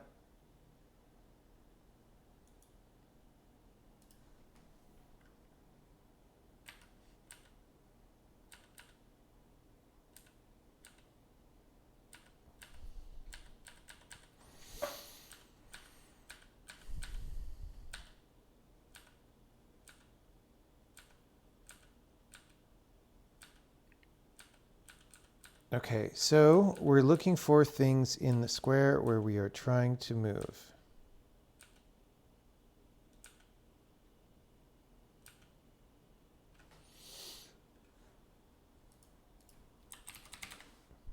One thing.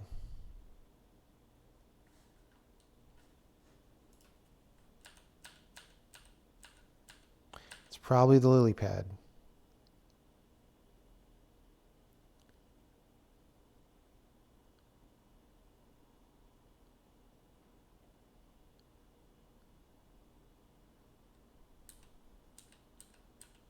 It's not in our current transaction. It's not the mover.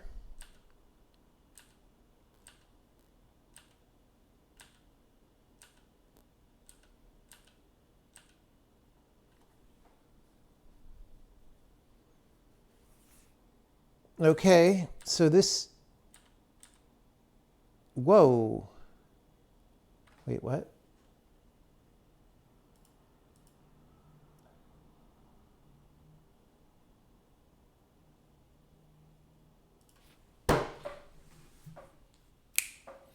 We only return mobile supporter if your controller proc.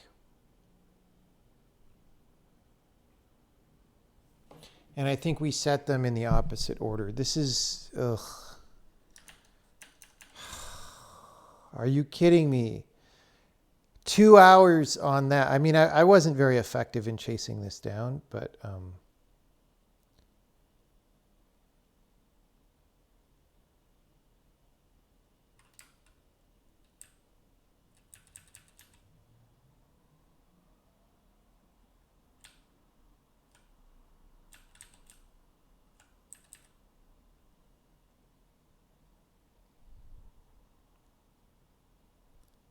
so what's happening is we're setting it to charmed here.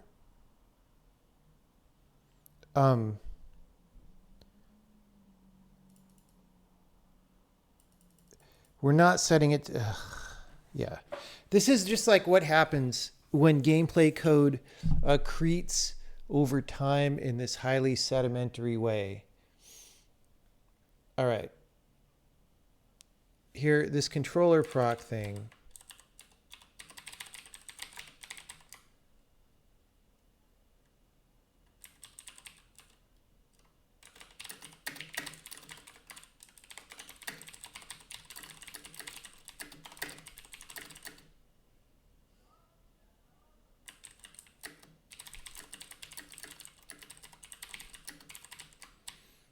Shame of the ancestors. All right, so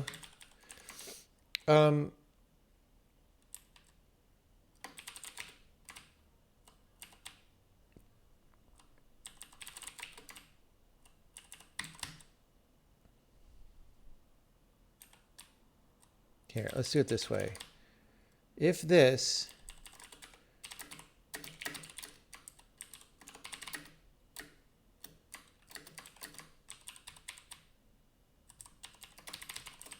okay. That's just the kind of thing that's stupid, right? Where you just spend a long time and then you're like, oh my God. That was, you know, that was like from something 3 years ago, some minor detail. All right. It didn't fix it.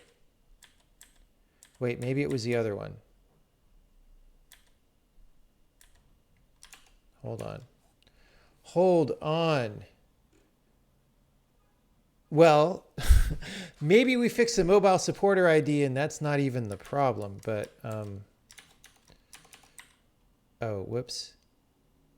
Let's see, because we're still printing all this stuff.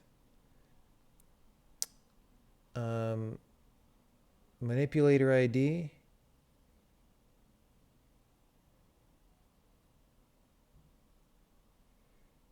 Where was the mobile? I can't even find it.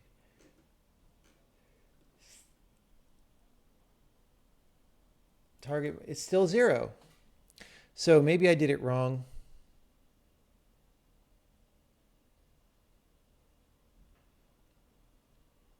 Maybe I did it in the wrong place. Oh, it's this one up here, by the way. Let's just, yeah.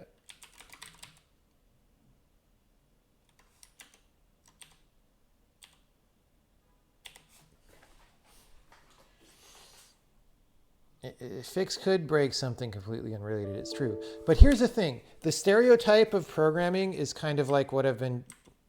didn't really fucking fix it. Still 0.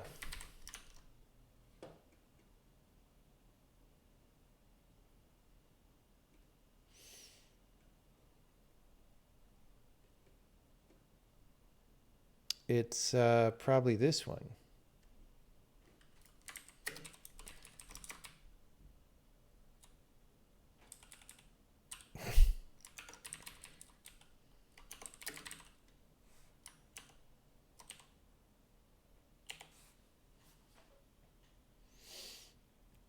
Like, but that's like, if most of programming looks like what I've been doing for the past 2 hours, that's a fail state that you want to try to fix. There we go. We're better. Look. So much better. Like, you know, I allow it for now because I don't actually flail that hard too often. But if you're doing that a lot, you need to see what you can fix about the situation.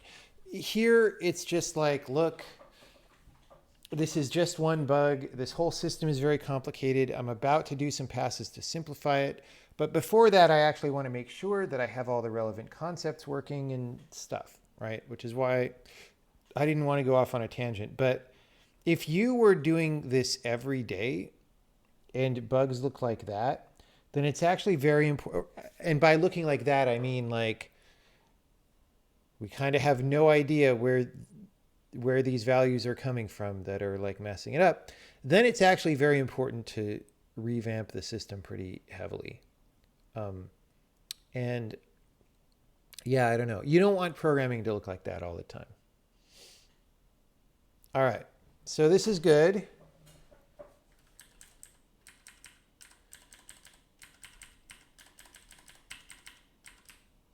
So it's...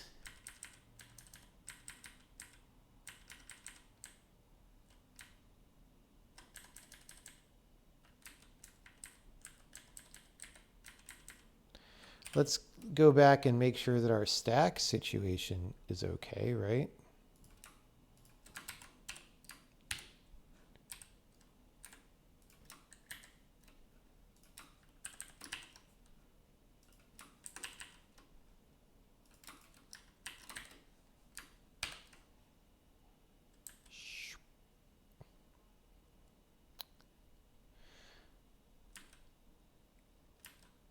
That didn't quite look very good. Let me see.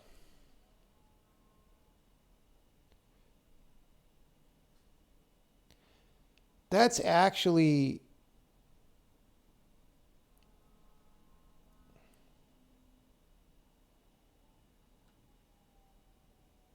Oh,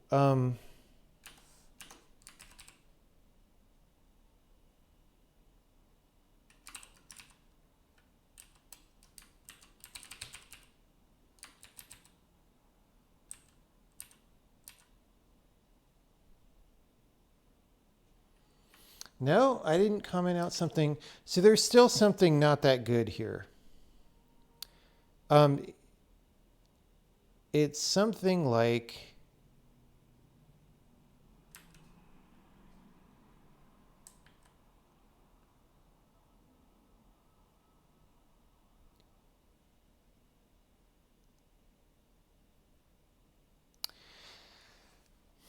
So you'll recall if we had that walking support flag set, we don't do any like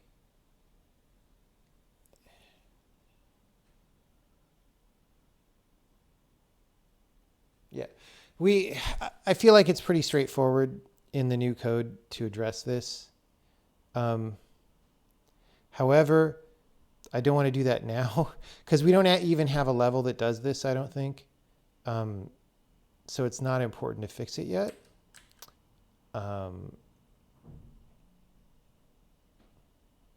It is worse than it was, though, which was interesting. Like,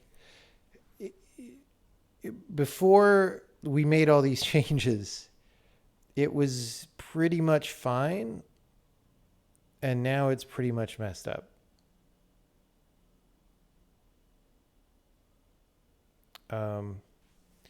So that's not the best.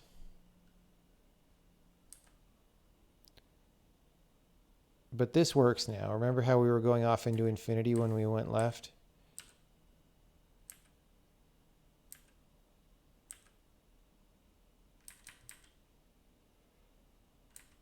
Oh, and that's also why we were going very far off the lily pads, because our controller didn't know to aim for the mobile supporter because it wasn't set. So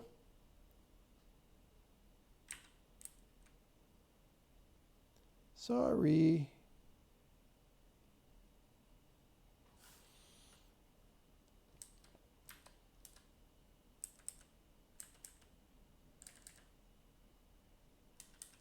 Okay, much improved.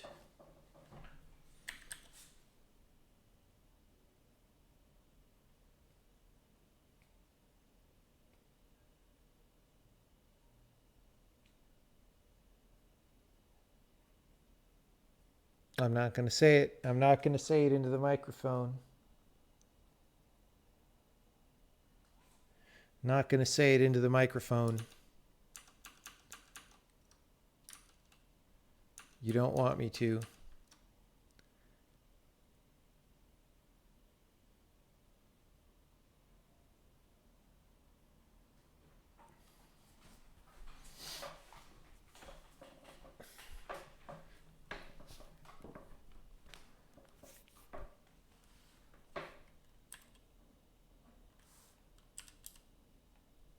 Like, the crazy thing is, I see people saying this stuff and I recognize the names. Like, they've been in chat enough for me to recognize the names. And yet they still say this shit. It's like, I don't know how Babby is formed there.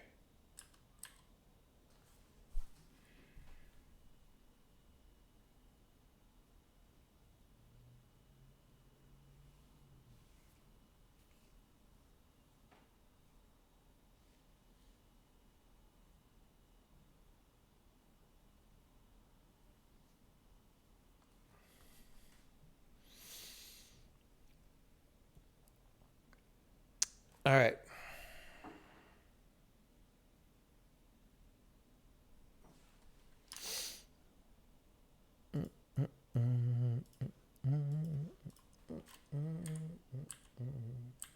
So this is a good improvement. I kind of want to run a Benny test over everything.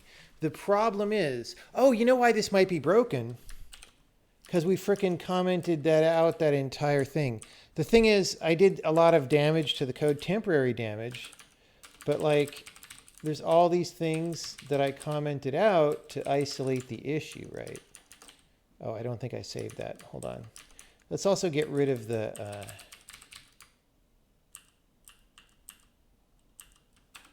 this thing, because we don't need to print stuff out all the time.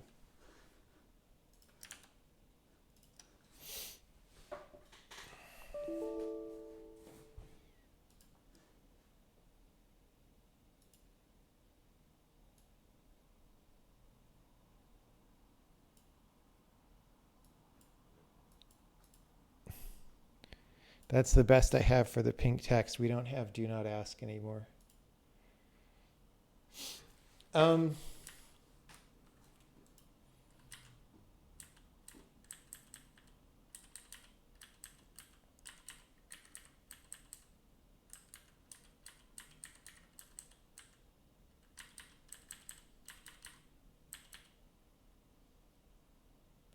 Okay, I got to redo the stack there.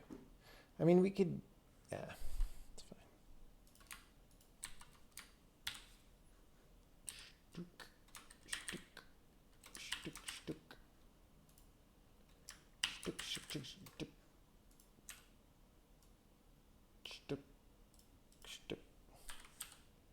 There we go.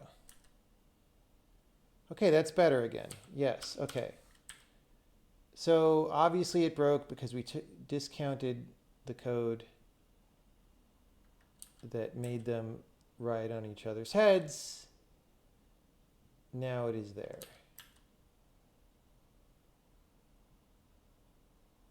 Great. There is a little bit of a not following the supporter issue, but I think that really is, like I was saying before, it's legit because you're like falling through the air. So you're not riding on the thing, and then we just need to snap you to somewhere where you land. We'll probably have ways of making that look better later, but it is what it is for now.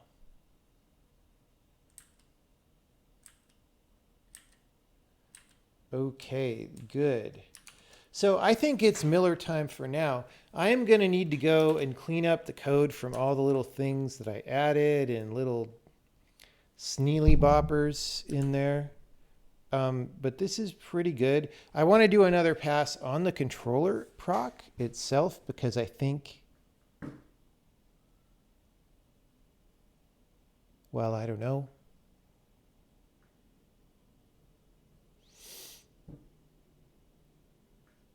If the character falls from much further up, wouldn't they get snapped a lot? Well, you won't get snapped more than like half a square, right? Like the deal is when you're falling, you're already in some world space position. So it's just which one is in that world space XY when you get there. All right. There's this whole thing where I have these and they're like literally the same.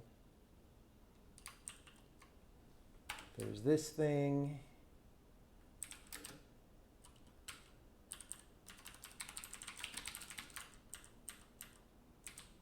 That we're going to get rid of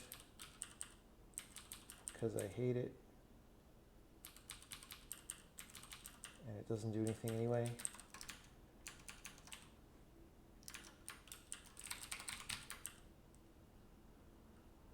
There's this thing that was about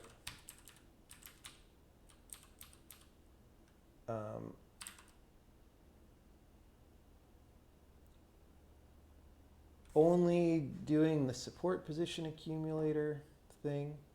There's this thing which I think I decided we don't care about.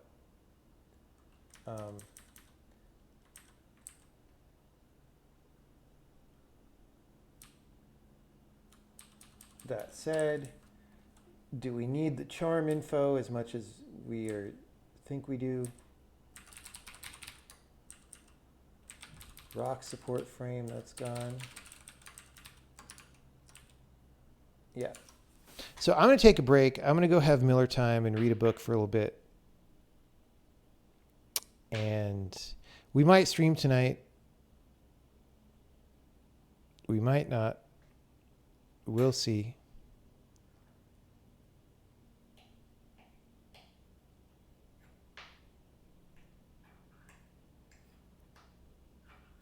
No dollar signs? There's dollar signs in this language. Let's see if we can send you to another channel on the famous programming, World of Programming universe.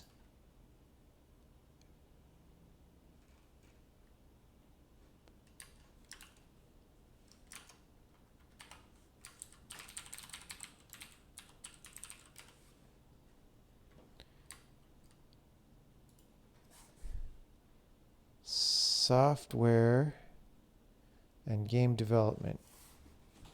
Who do we have? We have someone in Russian with 1K viewers, dude. He's really making it happen. Handmade Hero. Oh, Casey is going. I think we have to raid Casey. So yeah. All right.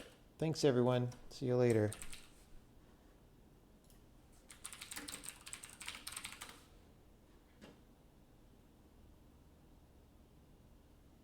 He's probably about to finish, but who knows?